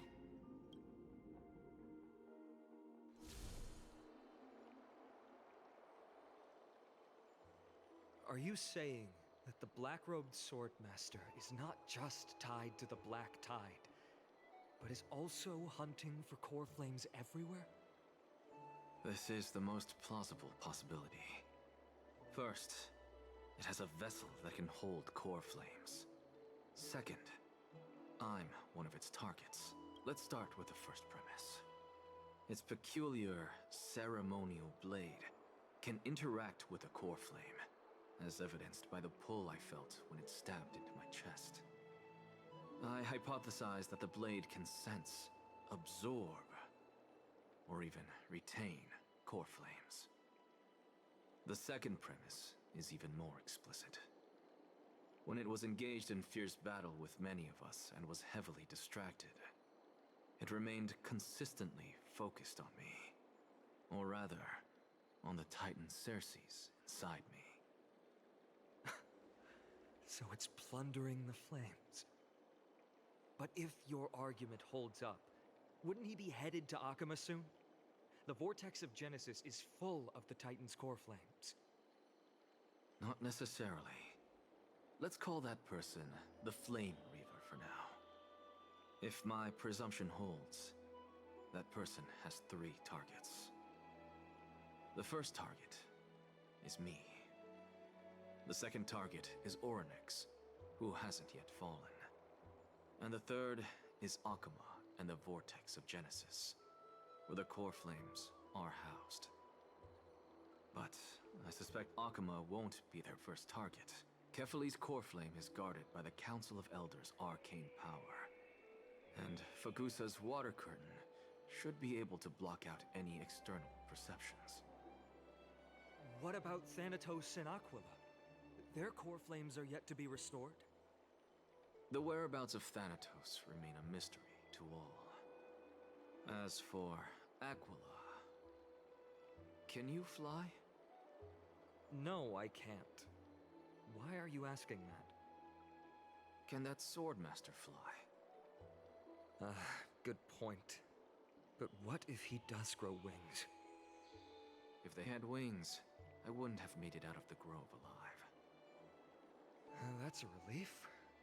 Anyway, Since the Flame Reaver has 2 targets, we need to move fast. With the distances between Akama, the Grove, and these potential targets, I believe we should bolster our defenses and...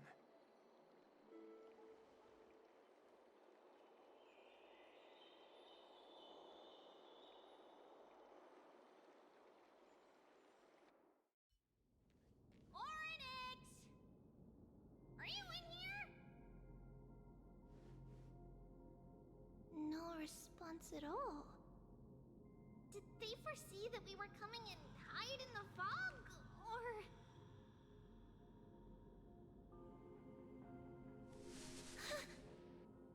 Treeby, we should leave. This temple has other people in it. What? Oh. Listen. Footsteps. Fast ones. 3 or 4 people coming this way. Come on. We need to hide. Whoever they are, we can't let them see us. Treeby, Trainin, come check this out. What's this? Trian feels like it's so familiar.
Little gray, snowy, and...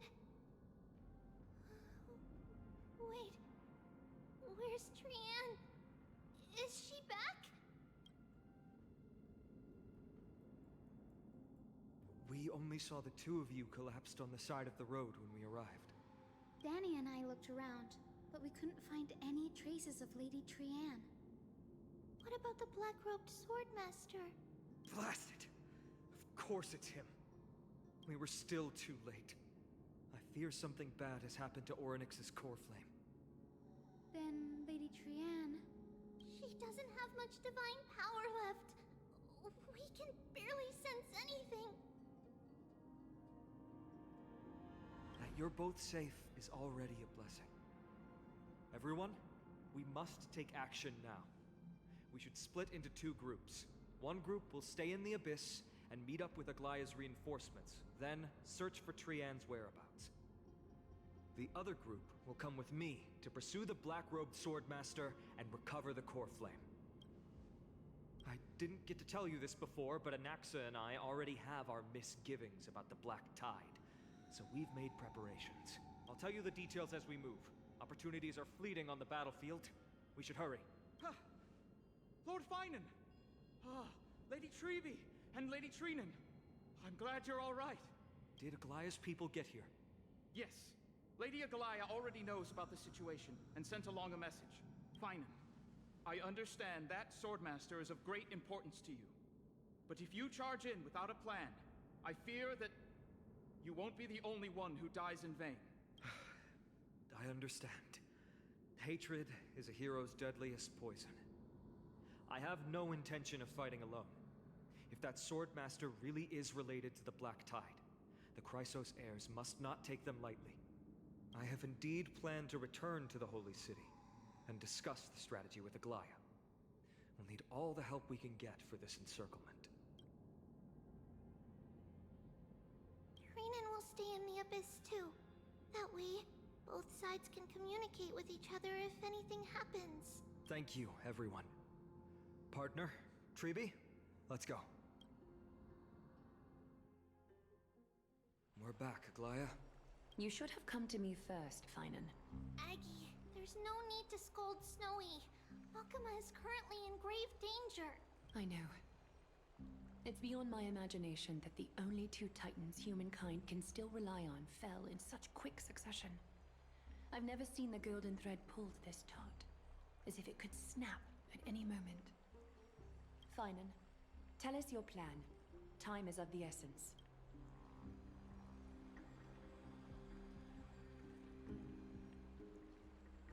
This being is not just hunting titans, but taking the core flames too? Yes, just like the Flame Chase journey is doing. Professor Anaxa thinks the Flame Reaver's arrival is likely a sign the Black Tide has spread further. Regardless of whether you're right, this being is still far more aggressive than we expected. But its madness is also an opportunity for us.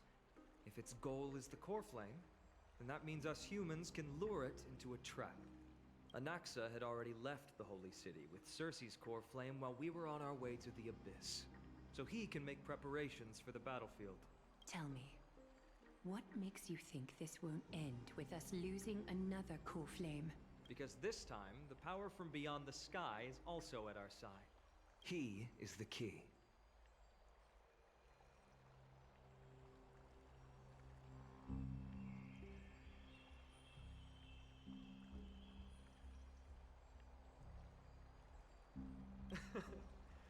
We need your other companion, too.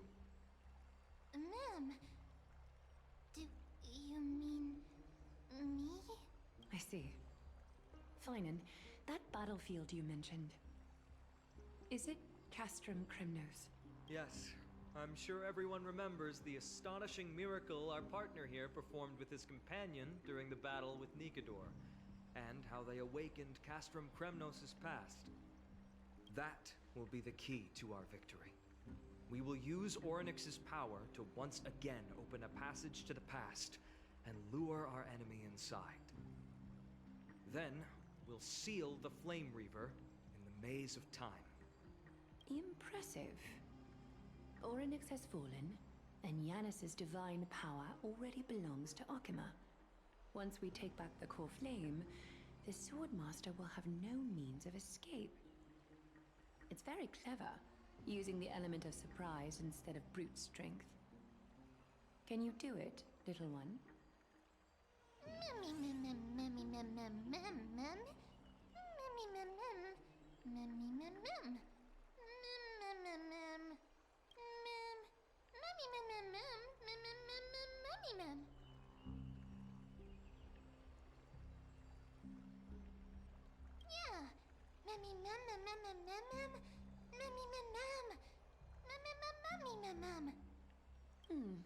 Such enthusiasm.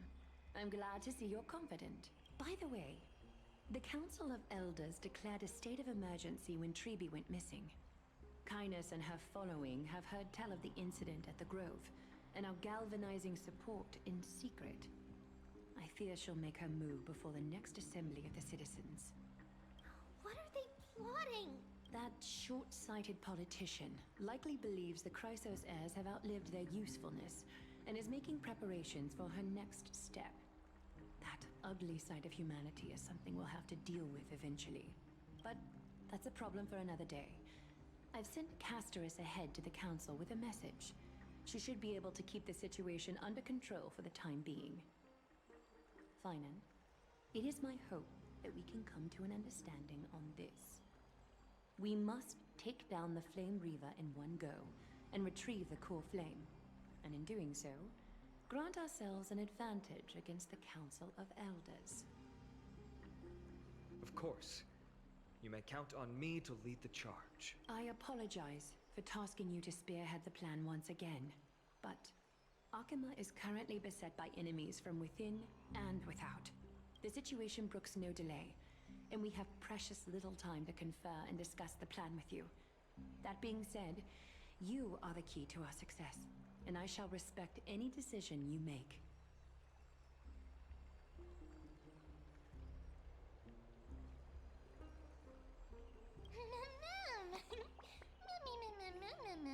We are grateful to you for your aid, and to the rest of you as well. Now, let us be off to begin the hunt. May Kethely sharpen our gaze and grant us victory over the enemy. You mean Mighty? He's dealing with a different problem. Don't worry, that man would never miss out on this fight.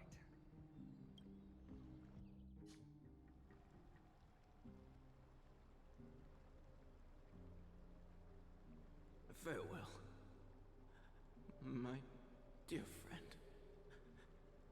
You must lead us back home. You and I, we're both the same. We feast on strife and fear. If you're truly capable of leading our people beyond this blood-stained fate, then prove it to me once more, Mighty Mos.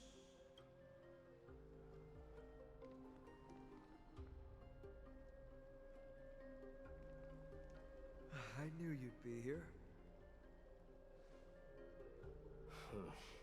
I heard you're about to set off on an expedition. That's right. It's going to be a tough battle, and our destination is... turns out to be Castrum Kremnos. Is that why you're here? To pray to the dead Nikador? No, just the opposite. I'm here to tell you, you can entrust the front lines to us this time. You can't afford to lose your upcoming battle either.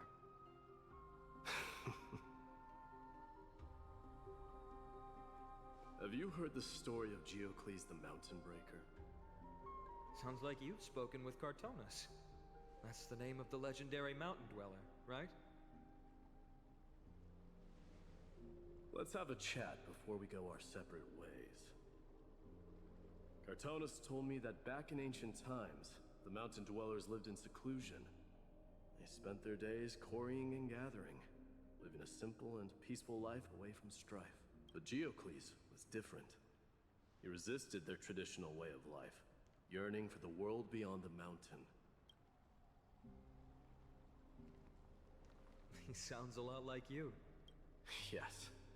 That is why he, too, faced the same dilemma as I do. One day, during one of Geocles' many ventures beyond the mountain, he spied a battalion of Laedonians stationed at the foot of the mountain. The Laedonians were at war with their arch-enemies, the Companions, and they used the mountain as a base to carry out guerrilla warfare operations. When Geocles, who had taught himself the common tongue, approached a soldier, he learned a shocking piece of news. Laedonians were planning to plant mines and explosives all over the mountain, and then lure their enemies within. With danger lurking with every step, the mountain dwellers' homes were no longer safe. Geocles quickly returned to his village to bring the news to his people. But... let me guess. They refused change and chose to put up with the situation instead. That's right. The mountain dwellers were fearful of even the smallest change to their lifestyle, let alone leaving their home. Despite the imminent war, the elders would rather negotiate for peace instead of leaving the mountains. This made Geocles both angry and sad. But he didn't give up. If you were in his shoes, what would you have done? Lead my people on a resistance, perhaps. I'm not sure. I can't think of a solution that would make everyone happy. A solution that would make everyone happy, huh? That's how naive we are. Well, let me tell you what Geocles did. He took the mountain dwellers' store of gemstones and traded them with the Laedonians for a massive amount of gunpowder. But he didn't do this to fight the Companions. Under the cover of night, he set ablaze the forest surrounding the settlement, forcing his people to flee the mountain. That great fire marked the beginning of mountain dweller history. Since then, their people became part of civilization, and giants became a common sight in the holy city. Meanwhile, that mountain they once lived in has turned into little more than foam inside the black tide. But leaving their homeland also brought many mountain dwellers misfortune. They were hunted by Kremnoans or enslaved. Indeed, that is undeniably also part of their history. But that is Geocles for you. The merits of his actions, or lack thereof, have been scrutinized by many, but historians nevertheless hail him as the Mountain Breaker. Why do you think that is? It's simply because he took action and enacted change with his own hands. He didn't try to make everyone understand him, nor did he even waste time trying to make everyone happy. He started a great fire and burned the shackles of tradition to ashes, and then forced everyone to march toward the coming of a new era. You've made up your mind, haven't you? I'll be leaving Akuma soon to fight the great darkness of this world, and to shoulder Nikador's destiny. So, listen well. If there comes a day when we meet again on the battlefield, that I stand opposed to the flame chase, remember to stab your sword into my back through my 10th thoracic vertebra. That's my weak spot, and the only way to kill me.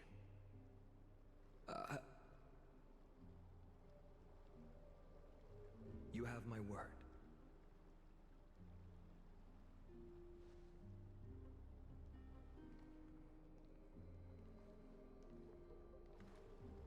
Go now. The battlefield calls. Send that flame-thieving hyena to their death. But if you find yourselves with no other recourse, pray to that blade in the sky. And loudly call out the name of the new god.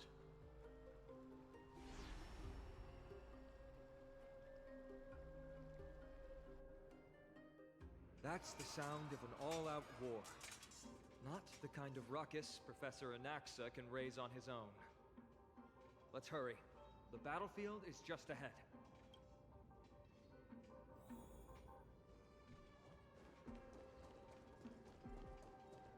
No way. A Kremnoan? I didn't think she'd manage to send the Kremnoans to assist. Brave warrior, what's the situation on the front line? Nakaman, why are you here? What? Didn't Aglaya tell you? We have been instructed to assist you in trapping the Flame Reaver. Aglaya, that vile usurper. I spit on her name. Our king will be back soon. He'll be able to deal with you and that black road.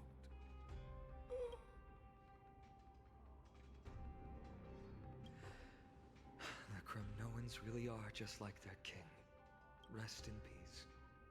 May your glory last forever. Did they come to fight on their own accord? I can still become king. Nikador is with us! Nikador is with us! Cut away the heart of strife.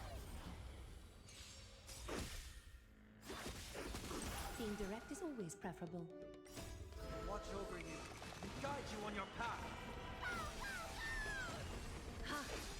Serenity is before me. Ha! Thus our fates become one. Hiding the West Wind? Away we go! All lies to be revealed. The foretold triumph draws A day near. of peaceful repose. Strength in numbers!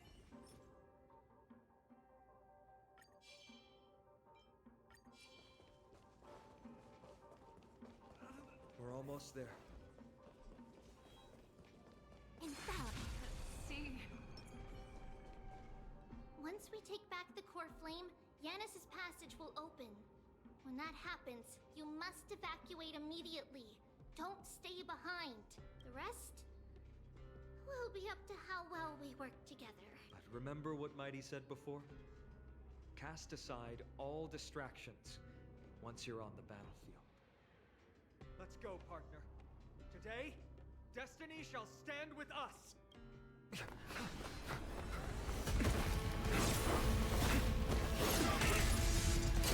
Finally.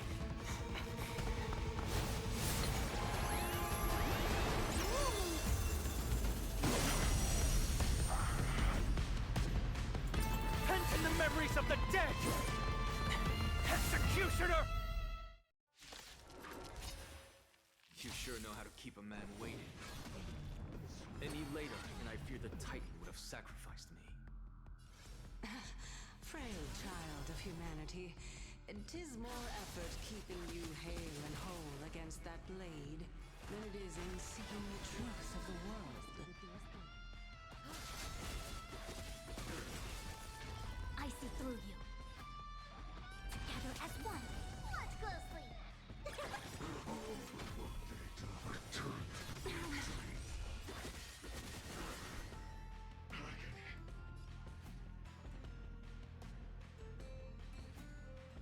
I heard the call.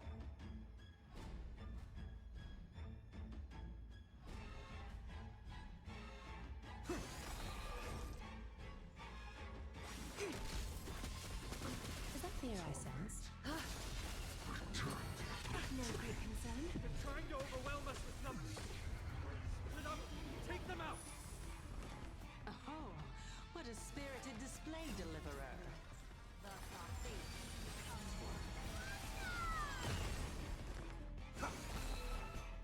Warau should be revealed. This mortal form. Watch over you and guide you on your path. All things in this world have their laws. Human creations.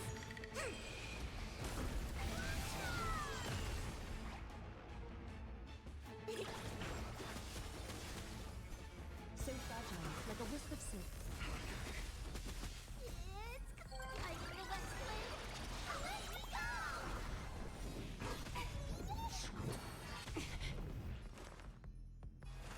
Serenity is before me. Warau should be revealed. Get ready, Frost. Can't hold up.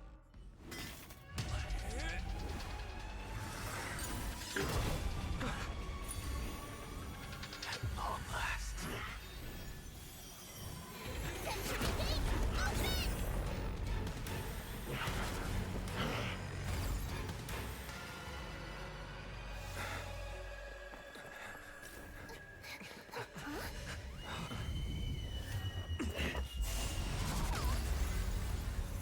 How embarrassing. You didn't come down from the sky? This city is mine anyway. So why shouldn't I go through the front door?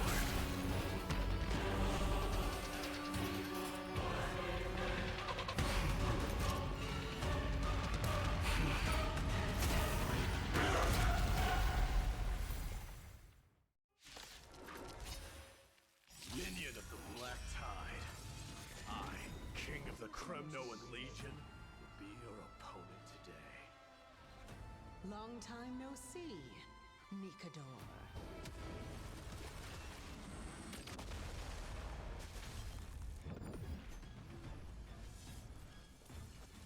Catadons? Countless threads, thus our fates become one. So fragile, like a wisp of silk.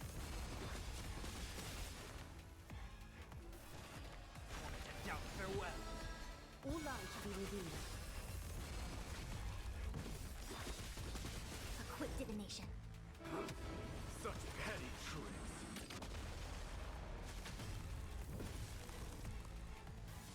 Converge and awaken. fragile, like a wisp of silk. Watch closely. It's coming. Eyes on the west wind. Away we go! I'll overcome the thorns. Serenity is before me. All light shall be revealed. It's time to end this.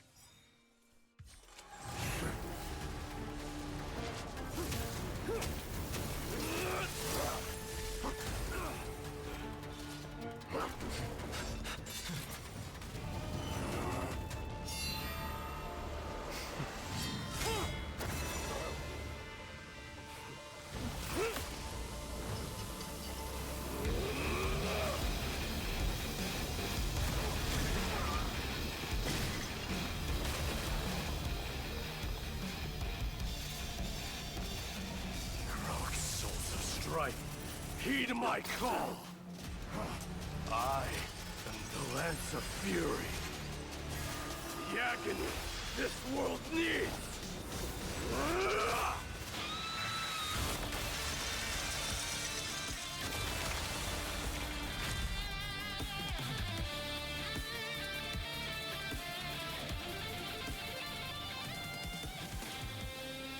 Witness this. The new god has come to Castro Kremnos. Look! The warriors have returned! But are the rumors true? Has Ornyx fallen? It's as the Council of Elders said. We face a dangerous threat. Yet the Chrysos heirs are only inciting more chaos. They don't care about the people's safety. They really gave the core flame of strife to a Kremnoan at the end. What a noisy crowd. This, doesn't feel right. It's probably because Ornyx is gone. Ornyx was a generous titan in the eyes of the people. They graced us with miracles, allowing humanity to reap many a convenience from the past.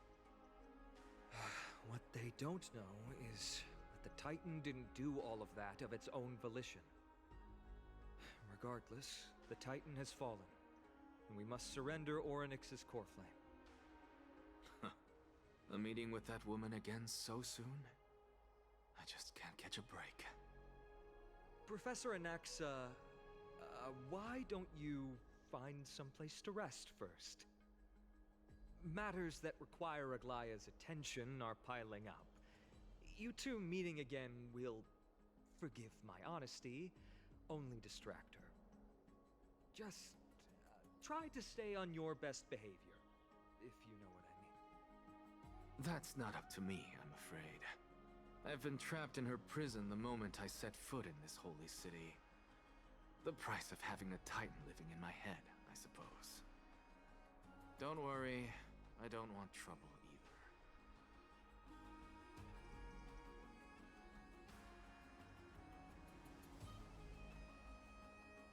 They have differences in ideology.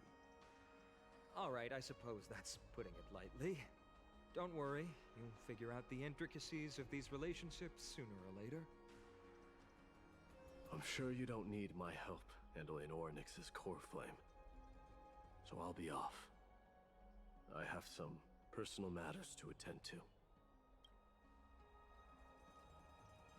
It somehow feels like D has closed himself off even more after he completed his trial. Yeah, a lot has happened in the past few days. You've been lost in thought for a while now too, Treeby. Did Trinon bring news? Yes. She has found Trian. She was at the bottom of the valley outside the temple. But that's where the good news ends. I'm sorry. It's alright. They also found someone else besides Trian. He was no better than a corpse when Trinan and Hyacinth arrived. He had suffered more cuts than could be counted and leaped off a cliff from a great height, all to free Trian's body from the clutches of the black-robed swordmaster. What a brave soul. Do we know who he is? Yes. It's Crateros.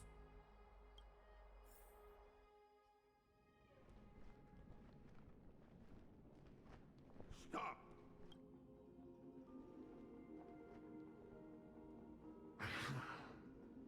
If you want this girl dead, you'll have to kill me first. How ludicrous. Your body made of flesh and blood as it is will not survive more than a single strike from me. Better to die in battle than return even in glory. As a Kremnoan, I know not the fear of death. She's lost her divinity. I have no interest in an empty shell. But answer me this, child of strife.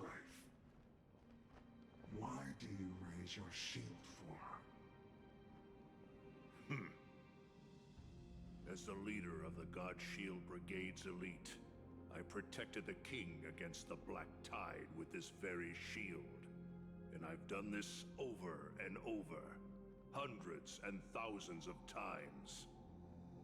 A pathetic killer like you could never understand the weight it bears. Pity. And crumble like rusted iron. Good! Supreme glory shall be mine, as I indulge in the libations and incense offered by my descendants. Come, let us fight! For Kremnos! For my king! For Amphorius!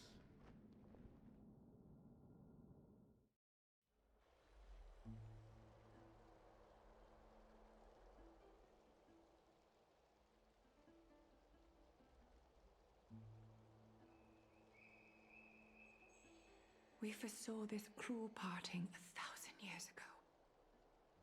Today is but a reminder of that bitter taste.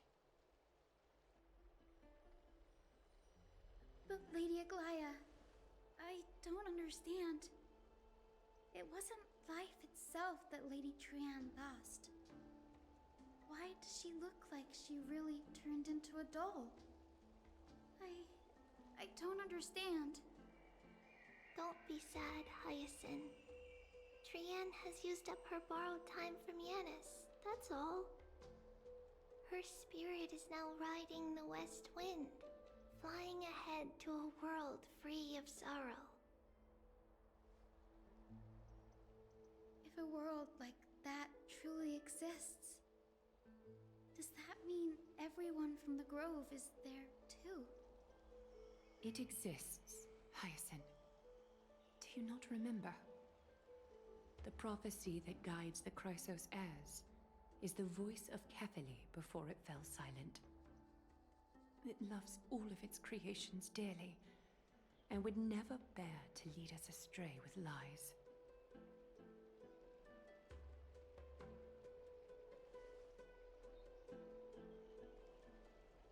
What about the Kremnoan veteran? How is he doing? The Twilight Courtyard has done all we can. Even so, we've only managed to keep him from breathing his last. I had to use the Sky Priest's techniques to help him to walk again. But if light ever disappears from Akama for good... No. Let's hope that never happens.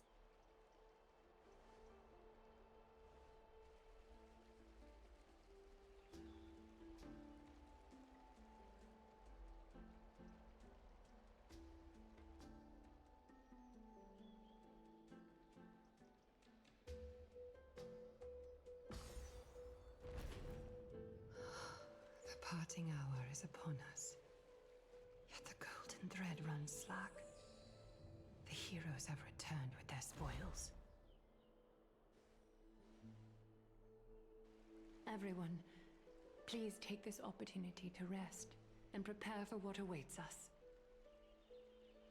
You've returned unscathed and brought tidings of triumph. Truly a moment worthy of celebration. It's Incredible to think that we returned Nikador's core flame not so long ago. It wouldn't be an exaggeration to say that you and your friend's arrival has melted the glaciers of history. You could say this is the true face of history. It slumbered for 1,000 years, only to awaken for this one moment. Alas, now is not the time for a study of history. I do not see a Naxa around. Was this under your instructions, Finan? Yes. It just seems much more efficient than letting you two go at it endlessly. A rash decision. After all, he still bears a core flame with him. I do concur with your assessment of efficiency, though. Now, let us table the issue concerning him for the moment. The more urgent matter is the core flame of Orynyx. The Chrysos heirs had initially crafted a plan regarding the order to return the core flames. For titans like Orynyx and Circes, who harbor no intentions of harming humanity, our strategy entailed assuming their divinity only at the very end. But this unforeseen turn of events has thrown everything into disarray. If we don't return the core flames to the vortex of Genesis, and we leave the Titan's divine positions vacant, we can't even begin to imagine the disaster that would follow. But the most pressing issue at hand is that we haven't found the Chrysos heir capable of bearing Orynyx's divinity. Finan, Castrus, Mighty, and Hyacinth. Trebi and I devoted a millennium scouring the world, only to find these few people. Only a chosen few possess the capacity to assume divinity, the elite among the Chrysos heirs. We would never hastily extend our invitation without first verifying their potential to bear such power.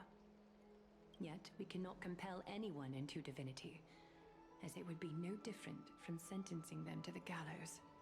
Truly a dilemma. Yeah. How about letting him give it a try?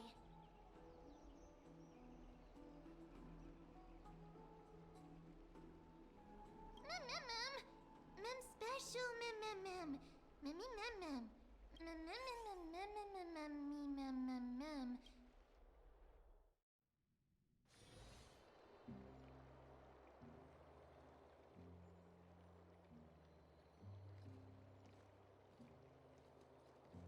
I see the Reaper has forsaken you too, teacher.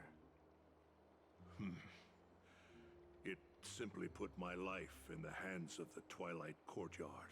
That priest girl's medical talents are truly exceptional. She might be far from the ordinary girl we envisioned, but this isn't about me, Mighty Mos. I saw it. You finally decided to embrace your own fate. Power of strife is stirring a tempest within me as we speak. My bones have turned into steel. My blood is seething in a blaze. Past rulers of Kremnos could only aspire to this might, yet I have merged with it. I've made history, and henceforth divinity and kingship shall coexist as one. Indeed. You've realized the aspirations of every former king of Kremnos. And now, you can at last bring our people home and reforge the glory of Kremnos. Unfortunately, I harbor no such desire. What? What do you mean by that? Over 2 millennia past, devotees of Nikador's might banded together beneath their feet and erected a city of their own. Ever since then, Kremnoans have served as the blades wielded by the god of war, following the Titan's path in its conquest. Yet, gazing upon our history through the lens of my newfound divinity, I now see it with unprecedented clarity. This history is sheer absurdity and inferiority. People surge onto the battlefield like ants, plundering and slaying for their own greed, only to be trampled upon like ants. city and the beliefs that Kremnoans hold so dearly, alongside the supposed tradition. Mere anthills that could be crushed with a single touch in the eyes of the Titan. You! Are you trying to strip Kremnoans of the pride we've amassed over thousands of years with mere words? That pride holds little significance, Krateros. Now that I've assumed the divinity of strife, my next step will be to renounce the title of king. No. No! Convey my message to every Kremnoan. This is an order. Do not do this, Mighty Mos. I beg you. Our history commenced in the year 2506 of the Light Calendar, concluded in the year 4931. I, Mighty Mos, last king of Castrum Kremnos, son of Gorgo, do hereby proclaim the Kremnoan dynasty comes to an official close today. You have killed us. You have killed us all. No. I am granting you a new beginning. What is this? My mother's signet ring. It served as a symbol of kingship. And I now imbue it with a fresh significance. Take it, and rally those who have lost their identities. Convey the words of Midamos, now ascended to divinity. You no longer need to chase fleeting honors or face death on the battlefield as if it were your sole destination. However, you must adapt to fit into the city you once observed with indifferent eyes. A cruel fate awaits Amphorius.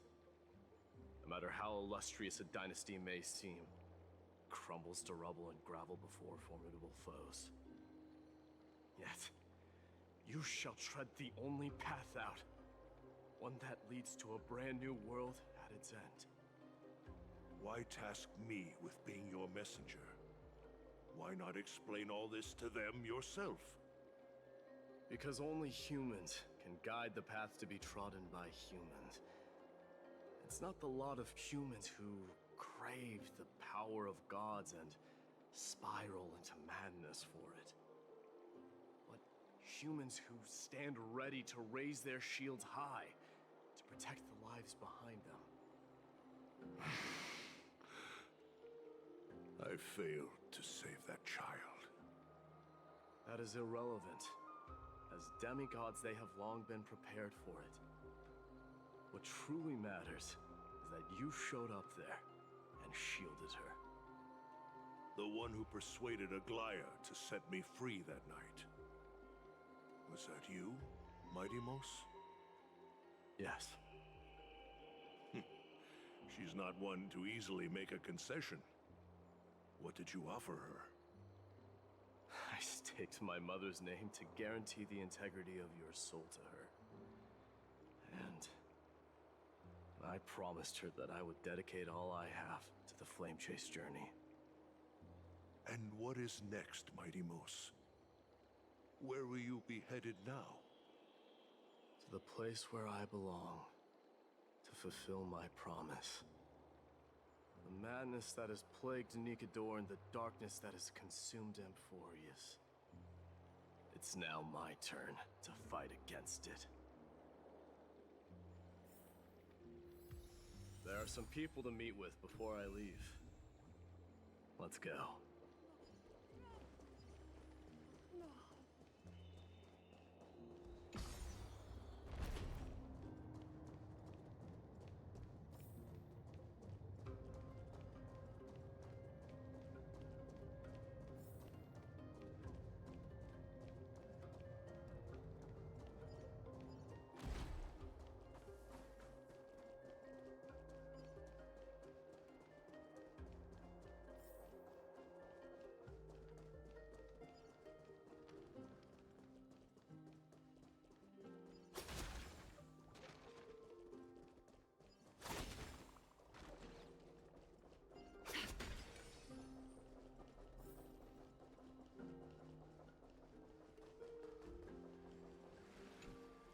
You're here, my Demos.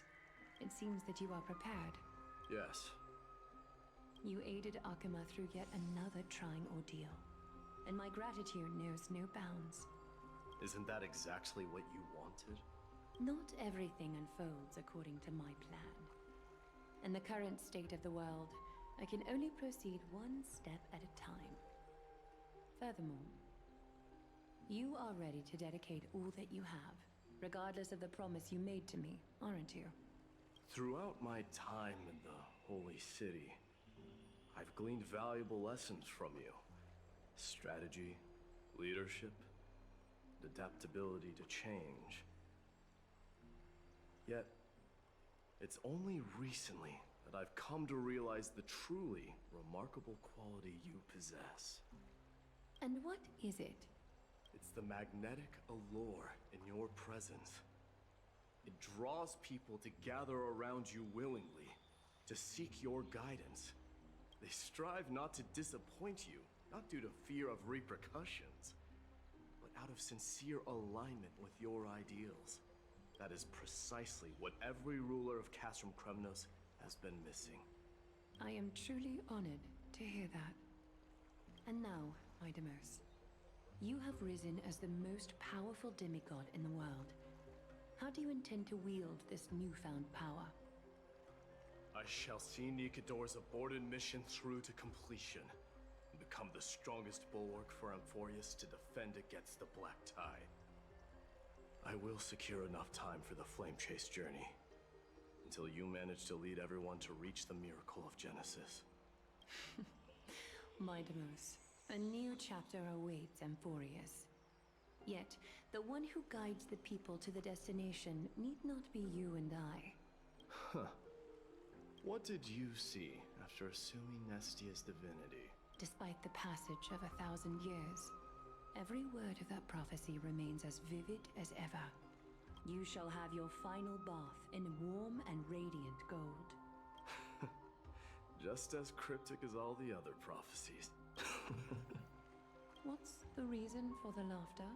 I was just thinking, if an ordinary person encountered these words, they would probably stay away from the baths for the rest of their life. But I cannot forgo the delightful experience a bath offers. So, I assume you also glimpsed yours, my Demos? One day, you shall die with a wound in your back. Well, that is a rather straightforward scenario. If I were to be terrified by drivel with no basis, I would not have attracted your gaze and joined the Flame Chase journey in the first place. You speak the truth. May you be destined for a powerful fate, and may we reunite in the promised new world. Farewell, mighty.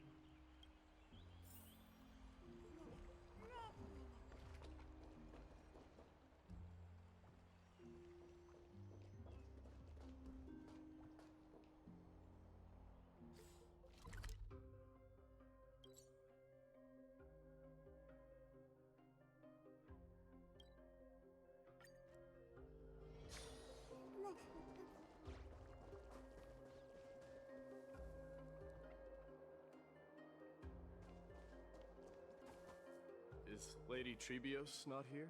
Lord Mighty! Hyacinth. So you are the physician Krateros spoke of. It's no wonder then that he was pulled back from the brink of death. You have my gratitude. I can take that as a compliment, right? I've heard about what happened at the Grove. I'm deeply sorry for your loss. I've heard far too much about death and grief recently. To quote Lady Treeby, we should all focus on tomorrow, shouldn't we? That's a valid point. You've always been the most optimistic one among us. Well, I must say, it feels quite incredible to see a new demigod standing right before me. You should prepare yourself as well. Humanity has already taken hold of strife, and one day it will also reach the sky. Do you really believe I can do it? Even my ancestor, that hero of legends, couldn't conquer the core flame of Aquila.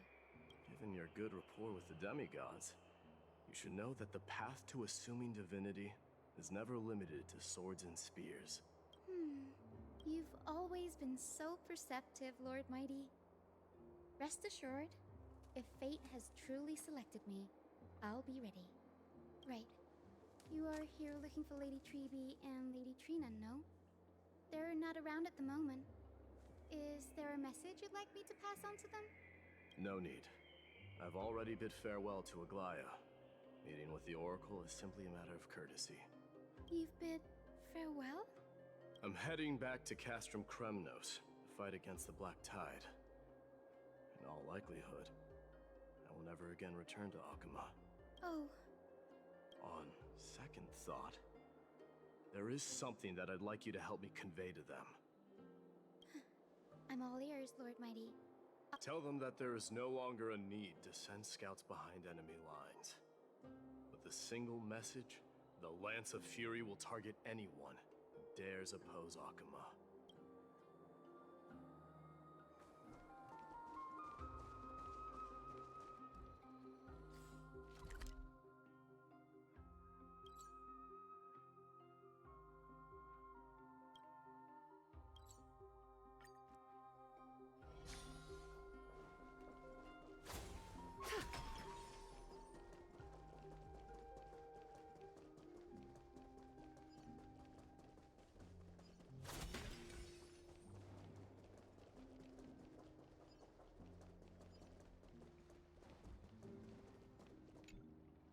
Lord Mighty. I'll be embracing my destiny before you do, Castorus. Can you feel Thanatos right now? I don't feel them at all, regrettably. You have been painstakingly seeking that Titan for so long. But have you ever considered reaching out to me for help? You mean...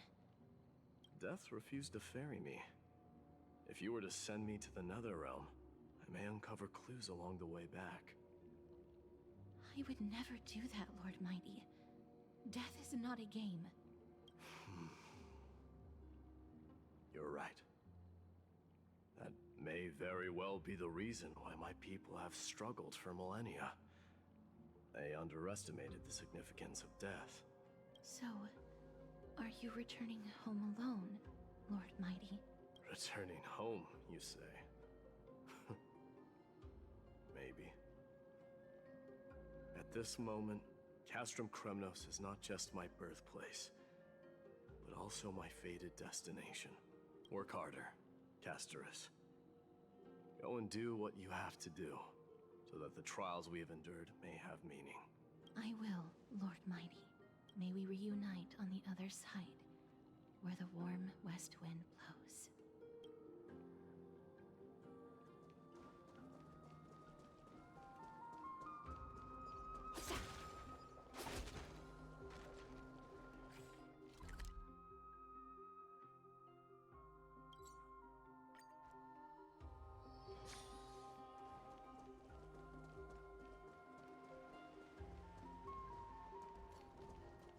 The King of Kremnos, without the signet ring, but looking more like a king now.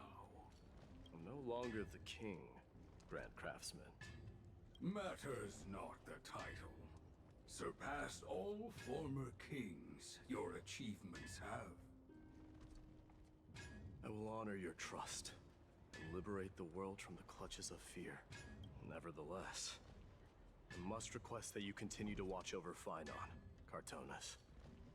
I have a feeling that his fate will weigh heavier than all of ours combined.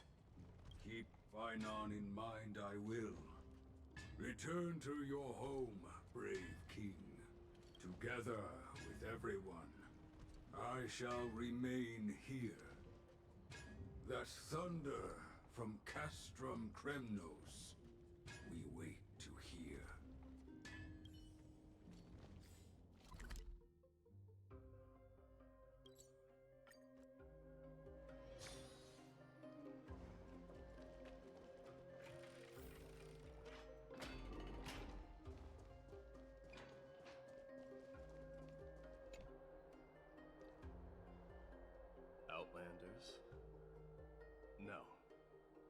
trailblazers. I will soon make my way to Castrum Kremnos. If all goes according to plan, this may be our final meeting. I just want to let you know that I appreciate everything you have done for Amphorius.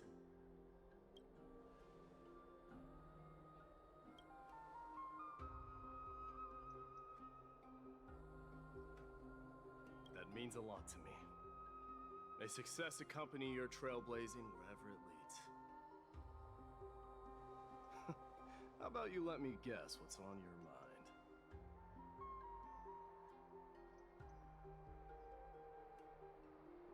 Are you thinking about saying something inspiring?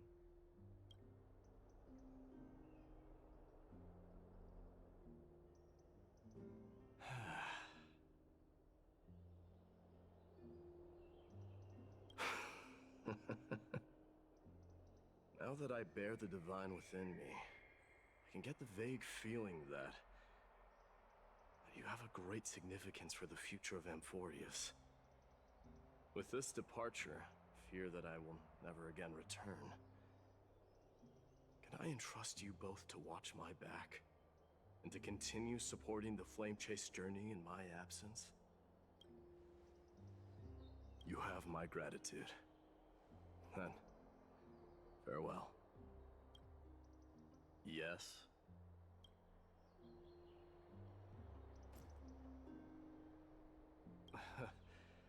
Sure, let's do it.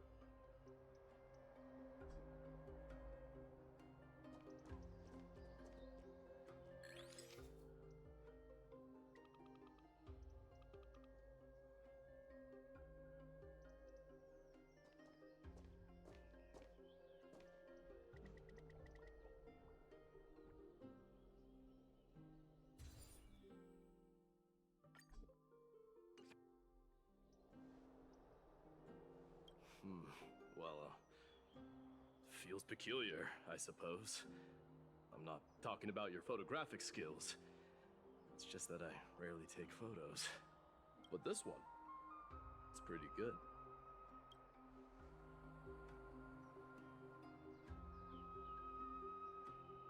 I wish the same for you during your time in Amphorius.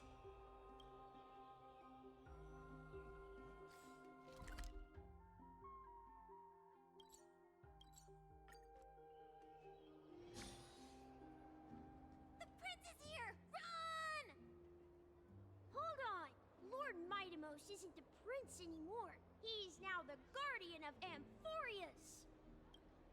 What's going on?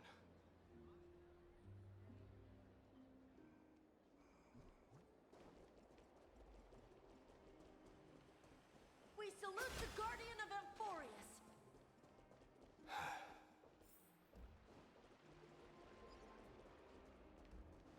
We salute you. Farewell. It's been a while.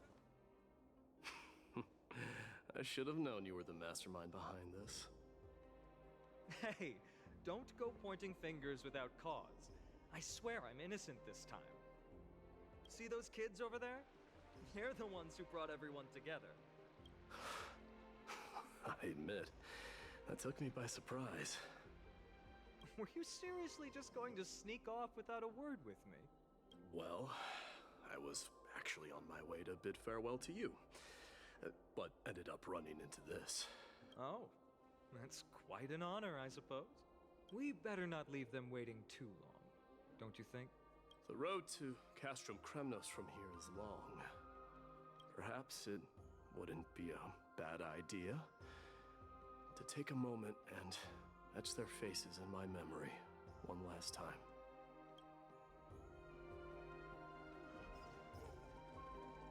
I think I see more than just the Kremnoans here. I'm thinking maybe it's about time the god of strife gets a new name. How about the god of solidarity or preservation, Donghan? All right, it's about time for us to part ways.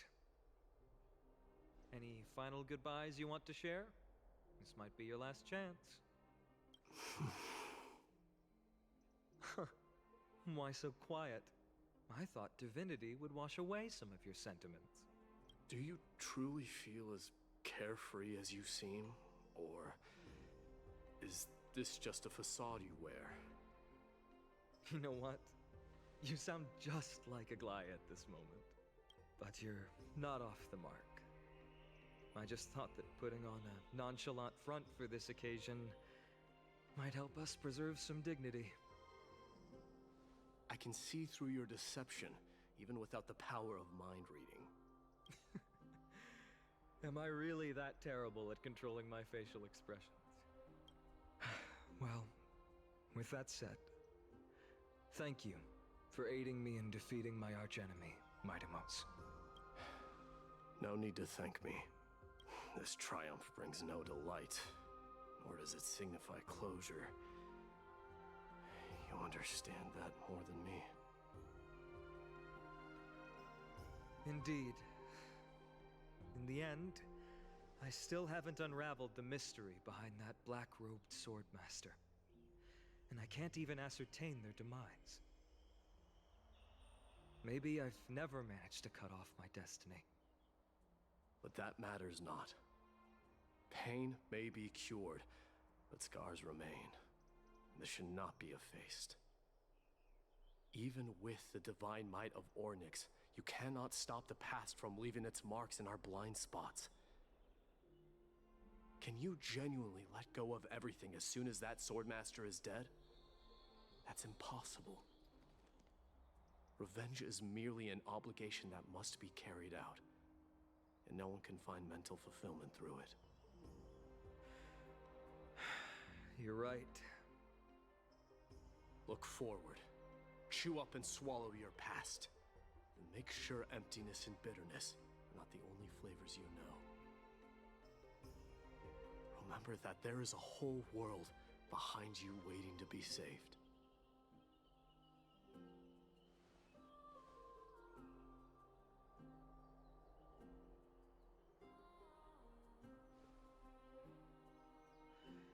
I will keep that in mind.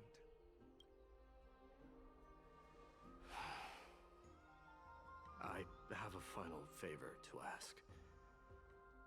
Please look after the Kremnoan warriors in my absence. They will undoubtedly face challenges while assimilating into Akama. It is my sole regret that I cannot stand by them during this time. Do not worry. Leave it to me.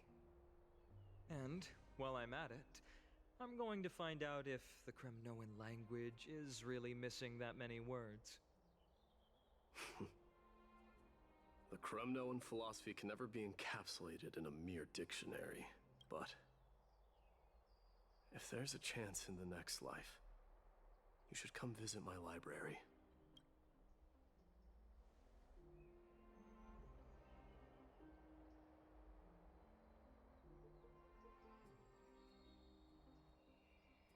I'll be on my way, Deliverer. Remember to stay alive till the final act. Yes. Same goes for you. Don't die too easily. May triumph always be yours, Mightimos.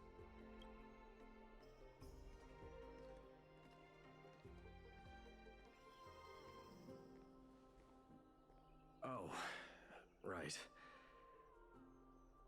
One last question. Go ahead. You better not leave any regrets behind. Are you the one who told Cartonis about the signet ring? Well...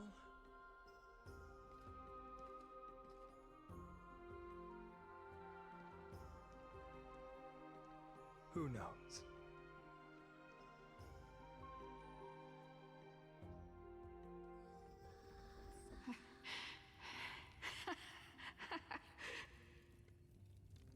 Get up, my son. You showed great courage in today's training. Let's wrap it up for now. Yes, Mother. Mother, there's something I want to ask you. What is it, Mightimos? Why must we learn to fight? is for glory and honor, my son. For Kremnoans, mastery of swords and spears is ingrained from birth. And the battlefield is our destined end. Is that really the way it is, Mother? What makes you say so? Because you don't sound entirely sure.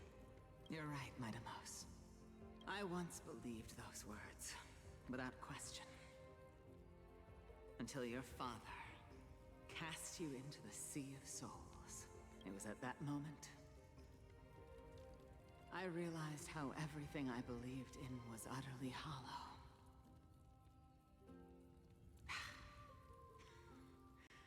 Perhaps the spirit of Kremnos had once existed.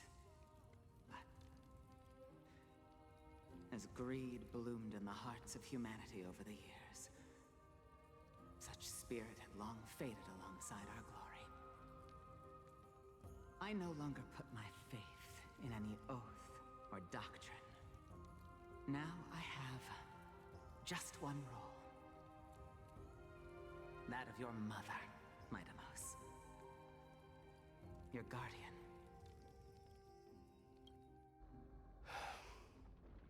That dream always ends there. The journey back to Castrum Kremnos is proving to be longer than expected. Krateros said that shortly after my fall into the sea, my mother challenged my father to a duel. She died through father's treachery, and I never saw her face. Yet each night she would show up, waiting by the flickering firelight. I always anticipated the sequel to that dream, believing she had more words of wisdom or guidance to offer. But now, I think I finally come to understand. That is all she wished to tell me. And now, I too am left with but one role.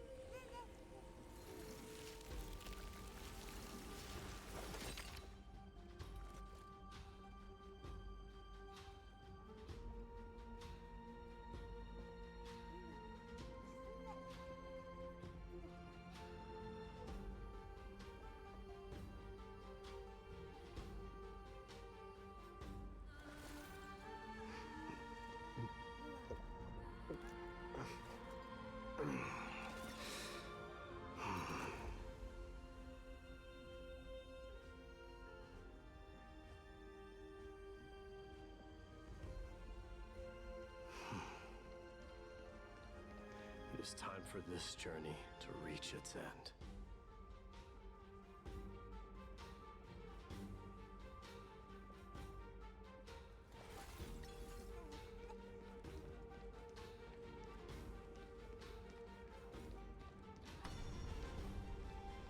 Look! Midamos is back! Glory belongs to you! We've got fresh pomegranate juice. Want to try some? We meet again, Your Highness.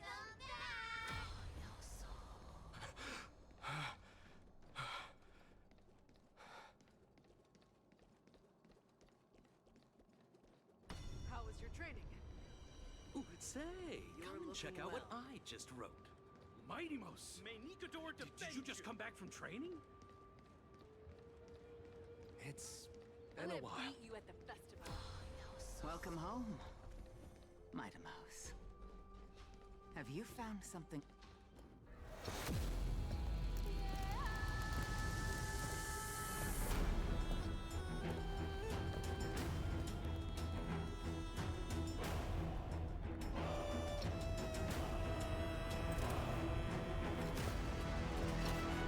The son of Thorgo will be crowned in blood! The son of Thorgo will be crowned in blood!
smell sunlight and the wind of Akama.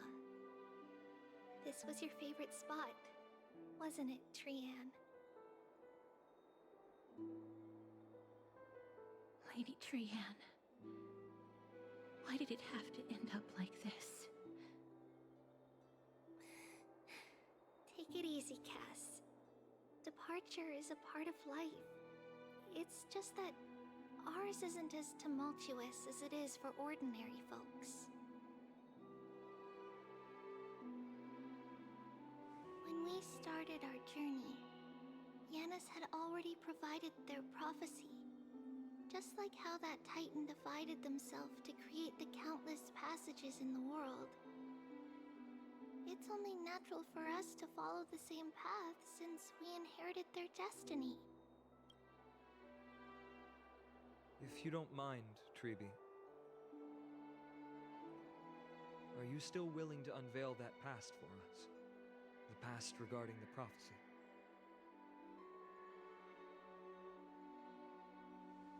What do you seek to learn, Snowy?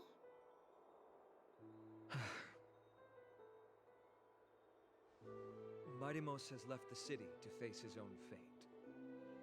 That is, the fate of every demigod. We will all eventually let go of our past to follow the same path as his. So, what I want to know is, as Amphorius' first demigod, what compelled you to take the first step on this journey?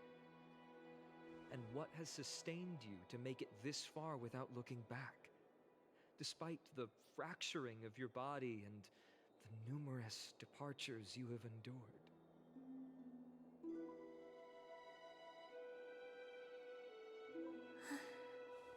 All right. Teacher, are you sure about this? Dee is already doing what he has to do. What reason do we have to keep it from them? Let's go, everyone. Let's go to the Abyss of Fate and see how it used to be.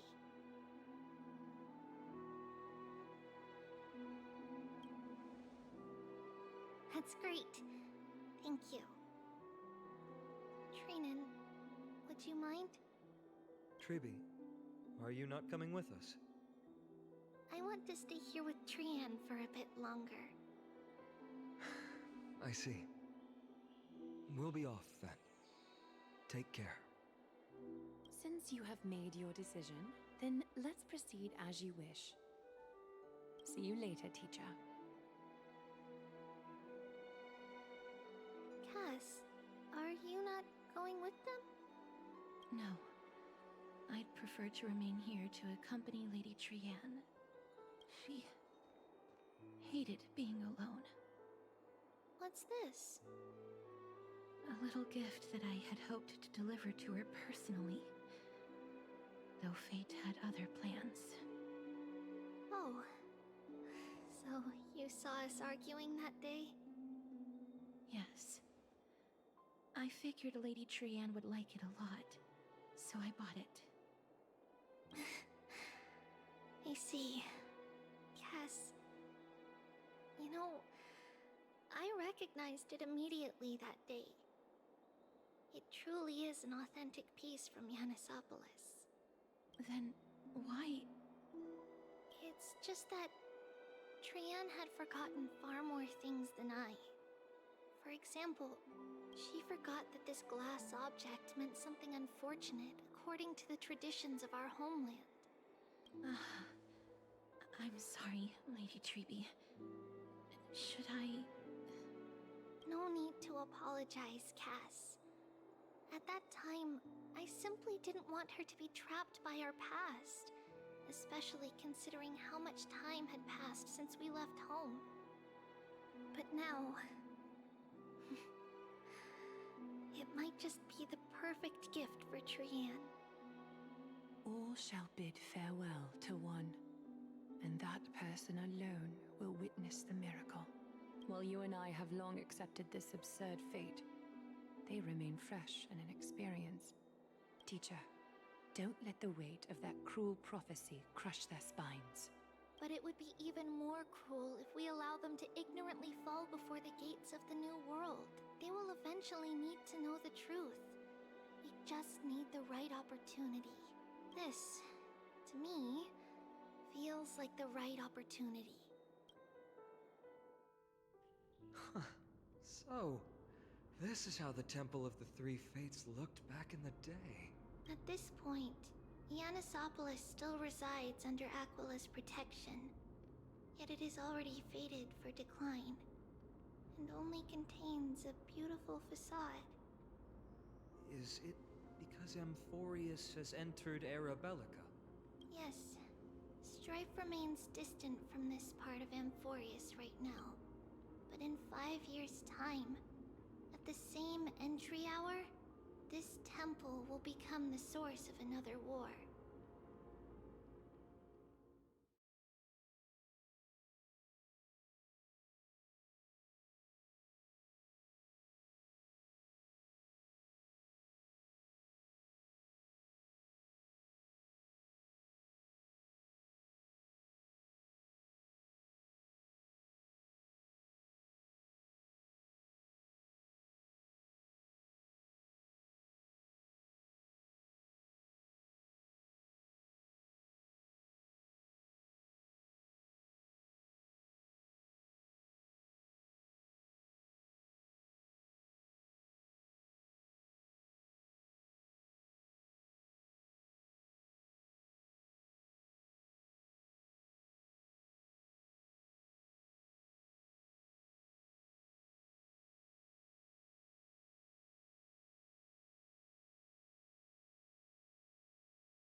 are you at this time? Right over there. Why does she look somewhat different? It's because we don't quite recall how we used to look. Oh, my apologies. Please don't. We should be the ones apologizing. Come, everyone. It's time to witness our last conversation with Orynyx.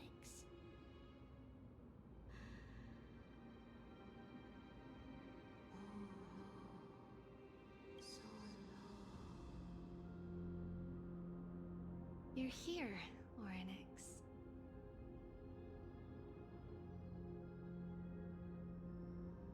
This is our memory, so your senses are also aligned with the Trebios of that moment.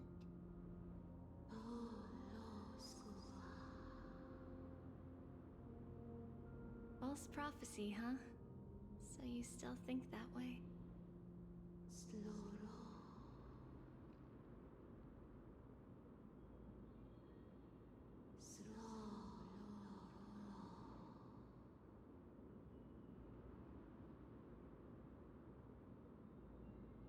But the Black Tide has already arrived, and Yanis remains in slumber. If even the God of Passages, known for guiding mortals, cannot resist this catastrophe, then what can we do against the incoming destruction?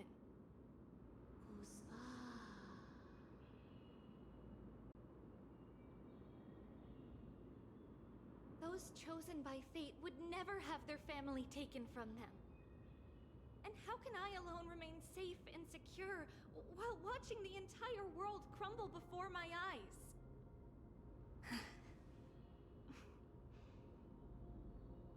This might be our last conversation, Orynyx. I will do everything I can to protect you from the Black Tide. The family she just mentioned. It's our mother. She fell from this spot into the valley a long time ago. It was during a grand ceremony held to seek Yanis' guidance. But things took an unexpected turn. It was Kefali who responded instead. Did something go wrong with the ceremony? Yes, but those two occurrences were in fact unrelated. Kefali's response was simply a coincidence. On that frosty night with treachery abound, as the Holy Maiden of Yanisopolis met her demise, the world-bearing Titan also fell in another corner of the world. Let's keep up with her. This story... she should be the one to tell it. That thing ahead. It's the altar of Talantin. But that's not our destination. We're heading to the left. This place used to be passable.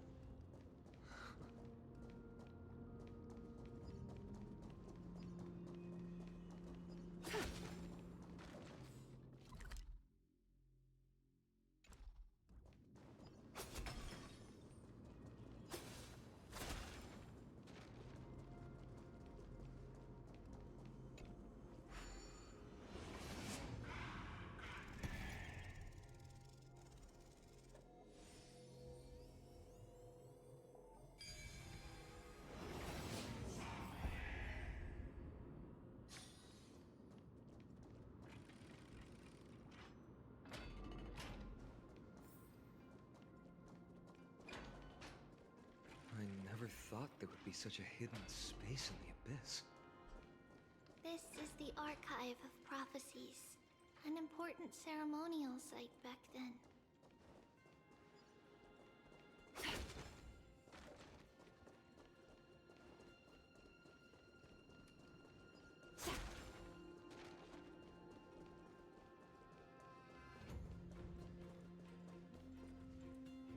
Is this Yanis' maze that Trinon used for divination in the past?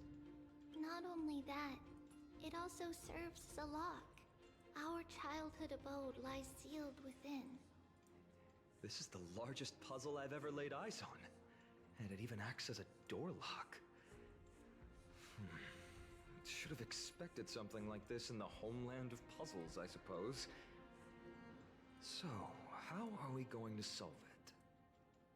Just follow the designated path and let the stone ball fall into the pool twice. Seems pretty straightforward. Even Mighty might be able to complete it in a single try.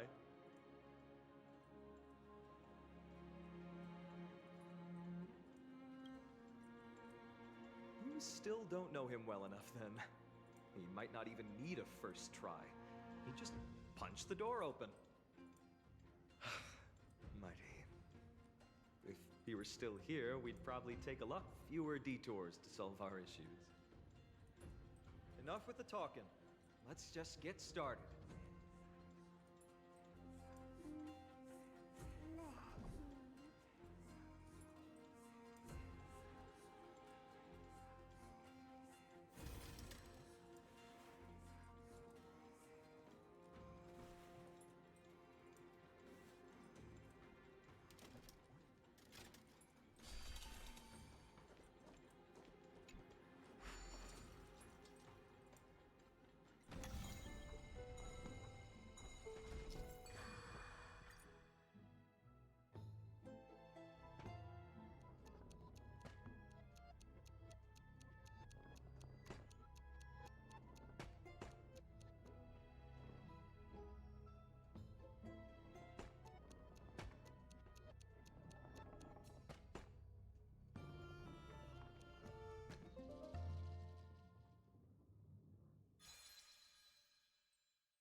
Impressive.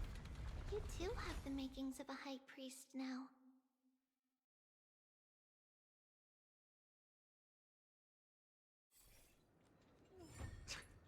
Getting that stone ball to the endpoint looks pretty tough. My hands are shaking just from looking at it.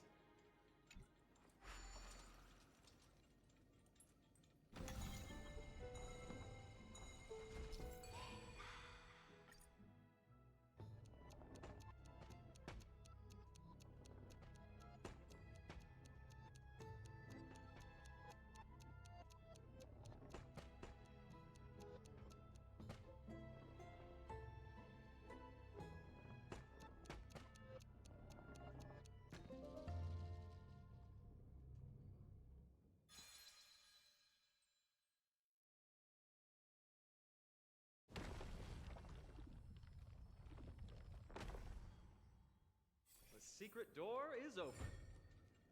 Go inside, and you'll see the place where we grew up. If I become a priest, will Urinik see me?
innovative approach.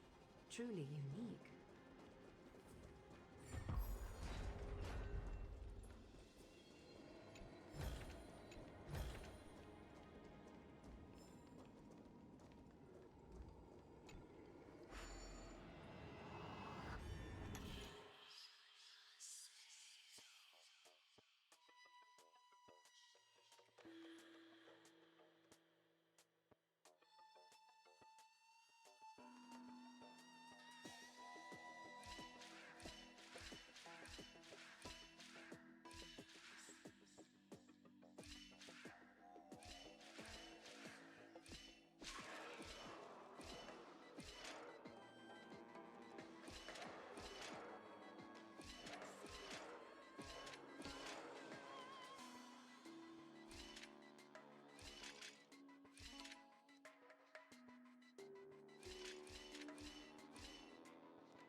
you grew up in a place like this.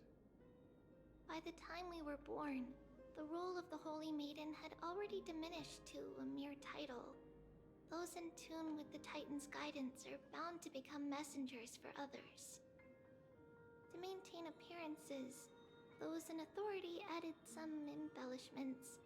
And with Mother around, our childhood wasn't entirely without joy. Even so, I still find it hard to imagine.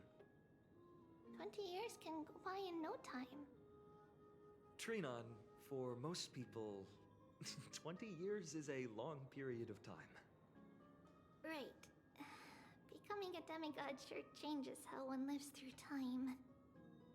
It's hard to believe it's been so long. Your power is exceptional, little Gray. This place... Let's explore the room a bit.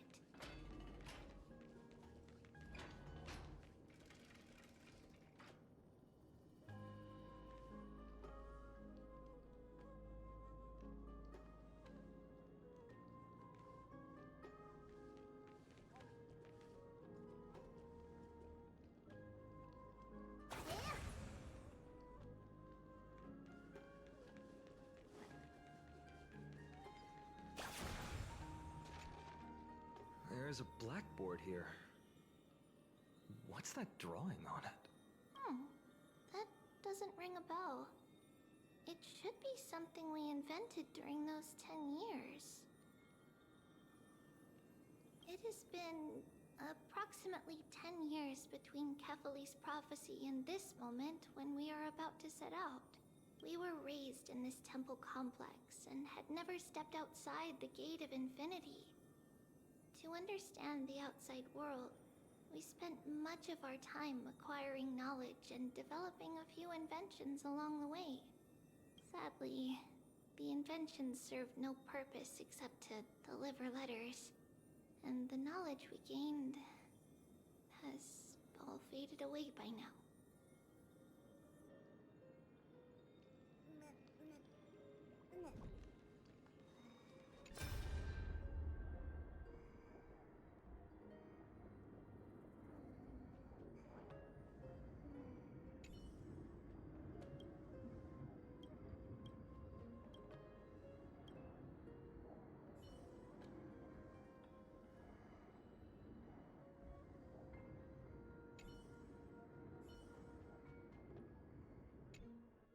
There's so many boxes here. These should be our belongings. What's this? A red glass fragment?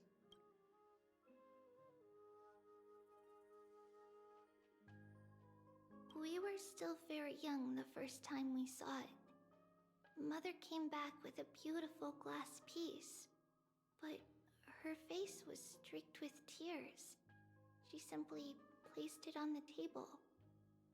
It looked so sparkly that we couldn't resist playing with it, but we ended up breaking it by accident. Mother didn't get angry. She simply held us quietly for a long time. It wasn't until we were older that we learned in Yanisopolis, if someone gloriously died for destiny, the Holy Maiden must pick a piece of glass from the volcano's quarry and polish it, then give it to the deceased's family. On the day Mother returned with the glass, her friend lost his life on the battlefield. Since he had no family left, Mother had to keep it herself. Later, on the eve of the ritual, Mother also gave us a beautiful piece of glass. Let's move on to the bedroom.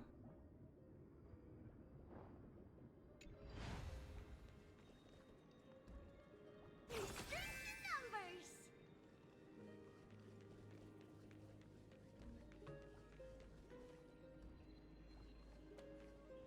It's Trebios. Just as expected. It's time to get going after all. Mama, are you going to that ritual tomorrow? That's right, my sweet girl. What's the matter? I wish I could go too. I I have something to ask Yanis. Oh. What do you want to ask? I want to know how to chase the black tide away. Ah, I see. Unfortunately, it's a secret ritual, and only I can preside over it. If you want me to consult the Titan on your behalf, you'll have to promise me something. What is it? Be a good girl and go to sleep now. And whatever you dream of, don't be afraid. Just sleep through the night until morning comes. Until the next time Aquila opens their eyes. Can you do that for me, sweetie? That's it? Of course I can! Trevios is the most amazing holy maiden of Yanis! Well, little holy maiden. But why, Mama? Because this ritual might take a long time. How long? Tomorrow, my sweet child. I'll be back tomorrow. If not tomorrow, then the next tomorrow. If not, the tomorrow after that. But if I still haven't returned for a very long time, that means the ritual has succeeded. It means I found a way to chase away the black tide and reach the new world on the other side. But for various reasons, I can't return to bring my sweet girl with me. But I'll be waiting for you there. As long as you stay brave and kind, we'll meet again in that new world. It's the end of the west wind, the black tide's other shore. A radiant sea of flowers, blessed and protected by the gods. In the rosy horizon, you'll see a silver-white shoal. It marks the end of your voyage. A haven, free from storms, cold, and heavy rains. No sorrow can linger there.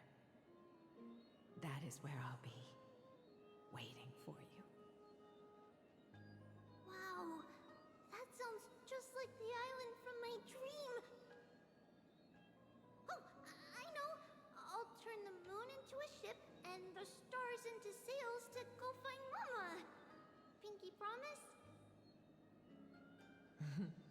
Pinky promise. As long as you sail toward tomorrow. As long as the sun will rise for the next day. Our wishes will come true together.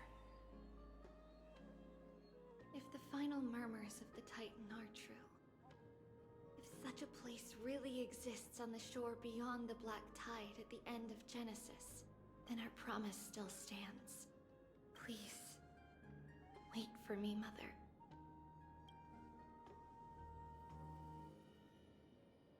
After those 10 years of darkness, when Aquila opened their eyes for the last time, we finally set off. Where did she go?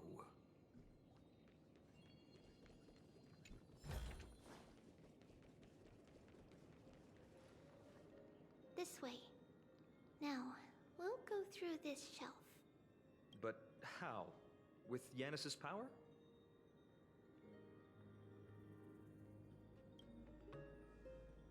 No, we hadn't acquired their power back then. So, this obstacle, it was simply a mirage? Yes, the answer is right on the shelf. Go ahead and give it a try.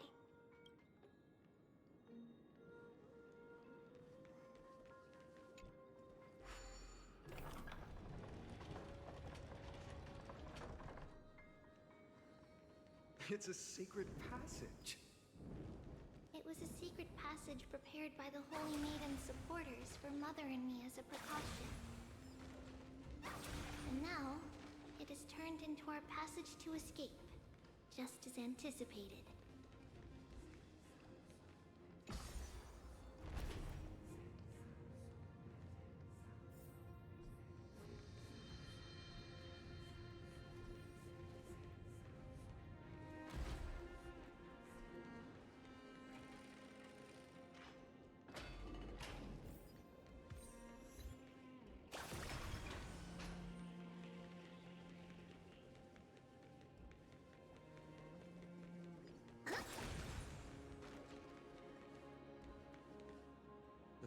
the temple was in quite a state. Did someone do it on purpose? No surprise at all. Some people caught on to what we were planning and tried to intercept us, while others were willing to clear the way for the Holy Maiden. I can't move it. I can't climb over it either.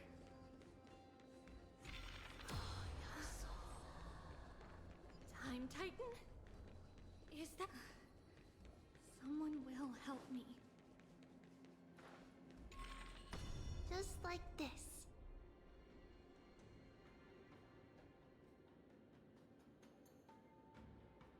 Regardless of our actions, the past will remain unchanged. It was someone else who helped Trebios in the actual events of history. We don't remember the details. As for why memory recreated the past to be like this, it must be because it's closer to the answer within our heart. The passage is now cleared.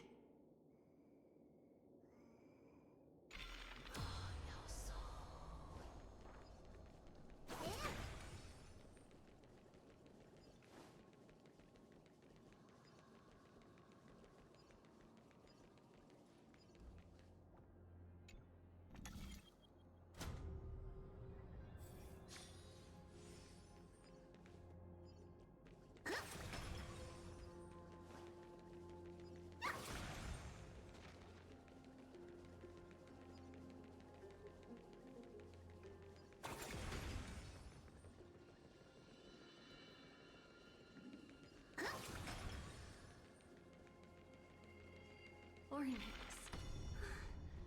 Thank you, nameless god.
Whoa! It looked truly magnificent back then. Relax. Take it easy. All these people, they're just civilians, not enemies, correct? Mostly, but it might not be the case later on.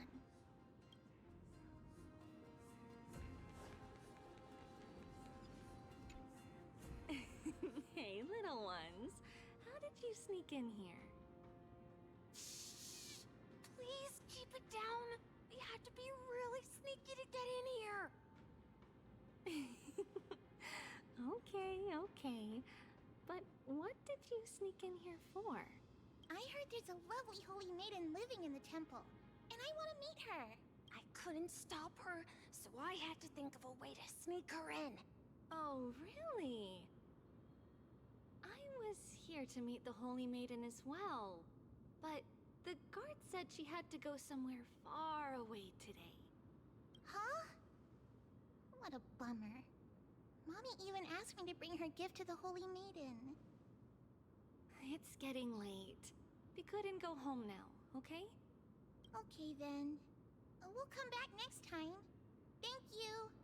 By the way they are dressed, the siblings look like civilians living outside the temple. Mother mentioned that when she was a holy maiden, she caught a girl sneaking into the temple to steal the tributes. Stealing from the temple was punishable by death, but that poor girl had no family and just wanted something to eat. So Mother took her outside and even gave her some food. Perhaps these two children are the descendants of that girl from back then.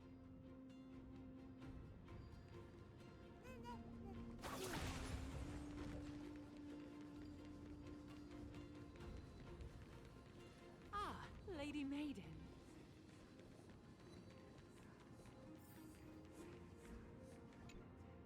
Lady Maiden, you need to dress warmer. It's pretty cold out. Let me get you a blanket. No need to trouble yourself. I'm just going for a quick walk. All right, but please take care of yourself. Your mother made us promise to look after you before she left. It's been a while since I last saw you. I just realized you've grown into such a beauty, just like your mother. Oh, here, have some of my sweet pastries. She used to enjoy them, so maybe you'll like them too. What's wrong, Lady Maiden?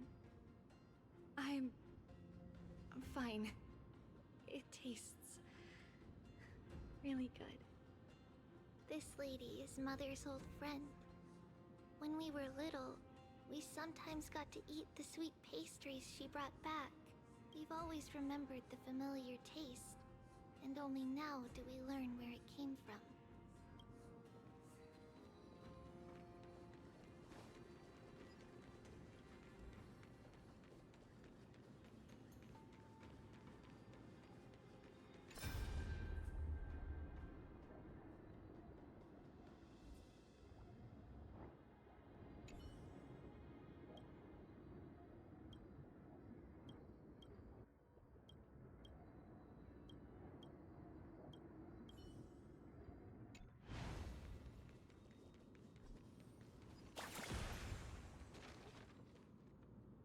Apologies, Lady Maiden, but the Yanis Vault is under maintenance today.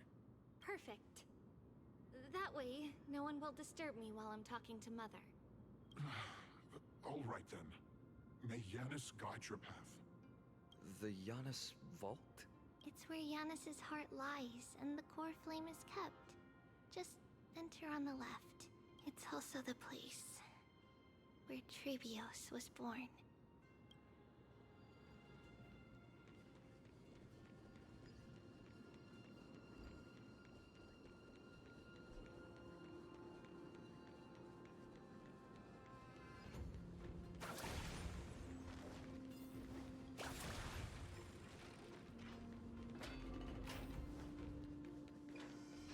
Trebios.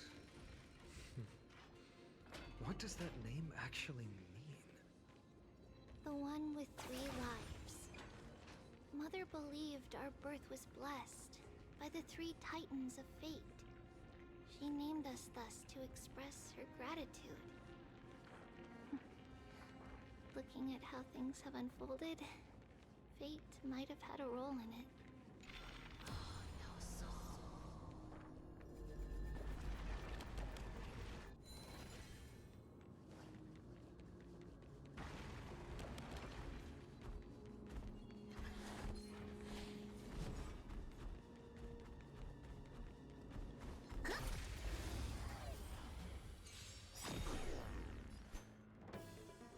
Thus our fates become one. Watch over you and guide you on your path. All light to be revealed. Like the west wind, away we go!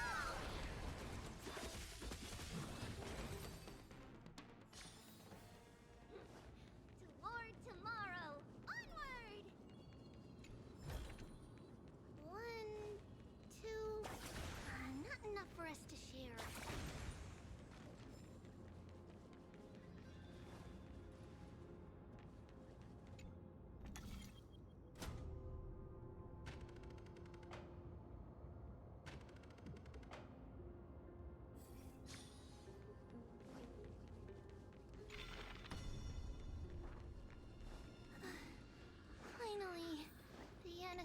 is right ahead.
Twinkle, twinkle, little star.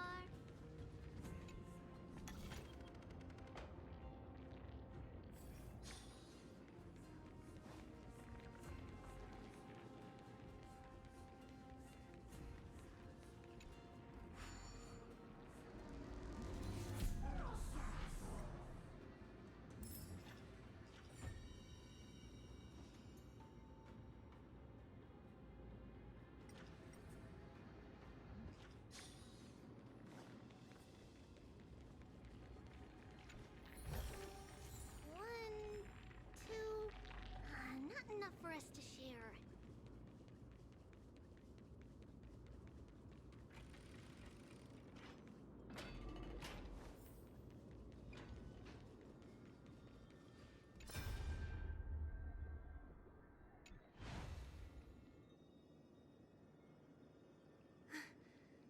At long last.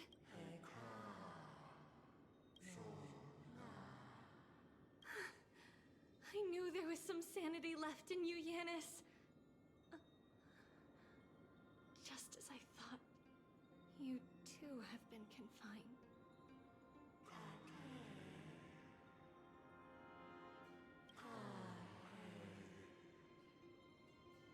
No, Yanis.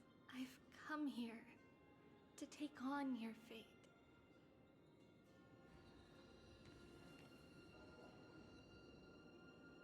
By the blood of the Lamb and the strength of my blade-wielding right hand,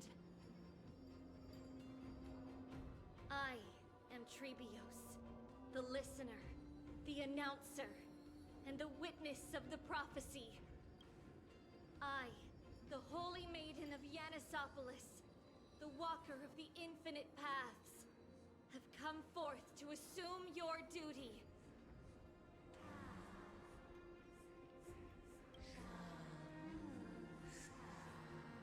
Just as I wished. This journey promises to be a long one, with 1,000 selves to accompany me. I'll never be lonely.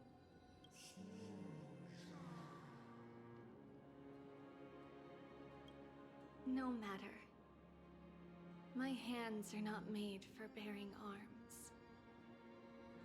But my feet are destined to embark on a journey for the benefit of all.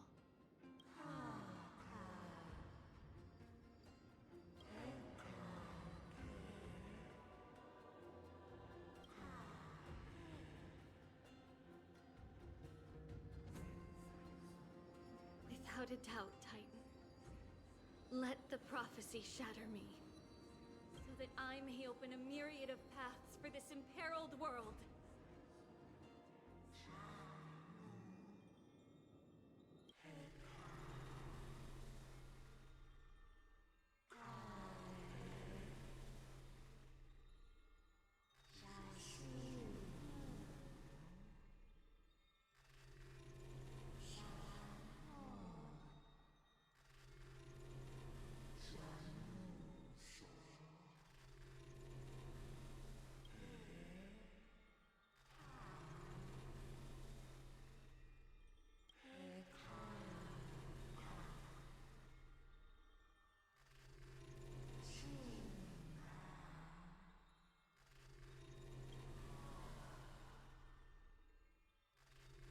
understand, Yanis.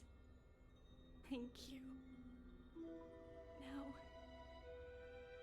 may you rest well.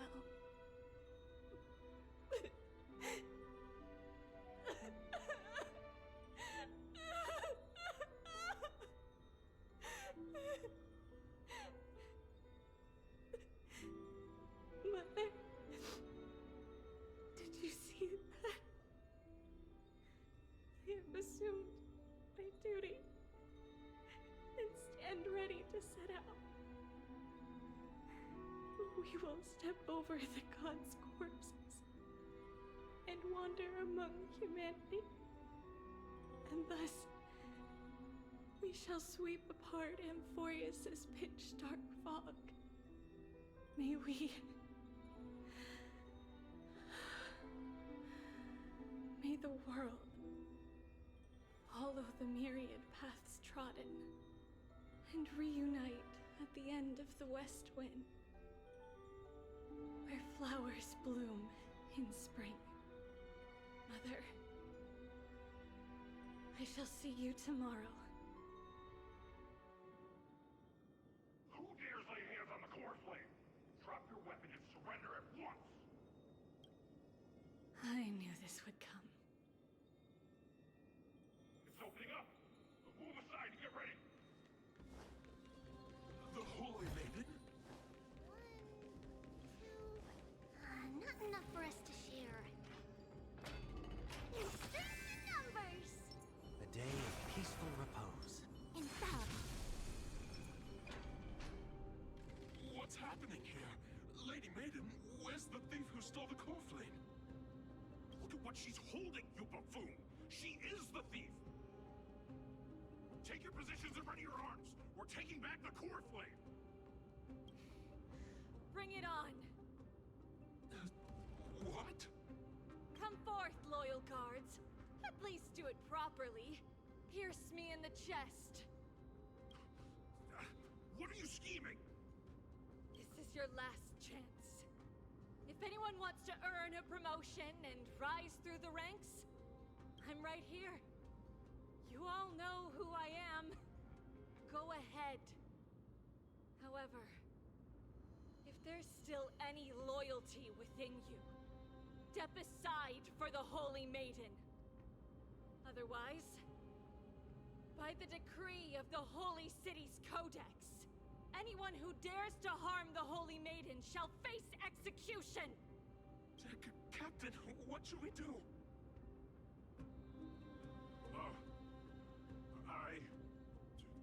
Do it. Kill her! If any of you want to get rich, then come with me. Take this traitor's head and wealth will be ours! We can't just stand by and do nothing. Let's move, partner. Catadons? Torment and doubt, farewell.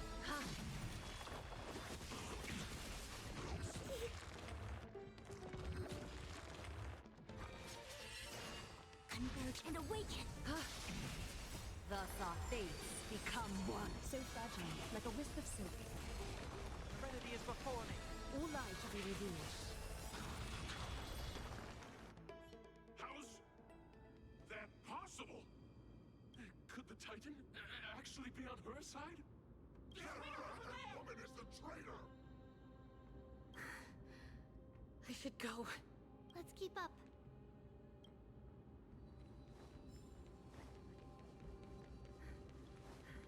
The path is opening up for me. Oh, Yanis. The Titan is on her side! Watch out! Impossible! The gods have long been consumed by madness! Time for resolution. Thus our fates become one. So fragile, like a wisp of silk. All light to be revealed. Torment and doubt, farewell. So fragile, like a wisp of silk. More tomorrow! Onward!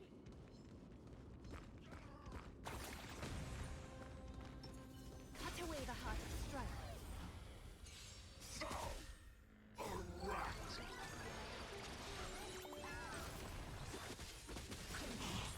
our fates become one.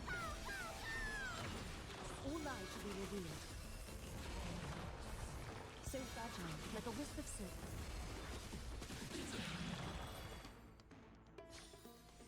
The foretold triumph draws nearer.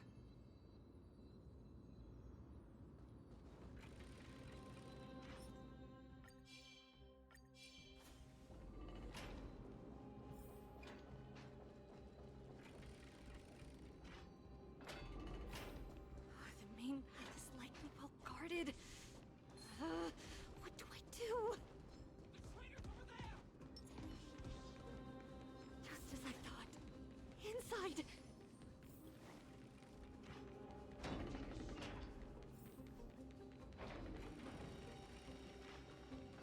There are guards here too. Don't alert them.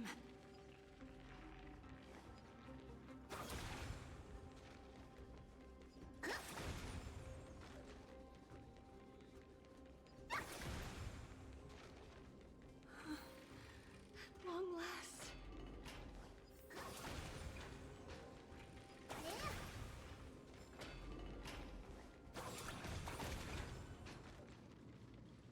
A creature of the Holy City Guards, but I'm already so close! This should be the last fight. We have to help her get through. But I don't get it. This has been puzzling me for a while now. Who has been aiding Trebios in her escape? While history might be blurred by memories, seeing how the whole city is hunting her down, she clearly had no allies. If she pulled it off alone, were we too involved in this process? Trebios had been on her own since she entered the vault. But what did we truly mean to her? You'll find that answer at the end of this memory. In that case, let's focus on the mission at hand now. Let's do this, everyone!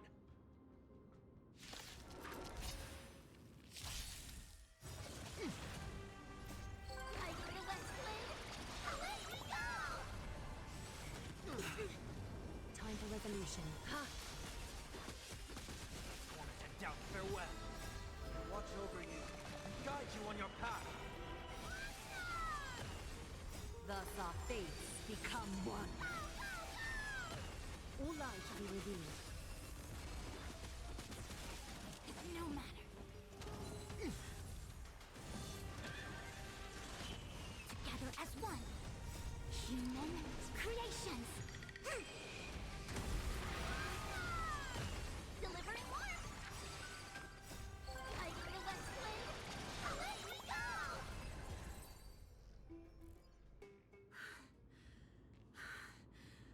Finally.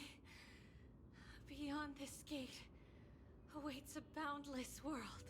This is where my journey begins. God of passages, can you see me? I will complete the path that you started. No response after all. Yanis, may you have a good dream. I can't stay here much longer. It's time to leave. Well, looks like this is the end of the memory. Not yet. The question that has been puzzling you. She's about to reveal the answer. But nothing happened. What was making her... If she had known this flame-chased journey would proceed as the Titan foretold, bringing about great suffering and fatalities, including her own, would she still have chosen to walk through the gate and start her journey? I think the answer is already within you. And you've made your own decision. What? You can hear us? Not really. She can neither see nor hear us. Yet she knew that one day, someone would return to unveil this dust-covered memory. We can never know for sure who helped us back then. But that kindness was forever engraved in our hearts, motivating us to move forward. Time has modified this memory into a special letter, so that we do not forget our original intent. It's a letter written by Trebios of the past and sent to her future self. In this memory, it is Trebios of the future who overcomes all difficulties for her and sends her on a long journey toward the tomorrow where we are. Yes, you'll remember it all. And then find your way back to the gate where everything began. Here, I will set sail toward the distant horizon. Here, you have traveled far on your way home. Such is the maxim that unveils Trebios' fate. You shall shatter into 1,000 fragments and wither on the soil of foreign lands. So, if you ever feel lost, return to this place. I'll keep this memory here for you. Or for me, to embrace it again. Worry not. The loss is something we've grown used to. Our resolve and our pledge are what Trebios will never forget. Each one of us has never failed to remember.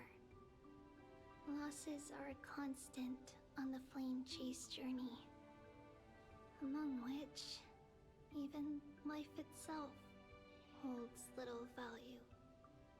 The hot blood of the sacrificial lamb will not be spilled in vain, like my mother and I. The libations poured are guaranteed to bear fruit, just as my blade-wielding right hand is not a hollow formality. Surmount the myriad passages of Yanis, and we will once again ride the west wind and let the wings carry us far away. So, this is your answer? That's right. In the name of the three fates, I stand by my answer with no regrets. Now, with or without the gods' blessing, I run towards the world's agony. If I can truly pierce through the utter darkness, we will meet again at the end of the west wind, where flowers bloom in spring.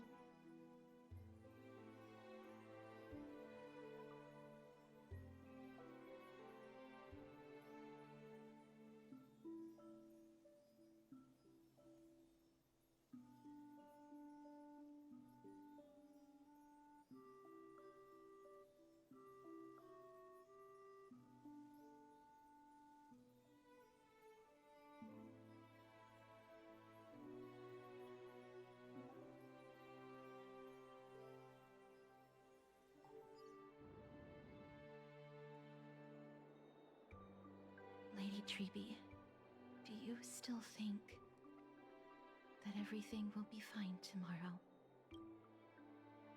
Yeah, that's what Trianne would say as well.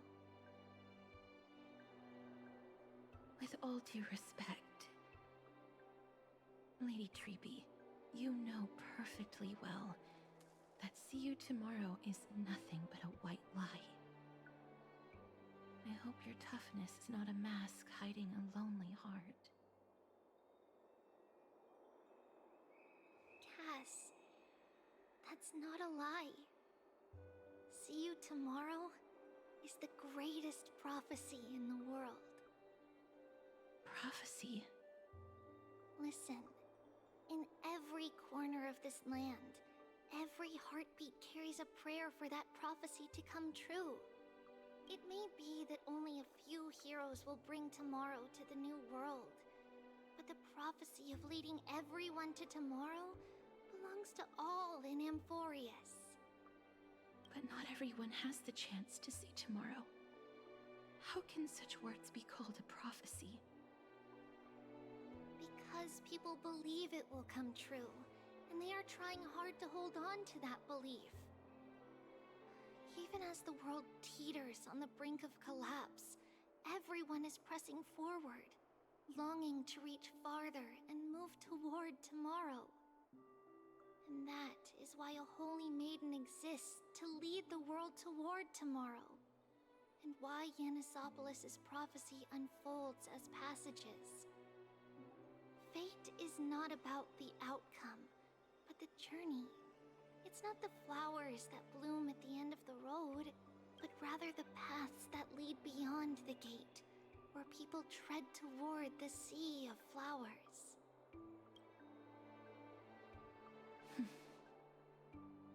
So, Cass, if anything is troubling you, just set it aside for tomorrow. There's no difference between demigods and mortals. The troubles we encounter can only be resolved by our future selves. Reflect through the long night. Wait for the dawn as you think. Then set off at daybreak. The hesitant part of us will be left behind in the dark, while the determined side of us will know no fear. Because that's how Tribios has journeyed so far to spread the prophecy. Beckoning the morning sun, and the tomorrow it promises to bring. We will now continue the journey and face our destiny. We will step over the gods' corpses and wander among humanity, and thus we shall sweep apart Amphorius' pitch-dark fog. And at the end, all will reach that silver-white shoal. That end of the journey, that new world and new tomorrow. It is a haven free from storms, cold, and heavy rains. No sorrow can linger there. We've made a promise to meet again at the end of the west wind, where flowers bloom in spring. See you tomorrow, Brienne. See you tomorrow!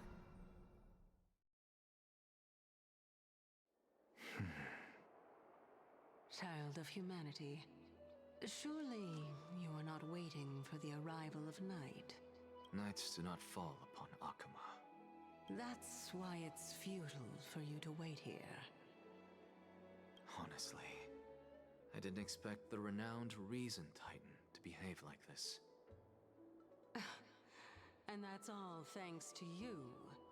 If your soul weren't as prickly as a hedgehog, I wouldn't have to act this way. If you were more accommodating, you wouldn't be opposing me all the time, and I could teach you more freely instead. It was you who insisted on implanting the core flame in me. Forget it. Cut the sarcasm and just say what you need to say. Fine, fine. All I want is to remind you, there's not much left in your soul. If you don't do something soon, I will have to take over this body. If I'm not worried, why should you be? I know what you're planning. You just want my help answering the question. What exactly are we? Correct? It's good that you remember. Thus, equivalent exchange. It's only fair. Then rest easy. The answer will soon be revealed, and you'll have to return my body shortly. Is that true? Certainly. I initially thought this extremely frail state would hinder me from getting my body back. But I didn't expect the answer to be right within it. That saved me a lot of trouble. I don't even need the black-robed swordmaster's ceremonial blade. That's certainly worth celebrating. Regrettably, I can't carry out the upcoming experiment alone. The girl who's walking with death, is she fully prepared? Be patient, Titan. If we're always so guarded, how can death reach us easily? Unfortunately, on behalf of Okima, I must ask you to slow your pace. I forgot about you. My apologies. A child's words are always carefree. I'll just dismiss these words as nonsense from a cheeky child. Come now, conceited performer. It's time to address your relationship with that Titan. What if I refuse? Provocation will only tip Talantan's scales further toward your demise. There's no need to go to such lengths. Oh, monster neither human nor divine. Don't forget that you won't dare kill me. If you snuff out the core flame of reason, what else can you use to stand against the Council? Do you two mind if I cut in? I warned you. Do not interrupt me. I just have been meaning to ask. Does death really matter to you? What do you mean? What I mean is, before I implanted the core flame into your heart, you were already a silent, cold corpse.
And so, this long day passed for Akuma.